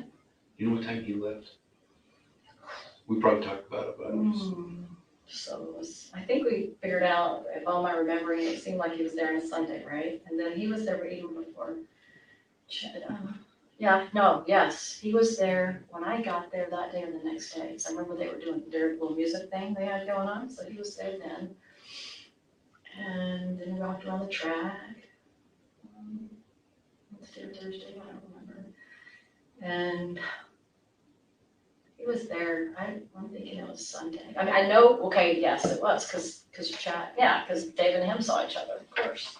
Okay. Yeah, so he definitely was there on Sunday, or we interacted with him on Sunday. Was he at the house on Sunday? It was, anyway, he was at one point, I remember he was in the kitchen at one point, and I remember David was there, so I just remember they were both in the house at the same time. Do I remember exactly when it was? No. But he always seemed to like to go home because of his wife, so he didn't want to upset her. I had that feeling, something like that. So he probably didn't stay too late. And he was not there when we did the podcast. He was gone already. I bet you got a lot more information because of the text, so you guys know a little bit more about their whereabouts. They were always texting each other. But who knows? You know more than me. So, I know you're trying to help So the night find of a the way 22nd. to pin them on a, I know, I wish So- I could just remember more. so the 22nd would have been a Sunday, 22nd Sunday, yeah. okay?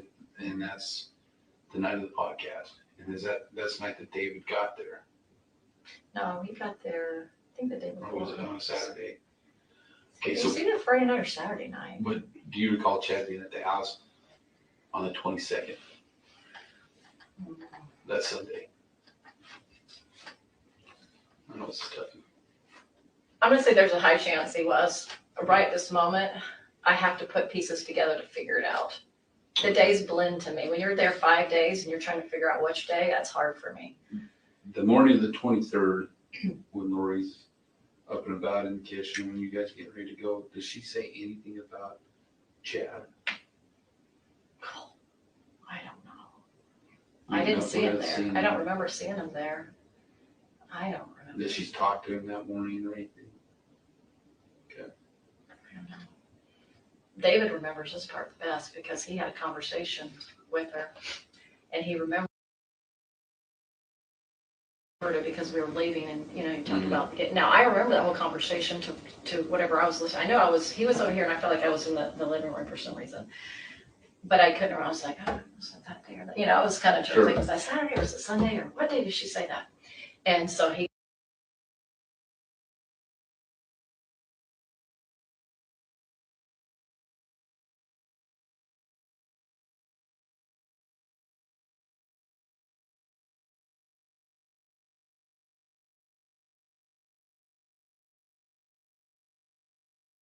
did remember that it was that day, which I'm grateful that he remembered it was that day. Sure. But yeah, I remember her telling me about how, and I remember she was doing my hair. I think it was that morning. Yeah, it was Sunday. So it really helps if I can start remembering things associated with it. With Sunday? Yeah, she did my hair. She cut my hair in the bathroom downstairs. And she even colored it. She couldn't do upstairs, but it was enough room, so went downstairs. So we were in her bedroom. She We were in cut your hair bedroom. For the love of downstairs God. I almost made it. or upstairs? No, downstairs. And then it seemed like we I don't know. Did you hear me say that she's a Cora whore? Because that's important. I also thanked Em and Emily for. Hang on. Sorry, guys. Sorry, but guys, for the super chat in which she tells us that she's got to make dinner, but she wanted to share that her beautiful, perfect niece experienced her first brunch today with her mom and dad, and the pics were adorable. Love you, mean it. I love the good news because we can all use it. Thank you, Emily. I apologize for my muted mic. It will happen again many, many times. Started off in her bedroom, doing my hair. And then she's like, let's just go downstairs. It's easier down there. I don't know why. I can't remember the reason. She just thought it was easy. Now, she had all her stuff up there. So I don't Upstairs? know. Yeah, I mean, that was all her, well, because there was hardly anything downstairs in that bathroom. There wasn't a lot down there. It was pretty empty. I remember. There was probably a few things in there, but not much. So it was small. So anyway, I was sitting there and I remember looking in the mirror and I remember David was back there in the kitchen. I don't know. I mean, he was somewhere in the house, obviously. And then I remember her doing my hair here. And, or cutting it, and David didn't like my hair short, so anyway, it's a long story, but anyway, she was trying to trim it up, I remember it was like off a little bit, and it was pizza boxes or something, and JJ was trying to cut them, something. Me or her? Yes to both. She's almost done though. I'm trying to remember what she would have made for breakfast, and she wasn't a cooker, she wasn't much of a cooker, but we had something. Melanie, let me ask you this. With multiple probations. Yeah. Were you 100% believer in that? Probably sounded like I was, but there was always that question mark. Everything's a question mark for sure, but did I sound like I believed in it? Yeah, I tried to. I tried believing it at times. She'd tell me stuff like, oh. And then sometimes I was like, I don't like this because I'm not, you know, Well, I haven't lived very many lives. what was your spiritual name that she would use for you? Phoebe.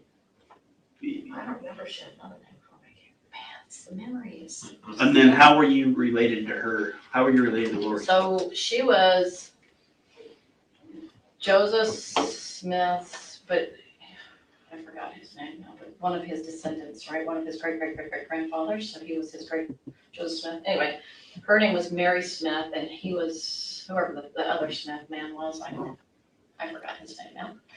I used to know. And I was the oldest of all her kids, and I was Phoebe, and then the last one was Christina. She would have Christina, I think at the last or the second to last, something like that. She had like 10. With the something same like father? that. Uh-huh. Yeah, so that she only had one husband in that one, according to her. Now, I don't believe that now, just for the record. I Right. do not believe any of this stuff. So Lori was your mom? That's right. Okay. Yeah. Because there's times you call her mom and some Yeah, messages. Yeah. Um, Did I 100% believe in it? Say like, I buried in the 90s at times, you know, but I tried to like, is this really, I mean, there would obviously be like, is this really true? Is this so far out here? You know, I definitely questioned all of it. I mean, well, but it sounded like I did, because I referred to it as if I did. and that's the thing we want to address is, Yeah. you know, it's probably going to be something the defense hits on, right? Sure. I mean, based on all this stuff, Yeah. reading the text messages and the Yeah, conversations. but why didn't she always know? It looks like you were probably closest to Lori more than anybody in that group, even probably more than Zulema. Yeah. And so, you know, be prepared. That's probably something that they're going to hit on. And there are some text messages where you call her mom and, you know, you talk about different things. Yeah. Charles being shorter because he's possessed. Yeah. Different things like absolutely. that it does make it look like. I And believed it. I can believe that you believed it, right? I mean, they're manipulative. No, they can believe that you And believed there's it. things that they said and people bought into. Yeah. We just want to get ahead of all that stuff. You want to before it prepare me. comes out in court, right? And that's, my testimony is always gonna be like, it's gonna sound like it, you know, if he said, it's gonna sound like it, according to text, I believed it. And yes, I did believe it to a certain level, but can you ever believe in something 100% that's not true? Well, I don't think any of us can, but that's my thing is, you believe it enough to sound like you believe in it. Well, I know. Does that make sense? No, it makes sense because a lot Yeah. of people who believe in whatever faith they believe in Right, will sometimes question that faith. I mean, Right. I get that. yeah.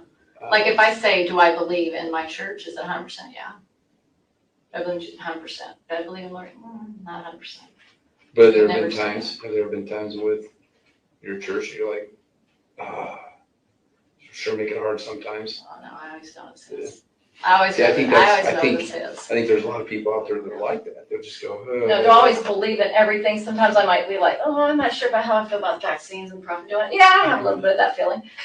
So, but I know that is my 100%. But But I was never 100% with them. Even though I maybe acted like it, maybe I sounded like it. Well, understand, they're gonna look at it like this, and I'm just gonna play devil's advocate, right? Go ahead. If real you didn't- quick, are you done? Are you done? Yeah. Yeah. Yeah. Okay, so let's be done here. We need to talk to you about some other things. Okay. But I want, if we're gonna be done. Oh, you mean this room? Yeah, real quick, Phoebe, it was Phoebe, and what else? Did you say Christina? That wasn't me, but Christina was one of her daughters. Did I make that clear? Is there another? Let me see. Hang on a sec.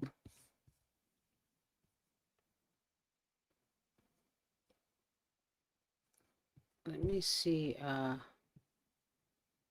there's a continuance of this. I didn't see one, but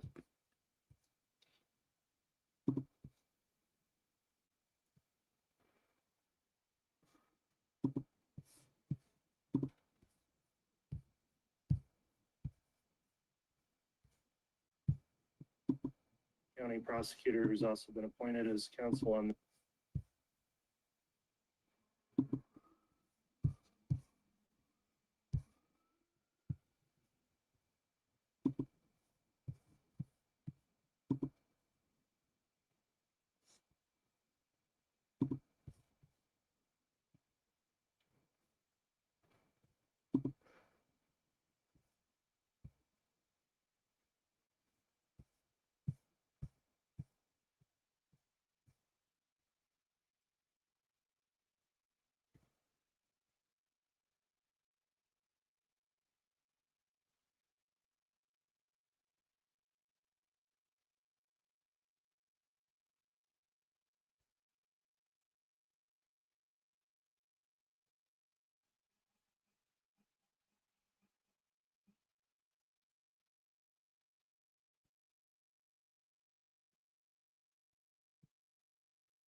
I don't know if I've ever seen the Christina Atwood police interview.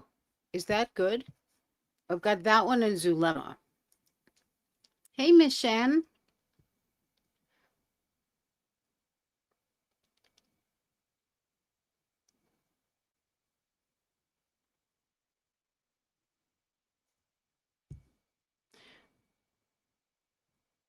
Oh, I don't know. I didn't play the secret recording of Mel G.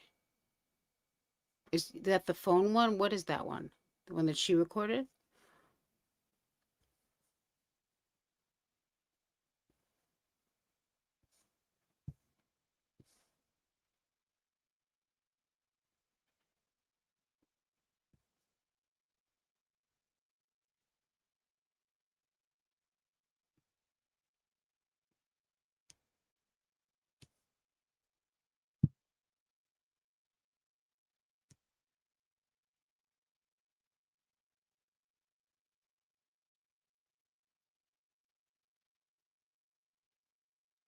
Yeah, I didn't play it, but I could. I have to find it first. Oh, yes, I remember the woman, her call with that woman who she met over on Facebook or something. Yeah, good call. Let me see if I can find that.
Okay, I found it. So this is a call that Melanie Gibb, I think it's just audio, obviously it's a call. Uh, somebody, from what the way I remember it, and correct me if I'm wrong, someone on Facebook was like, "Hey girl, hey, how you doing?" You know, whatever people like that say to other people like that to get them to, probably doesn't take much. And they talked on the phone. Melanie did not want this to be, I believe she gave this call immediately to the authorities, or, you know, and we have it now publicly against Melanie Gibb's wishes. Night, Mal. Okay.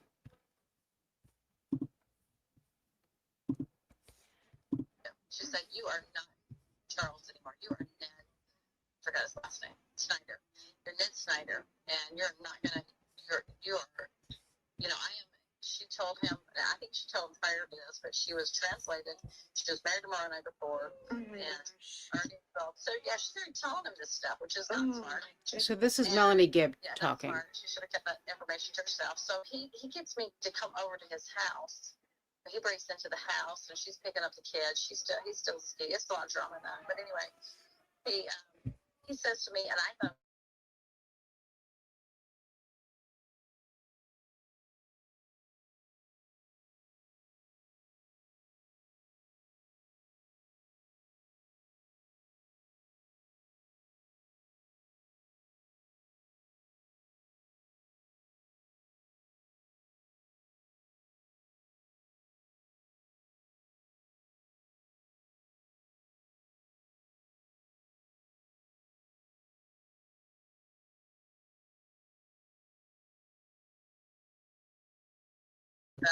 so Better? I just stood there and didn't know what to say to him, and then he hugged me and he was crying, and I was like, now look, I look back now and go, oh my gosh. Anyway,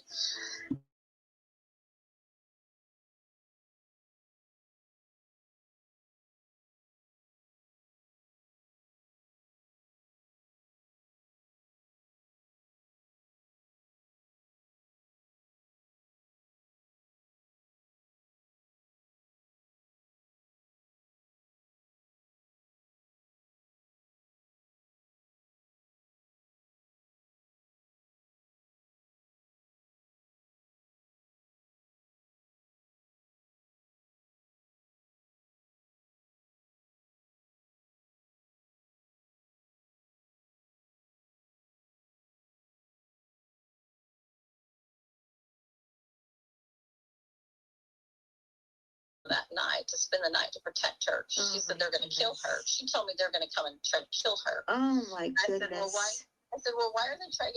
We're going to try to kill you. And she said, well, because I have a $3 million policy on my head, and my brother and my husband and my nephew are all zombies now. So you're not hearing that? Or what's muted? The sound?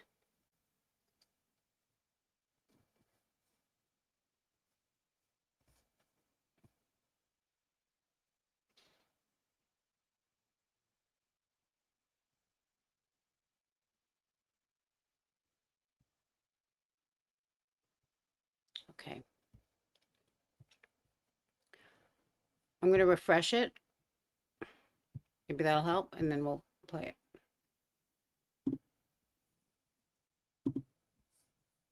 And then she invited Alex over that night to spend the night to protect her. She said they're going to kill her. She told me they're going to come and try to kill her. Oh my goodness. I said, well, why are they trying? We're going to try to kill you. And she said, well, because I have a $3 million policy on my head, and my brother and my husband and my nephew are all zombies now, and they all want me dead. Oh my goodness. Hi, Great Oh Patterns. yeah, it gets crazy. So Good to see you. anyway, they have the shoot down and everything, and she grabs his phone and they fight over that, and then Tylee, her daughter. Can somebody post Great Patterns channel in the chat? She is the one who recently did the first video of Sarah's interrogation, and it's quite good. I enjoyed it, and I think everyone else who saw it enjoyed it. Now let's get back to this hooker, Melanie Gibb. Picks up the bat, tries to defend herself or hit him or whatever. She doesn't like him anyway. And she doesn't like anybody. And so, anyway, they shoot him. And so I talked to the police officer. He goes, you know, she was really happy for somebody that just had her husband shot dead. You know, she was like, oh, how are you? Da-da-da. She's real positive and upbeat. And I was like, oh, that's not normal behavior to somebody that gets blown away in your front row. Yeah, exactly. And I mean, that would traumatize me. But anyway, so she's told to move up to Rex. I'm sorry, just me. I wasn't clear. Oh, I got it. The Lord tells her, move up to Rexburg now. She takes Tylee and JJ with her. Tylee and JJ are up there. I know she's up there with both of them because I can hear them on the phone in the background while she's packing and moving in. And then she tells me, I don't know, within a week or two that Tylee is now at BYU. He's up there. She's up there at school. Oh. So I go up to visit her, and I see that Tylee is not there, and I said, hey, you know, Tylee's, I mentioned again, like, Tylee went to BYU, and she goes, yeah, but she gave me this really creepy look. Oh. Yeah, it was creepy. It was like, yes, she's dead, really, and you know, that kind of look. Yeah. Like, yeah, almost that kind of look. But then I didn't know what to think about it at the time. I was like, why do I feel creepy when she looks at me like that, you know? Yeah. And so anyway, then she tells me I get there in September 23rd weekend, and JJ's missing. No, JJ's not missing, sorry. JJ's there, and she tells me he's a zombie now. Oh, my goodness. And so was Tylee. Oh, no. So, yeah, so people that are zombies, they don't end up staying alive. You've probably seen the pattern. Right. And so, anyway, so I say, okay, she says, I'm just going to give him back to Kay, the grandmother. And I said, well, that sounds like a good idea. Then you guys can move on with your missions. Just, you know, just tell her to take Kay. You think she'll take JJ? I mean, he's a lot of work. You think she'll take, you know, no, yeah, I'm hoping so. I'll just have to make something up. I said, well, you know, tell her you're sick or something and that you just have some illness and that you're not able to watch after him. So, you know, she said, hey, he's a handful. And so, and plus it's not her kid anyway, right? And so. It's not her kid because she adopted him, right? Right, she adopted him from Kay's family. Oh, she did?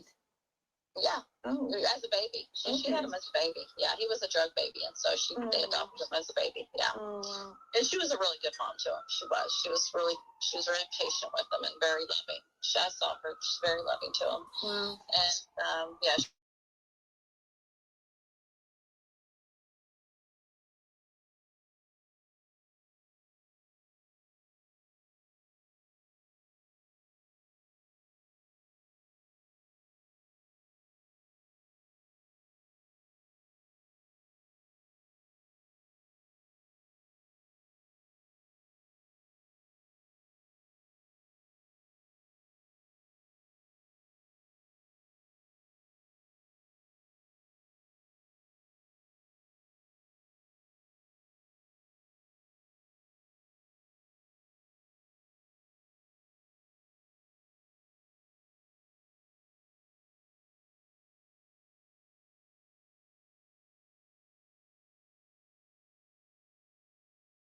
And so, and I said, well, how did she die? She goes, well, we just had to do what we could to take her out of her spirit. Something like that. Uh-huh. And I was like, okay. I'm thinking she said a prayer or spirit.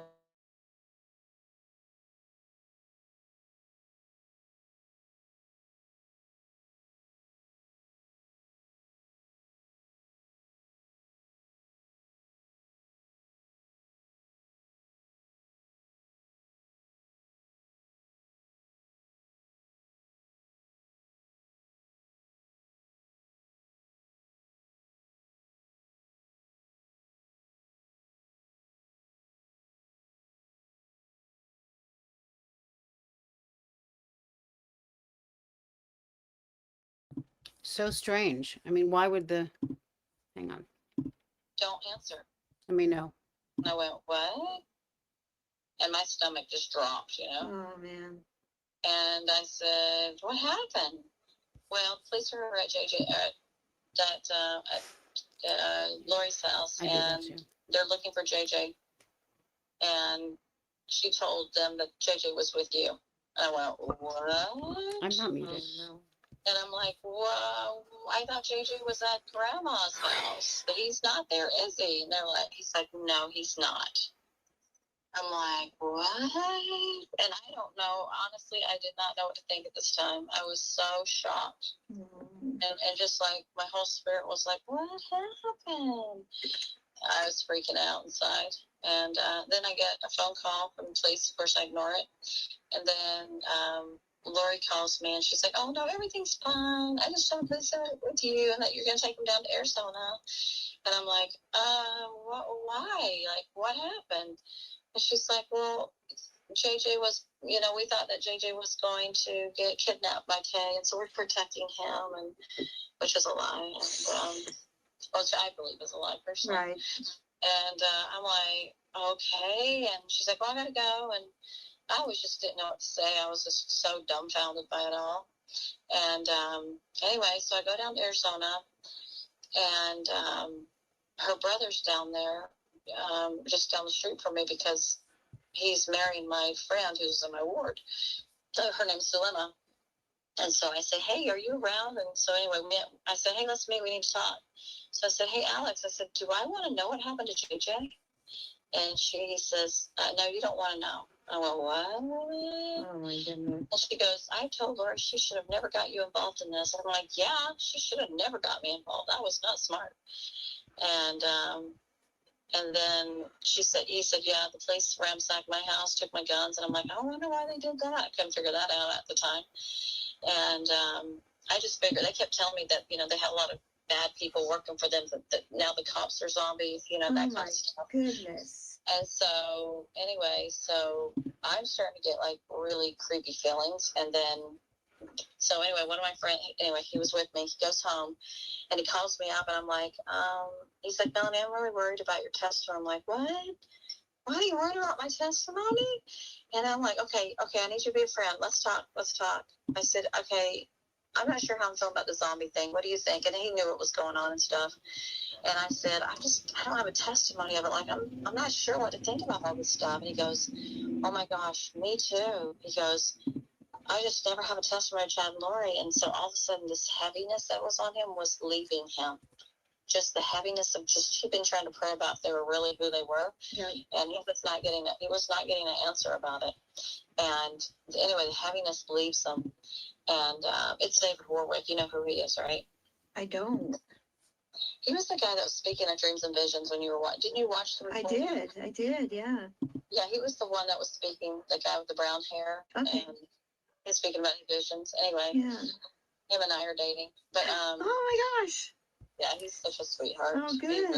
You'd really like him. But anyway, he's been questioning all of this because he's really had amazing visions, and he's like, this is really not comfortable for me, Melanie. Like, it's really jacked up. And anyway, we talked till 5 o'clock in the morning. Wow. And I was like coming to Jesus, and I was feeling the stomach, that deep pit stomach feeling you get things are wrong. Yeah. I was feeling it, gut instinct was going, something's wrong. So I call Sulema, and I'm like, hey, Sulema, like, what did Alex say? I'm getting a bad feeling. I'm not sure what to think about this. And she goes, well, she told me what her testimony was of Chad and how he gave her a blessing, made her also part of the 144,000, and said she was translated too, and then said she basically started having visions after this. Okay. Yeah. So she had a testimony of Chad that he was real visionary. And so, anyway, so I said, well, what did Alex tell you? What happened? And she said, well, all he said to me was, you don't want to know. No. He said, they won't be able to be found. He won't be able to be found. Oh, I'm like, that's that? I said, you know what? I'm not really feeling good about this, Selena. And she had just married him. And because, that Chad and Laura were like, get married, hurry, you're part of the 145,000, you need to get married. My brother Alex, you need to marry him. And so they got married quickly. And so, anyway, it was not good. And so I said, I'm going to have to call the police. Like, I'm feeling really bad about this, Right. And my gut is screaming at me, and I don't think Heavenly Father's, pleased with me right now. Right. And so, anyway, they So I go fly up to see David because now I'm starting to feel insecure about how safety I'm feeling at the time, because I know he's up the street, Alex is, and I'm starting to feel uncomfortable with the idea of now I'm going to report him to the police and he can go to jail. Right. And so I leave town and go up to Dave, and Dave just ministers to me like the whole week. I mean, he is there for me, and I am like heavy with energy, super heavy. And I tell the police, I said, I'd like to talk to you. And he goes, well, you know, when you get back to town, I'd like to talk to you. And so called up the Rexford police.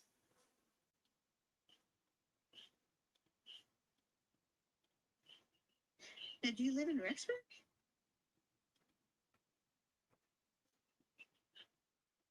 Hello?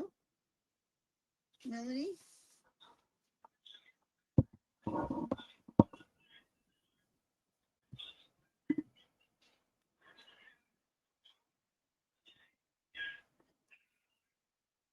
Melanie, are you there?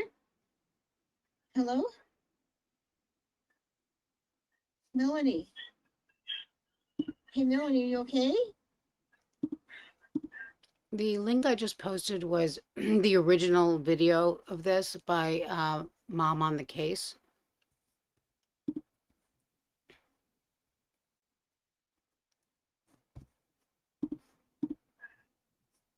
Hello? Melody is such a loser.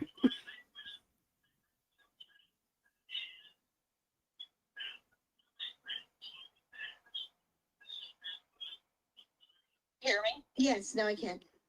Oh, sorry. I don't know where I left off. I noticed that my phone flipped over. Oh, you said that you called the Rexford police. Oh, okay. Sorry. You were okay. Okay, so I got to back up. I'm speaking a whole bunch. So I called them, and then they said they'd talk to me later when I got back in town in Gilbert. So I decided to call Lori and Chad, and I recorded it. And I said, hey, why did you tell the Rexford police that JJ was me when he was not with me? And she's So how stupid is she? I mean, correct me if I'm wrong, if someone knows, but I don't think she really knew this woman. Like, I can't really imagine that any time that I would be just getting on the horn for an hour with someone I don't really know. But if I'm in the middle of an investigation where children are missing or anything or any kind of investigation, I'm not doing this. This woman could now wait to start just basically covering her ass in all the wrong ways. Like, it's not a good look. She's just not a nice person. says, well, I just did that for your safety. I didn't want you to know where he was so that you would be safe. And, because, the situation's really uncomfortable, and that, we're trying to take JJ and da-da-da. And I'm like, well, you told me he was going to Kate's house. And they said, well, we did that for your safety. And I said, you know what? I believe that you and Chad are being deceived. And I said, you're a core whore. Exactly. And they said, well, you call me a core whore? And I said, yeah, this is like a core whore. And I said, it's like a core whore. And, carnal desires. That's why I did this, because of the carnal desires. And I fear. said, you saying I did this because of carnal desires? I said, yes, you and me know both, hun, that you are very carnal.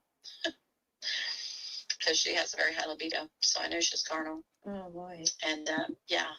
And so, and I said, the scriptures say that the Lord said in Doctrine and Covenants section 3 that if you would have followed him, he would have protected you against all the fiery darts.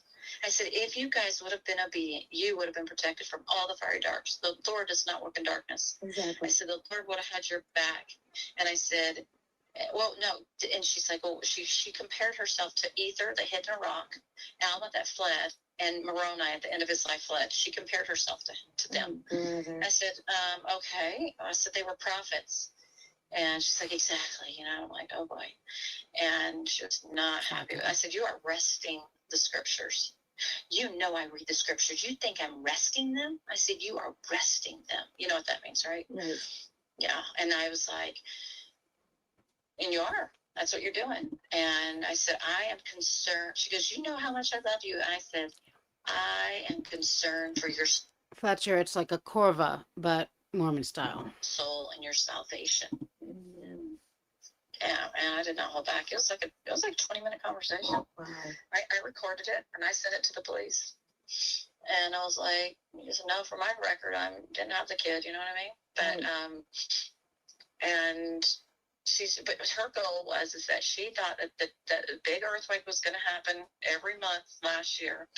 And she was told by Moroni that it was going to happen. And so therefore it didn't matter what happened to anybody or everything, because life was just going to change. It's going to be fine. Mm-hmm. And so anyways, the police, you know, I talked to them, and they're basically, you know, Chad is like texting people and calling people still. So, yeah, they can track him and stuff. So they just a matter of getting evidence on him, I guess, now. But, yeah, and so I hope that I don't have to go and testify. I'm hoping that that won't happen. You know, Catman, I always say, usually in videos where religion plays a role, that there are so many good religious people of faith. And I think that, I mean, aside from all the people that are being murdered, this is such a slap in the face to them. And it's so disturbing. It's really so like, why do they have to drag an entire religion into it, you know? And like you say, the scriptures and I mean, Sarah Boone reading her, like, I mean, it's just such a, and it's such a typical criminal thing. But Really. anyway, And they're not really religious. They don't have faith. So what have I learned? It's horrible. I've learned so many things. This is one thing that I've learned. I started thinking about the scripture from Hey, James, Billy where he Dad. talked about pay, you know, I lost you again. Oh boy. I hate a hypocrite and a phony. Those are Melanie, the two I lost you things. again. Okay, Carolina. Oh. Thank you. I lost you again.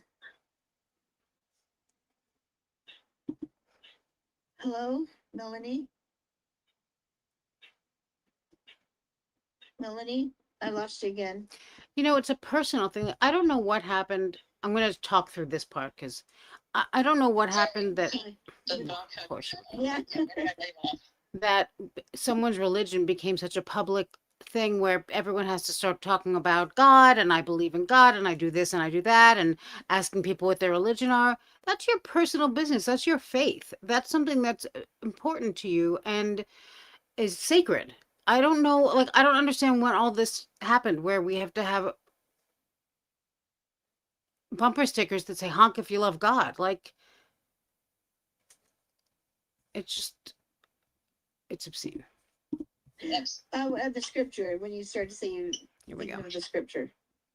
Oh yeah, so the scripture that says, She did not for know. James, he wants for nothing, you know, perfect patient hath through perfect work. Yes. Wanting nothing. Wanting nothing. Wanting nothing, yes. The problem is that when we want something and we want something and we want something, there's counterfeit that comes along. Joseph Smith wanted to give him to please inheritance. He gave him the plate. So he got in trouble too. He got in trouble as well. Right. And Or a lot. the Lord is trying to teach us is that we can't please our fellow man. We have to quit pleasing our fellow man and put God first. And so I started thinking about Dr. Bradley Nelson. Do you know who he is? The guy that does the motion code. He started it. I don't like him, but go ahead. Yes. Well, good. Because I do not like think him. about this. Think about this. Dr. Bradley Nelson wanted to heal 10 years, I believe he said, in a conference that I happened to be at. He was like, 10 years I went to the Lord. I want to heal. I want to heal. I want to heal. And the Lord finally waited. Well, so this is where the Lord comes in. He's like, oh, here comes the counterfeit. Right. And You didn't offend the me. door to the doctrines of devils. Yep. You didn't offend me. I don't know even, I'm not even sure what you're referring to, but pretty hard to offend me anyway. Yeah. Amen to that. Oh my goodness. So this is how they come in. So all this energy work. Now, I used to kind of be a fan a little bit. Right. I never 100% felt good about it, but I kind of wanted to believe in it. Right. And I came to the conclusion from all my experiences that those things are to be taught and shared by the Holy Ghost, and that these people are opening dark doors. Even though they think they're light, it's bringing in darkness. And hey, I could be wrong, but I think that Lori didn't get the death penalty because she wouldn't give up her right to a speedy trial. Is that right? Because I don't think those trials are eligible for the death penalty. Absolutely. Oh, shoot. Hold on just a minute, hon. Sure. My son's here. Hey, babe, what's up?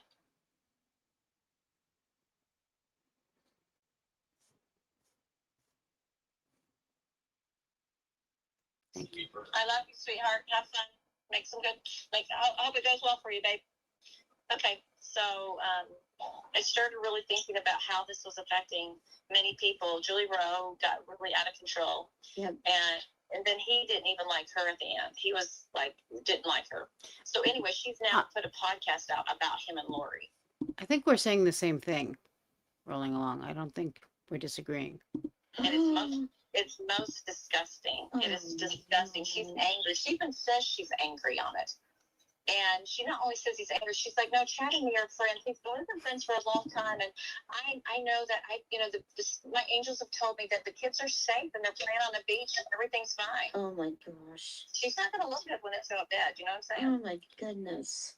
Yeah, exactly. She's out of control. Her aura was gone. Oh. First of all, just to clear this up, because this is important to me and it's something I've said before. I respect all religions, all faiths, all people, no matter how religious they are.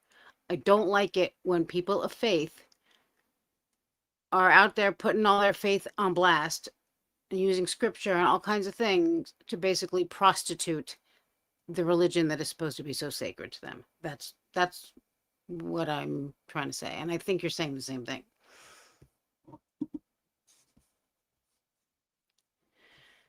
Let's get back to this hooker.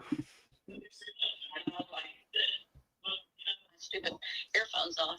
Keep going to my earphone mode. Goodness. Anyway, so we're like a prideful group of preppers, you know that? Oh yeah. So prideful, like we think, well, if everybody doesn't know what we know, then they're asleep and they're just look at them. They just judge. Right. And I'm like, that doesn't sound like very Christ-like. No. You know what I mean? Right.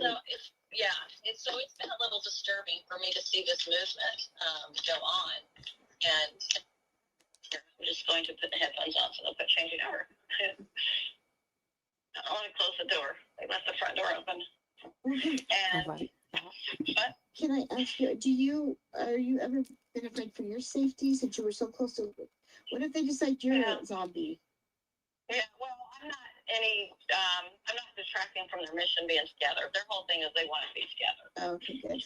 So I'm not stopping them from being together, so they don't have any reason for popping me off. Good. I mean, of course, I ask the Lord to protect me, right? Yes. Yeah. And the Lord said, well, if you keep my commandments. He's pretty good. He's pretty good. Oh, my goodness. So anyway, Preach, don't preach.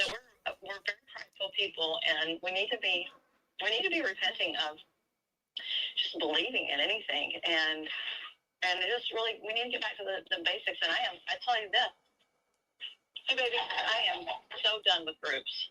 Done. Oh, absolutely. Me too. So, me too. Done. And this has taught me to my knowledge, and I'm not sure if I've been corrected in chat because I haven't caught everything. This is just some rando who she met on Facebook.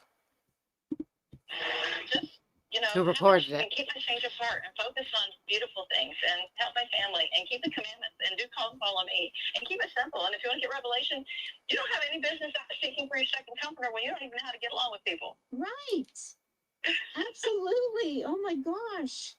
Mm-hmm. And Mike Stroud is apostate. I don't know if you know that. Yeah, he is. Yep. Why is he turned against the church? No, but he's been ordaining people to 144,000. And he has had an altar in his house. Mm-hmm. He's had what himself? An altar in his house. What is that? I don't understand what that is. An altar. An altar. You know. Oh no, he's got an altar in his house. Yeah. I also love to picture this woman. Oh no, he's got an altar in his house, just holding it up to however she's recording this thing, you know.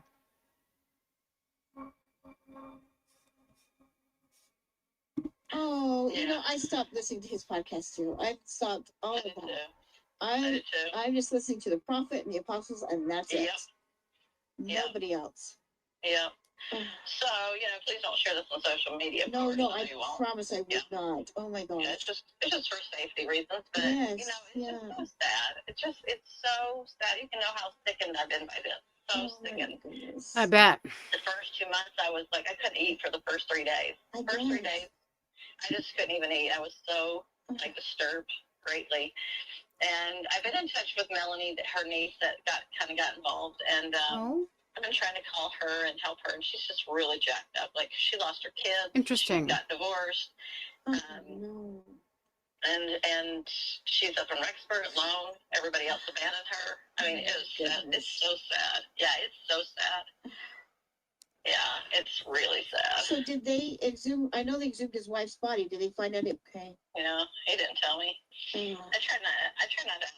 I mean, I'm not a super nosy person, so I try not to ask him too many questions that might be uncomfortable. But I could have asked. I should have, but I didn't. But I just told him. I said, that he's talking to people on the phone every day, right? I think he was kidding. He's talking to those people in LDS Valley. He goes, "Oh yeah, we're very aware of it." So wow. Yeah. So he's around. If he's calling people, he's around. I mean, they didn't leave the country or anything, right? They could have gone to Hawaii. Hawaii, oh brother, yeah. Because she loves Hawaii, so they could be in Hawaii. Wow. What do you know? The police know that. Oh yeah. Oh good. Yeah. Well, first off, and foremost, nobody gets revelation through somebody else. Anybody that's dating anybody, anything, that's baloney. Yeah, exactly. I mean, you're way off base if you're letting somebody say that you're. Oh my gosh, it just makes me want to vomit. I know. It's sad, everybody, Chad was such a nice guy. And he did have a hard time looking people in the eyes, though. That's a big telltale. He had a lot of problems. That's huge. Oof. Yeah, Good night, Seba. There's a reason. Yep. They don't want us. They don't want you to see what's in you and in them. Oh man. Wow.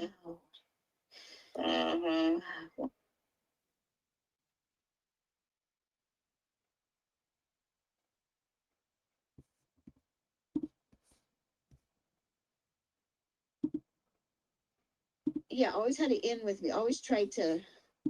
I missed the thing with Mel. Did we miss the thing with Melanie, or we heard it and then I just thought I don't know. I can rewind again, but I think what I did is I rewound to hear it again and then got side. But I've learned from it. If you somebody needs to write a book about this, not specifically specifics, but to let people know they are all deceived, man. They're all deceived. Yeah. Yeah. So much deception. Oh, and it's so easy to be taken off. That's why. Yeah, you're trusting. They usually go after people that are very trusting. Exactly. Yeah, because like, if we just stick, they think that the basics is so boring, but that's the safety is in the basics. It is. And the Lord will teach you himself. Exactly. Oh my goodness. Exactly. I've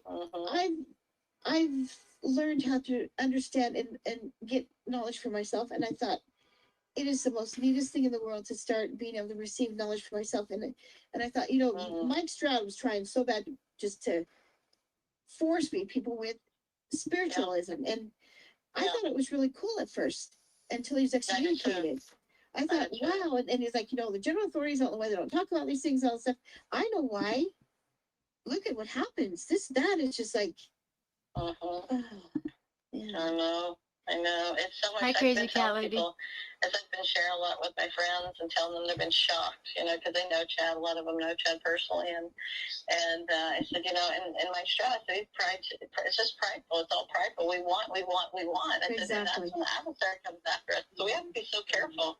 And the Lord is teaching me all about pride through all of this, and how just anyway, I did have a dream that warned me about deceptions, and it was a lion chasing me in my dreams. Wow. And I came to understand it through other people. So my weakness is that I love because I have such a love for people, and I want to help people. It's my nature. I Shakira. I'd leave the tree of life to partake of the fruit, and I'd leave it and go try to get people to come back to the tree of life. And that's where my sin is I'm leaving the tree of life to go help people that are off and down the ditches, you know? Right. And Lehi never left the tree. Exactly. Exactly, yes. So the Lord gave me this cool dream about this lion coming after me, and every time it was going to eat me, and I'd always wake up with screaming. I didn't scream, when I woke up, I'd go, and I'd wake up. So I started to figure out it was about helping people, and so it's a long story how I figured that out, but I know it's true. And when this last portion happened where I cut my friends off and just said, you can't be a part of my life anymore, just by the way I handled them. I had a dream that night about the lions again. This time the dream, the lion came after me.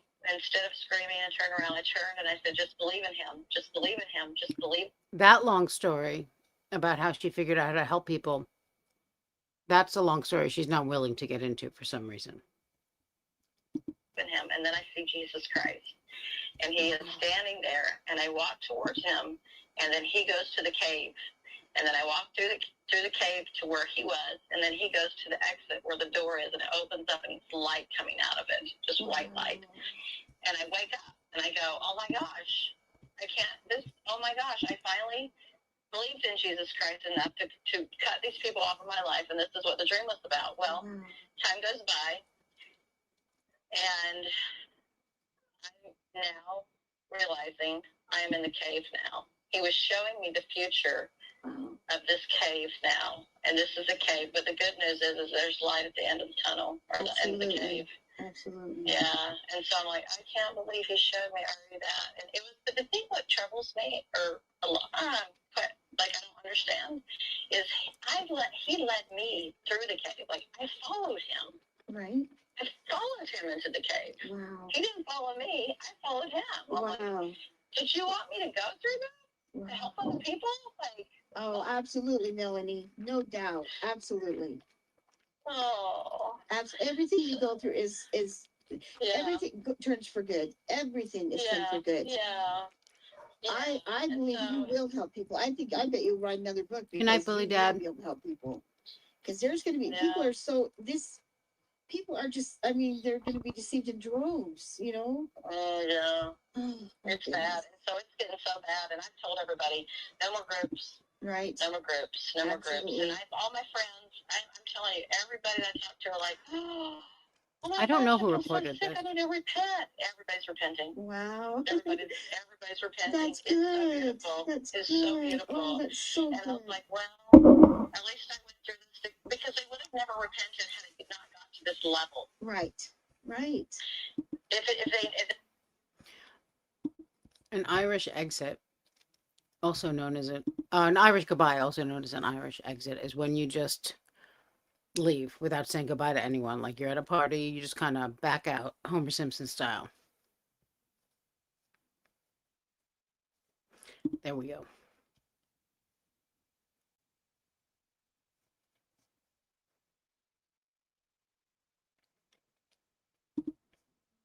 there was no deaths involved. I don't know who recorded this, but if somebody does know, I mean, I know that we're watching it on Mom on the Case, the channel, but let me see if it says it here. Oh, Shari Dowdy, yes, or Dowdle. Shari Dowdle.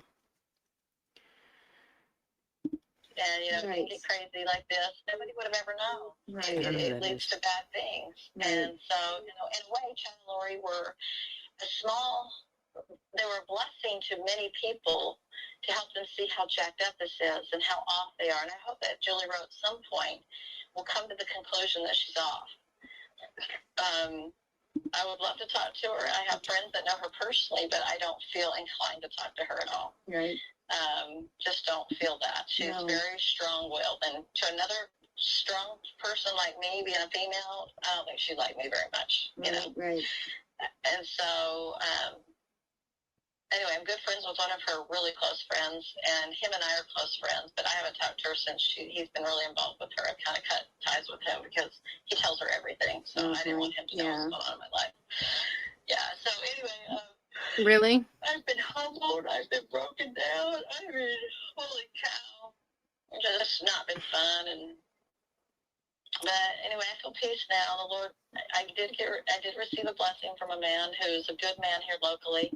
His wife is amazing, and his children are just a beautiful family, and he's a really good man. And I just said, hey, I need a blessing. I've got some heavy stuff going on in my life. I said, I don't have time to talk to you about it because you got a kid that's sick right now, and I can't, I just didn't have a chance to talk. Right. And he gave me a blessing, and he said, he didn't even know what was going on. He said, the Lord is telling you to go back to your core beliefs.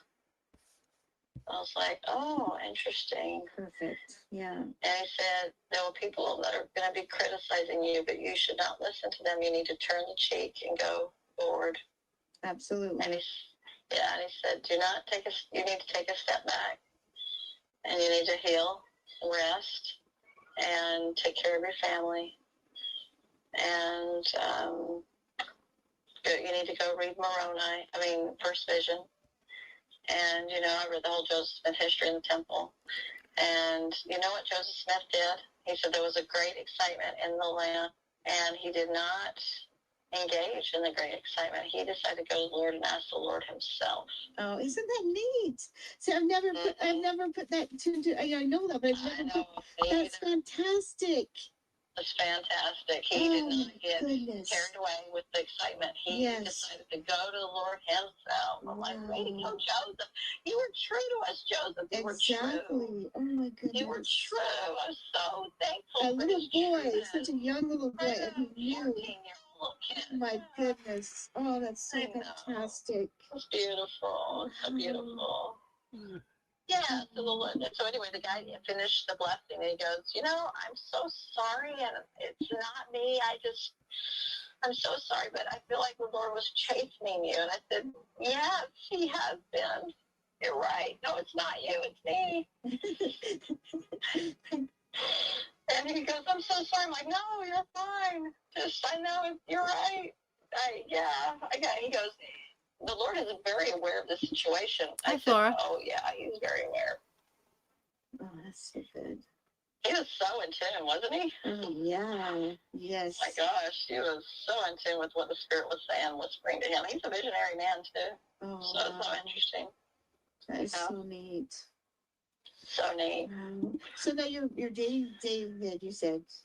Yeah. And that's so wonderful. That's it. Oh, it is. I've had a hard marriage for 25 years, and the Lord told me last year, you can leave now. I was like, oh, are you kidding me? I was so excited. I couldn't help but be joyful. I feel like I've been in prison for 25 years. It's been horrible. And I was like, I wrote the book and I did the change and I did all that. There was no change in him. I was like, come on, they don't change. They don't change when you have a change of heart. No, they don't, Melanie. They don't know this to change. A change is about you. It's not about anybody else. I'm like, oh. Anyway, that was hard, but I feel so happy and relieved not to be in that relationship anymore. I can't even tell you. I'm so glad. Oh, yeah, it's a tender mercy. It truly is a tender mercy. It is.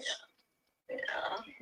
But no, I'm good. I'm doing good. And David is amazing. And, him and I are super compatible. And we both are diehard missionaries. We're both overzealous. That's our problem. That's what we do. You know what? So we figured this out. If you're overzealous, then you go too much beyond the mark. Right. And too excited about things of God. And then he is teaching us to bridle your passions. Oh, yeah. And I'm like, oh, we are so not bridling our passions when we get so excited about things. And the Lord was trying to teach us, you need to bridle your passions so that you will have love for your fellow man. And I'm like, oh, okay. I didn't get that memo. Yeah, I just ignored that one. Yeah, like whatever. Oh. Yeah, so just remember when you really want something bad to make sure it's what the Lord wants. Yeah. And just don't listen to people anymore that tell you about the future unless, it's a personal one-on-one conversation or something like that. But, right. Even then, it's gotta get your own revelation. Absolutely. And I'm done. I threw chat books away. I just chucked them in the garbage can. Yeah, I never bought any of them, so. Oh, good. Yeah. You know, I said to the police officer, I said, you know, for being a visionary man, he sure didn't see this coming, did he? He goes, no, you're right. He didn't see this coming. I'm like, yeah, exactly. Well, I read too that he was excommunicated from the church too, that he said he was a prophet and he was excommunicated from the church. Is that true? I don't know about that. I don't know. Oh, I don't wow. know. That was along with all the police stuff that said that he was, Yeah, I don't know. okay. Yeah, I tried to talk to his bishop, and but he just moved wards when he married Lori, so he moved so quickly that the bishop never met him. Yeah, he never met him. So it's sad. I don't think the kids are alive. It's sad. Well, if they're not, then they're okay. You know what I mean? The Savior took them. Yes, he took them up because like the little children that were sacrificed. The Savior's right there taking them. He's right there. Oh, yeah, I do believe that. I do believe that. So they will. They're okay. They're okay. Yeah, they are. It's just sad, you know. And I think, well, next life they got repenting to do. Oh, true. And yeah, they got to make it right. They got to get everybody to forgive them on the other side of the veil. Oh, it is so hard. And yeah, it is hard. Yeah. Oh yeah, I mean, you end a life. I mean, that's like they didn't get a chance to live here, and that takes their mortal probation, and it lessens it, and that's why it's so serious, you know. Exactly. This mortal probation, but the other thing I've learned too, though, is that we all have to learn to forgive people in this life, and so that means that people are going to offend you, and so we are meant to offend people, and we're meant to be and ask for forgiveness and forgive people when they don't learn those things. That's part of our journey. It is because, I mean, I'm offended all kinds of people. I'm sure they need to, but for sure I'm offended people. Hi, Emily. We have to forgive each other, you know. Right. And you can't learn to forgive. This is her without the voice changer. So I guess this is before they found the children. Must be right before. Yeah. Is that you? Yeah. Because we're put here to learn, and I think of like.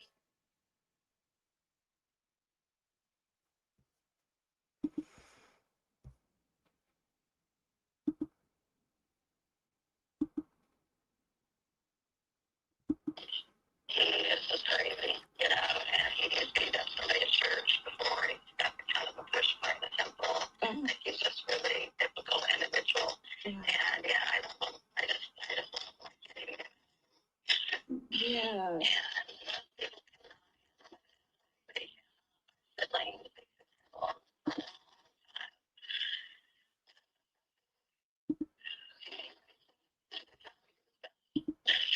Yeah. Right.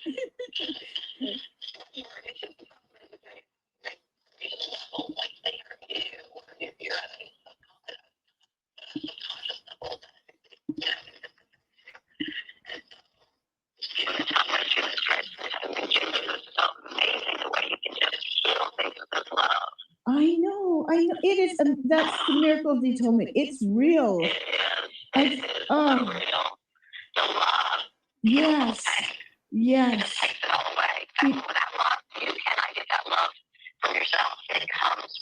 Exactly. Exactly. And the ability, and yes, because he gives us the power to forgive. We don't have that power in us. We can't do it. We have to be raised. We have to be given Exactly. your heart. The only thing he asks you to do is just have a broken heart. Exactly. Yes. Sorry. Exactly. Anyway,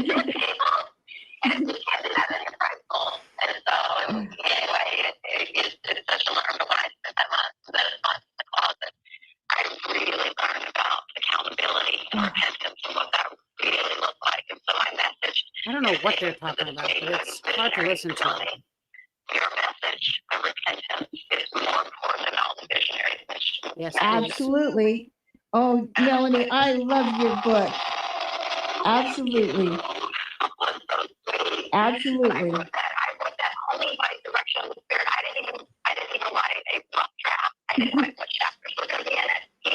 Wow. Wow. This is the devil. That's, wow. Wow.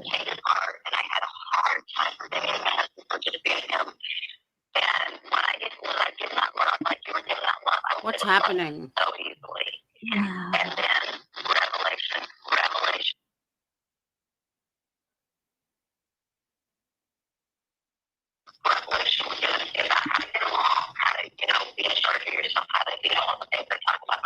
Right.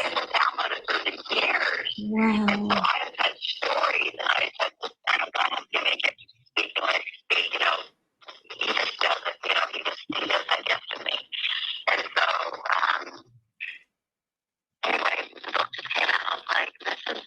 Wow. Wow, that is so neat. Oh, Yeah, when she's singing, put your shoulder to the wheel. exactly.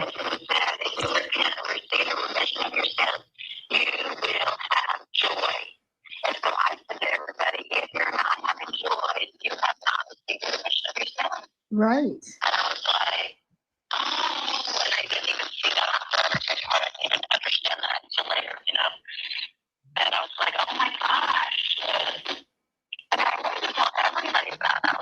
This is, is this the way it is? Oh, yeah. Right.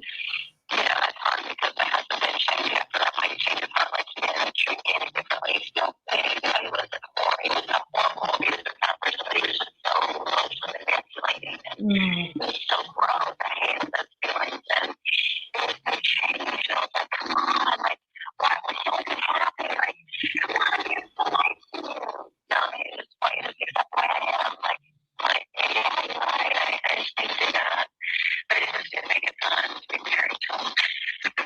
Right.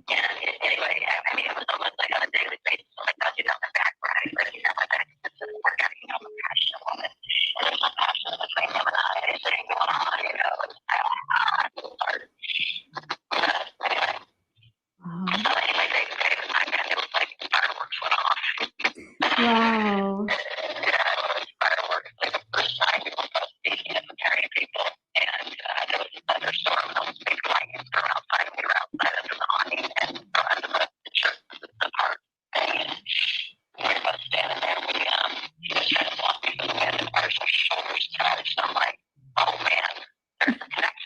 Wow.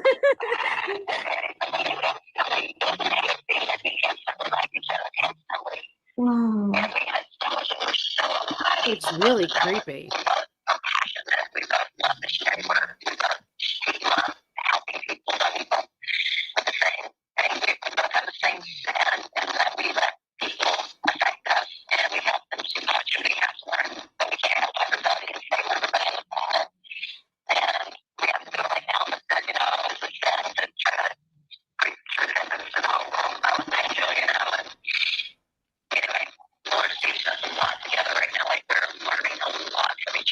That is so good.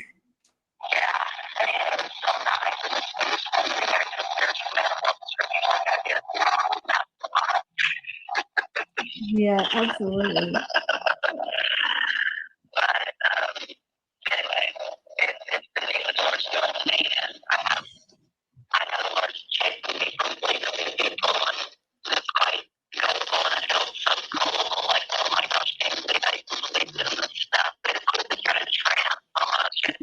Right. This is how the rest of this call is, I think.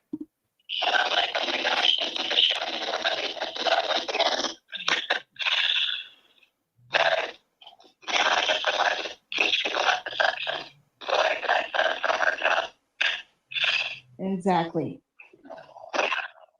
Getting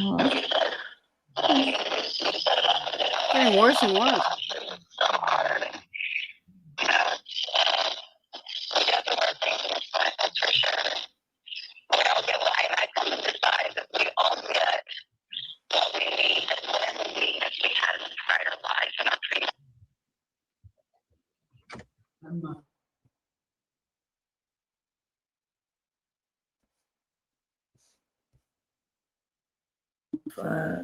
Something that Lori Vallow said on a podcast. Y'all listen to this.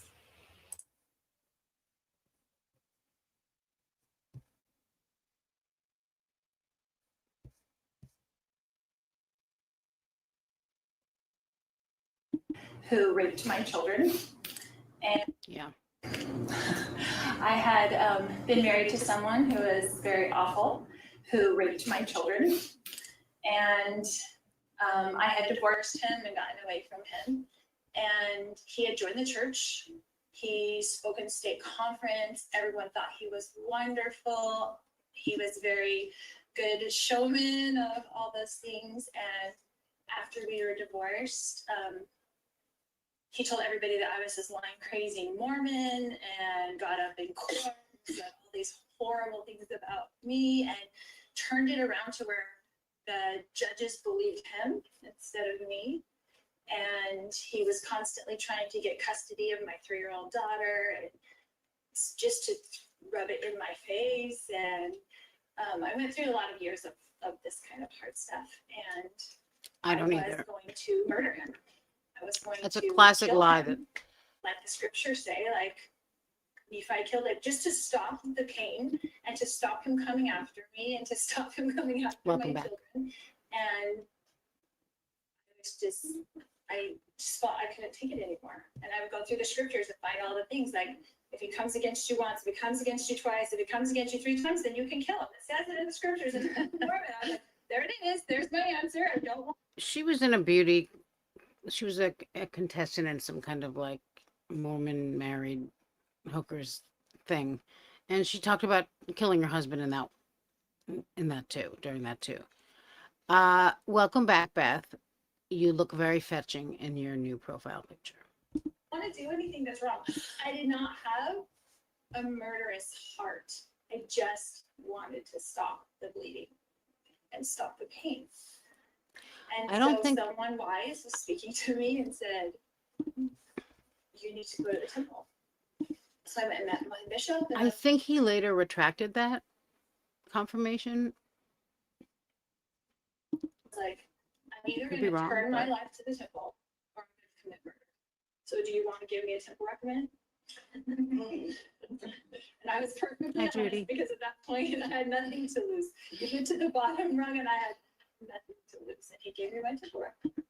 And I started going to the temple I think that's what it was every called. week by myself. I'm paraphrasing a little bit, but you know what I mean.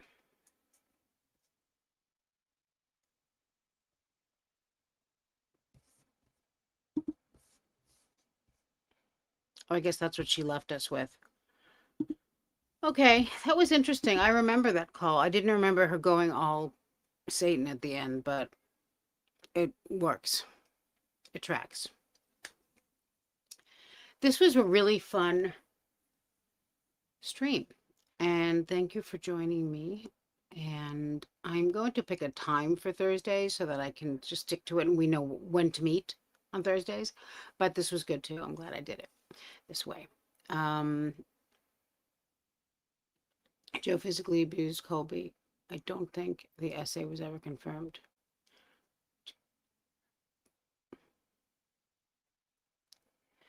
I heard Colby say it a few days ago. Oh, so maybe I'm confusing. It was the essay that I thought we were talking about.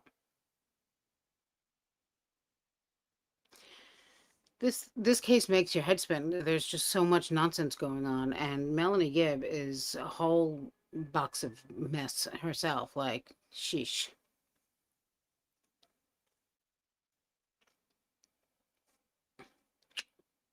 I love you, sexy people. Thank you so much for your support and for hanging out with me. And I hope I'm not muted as I talk. I will see you all very, very soon. Oh, I know you like it when, you know you don't like it when my head is tremendous, right? I'm gonna take that as a compliment because life's too short to go looking for problems. Thank you. Bye, guys. See you soon. Good.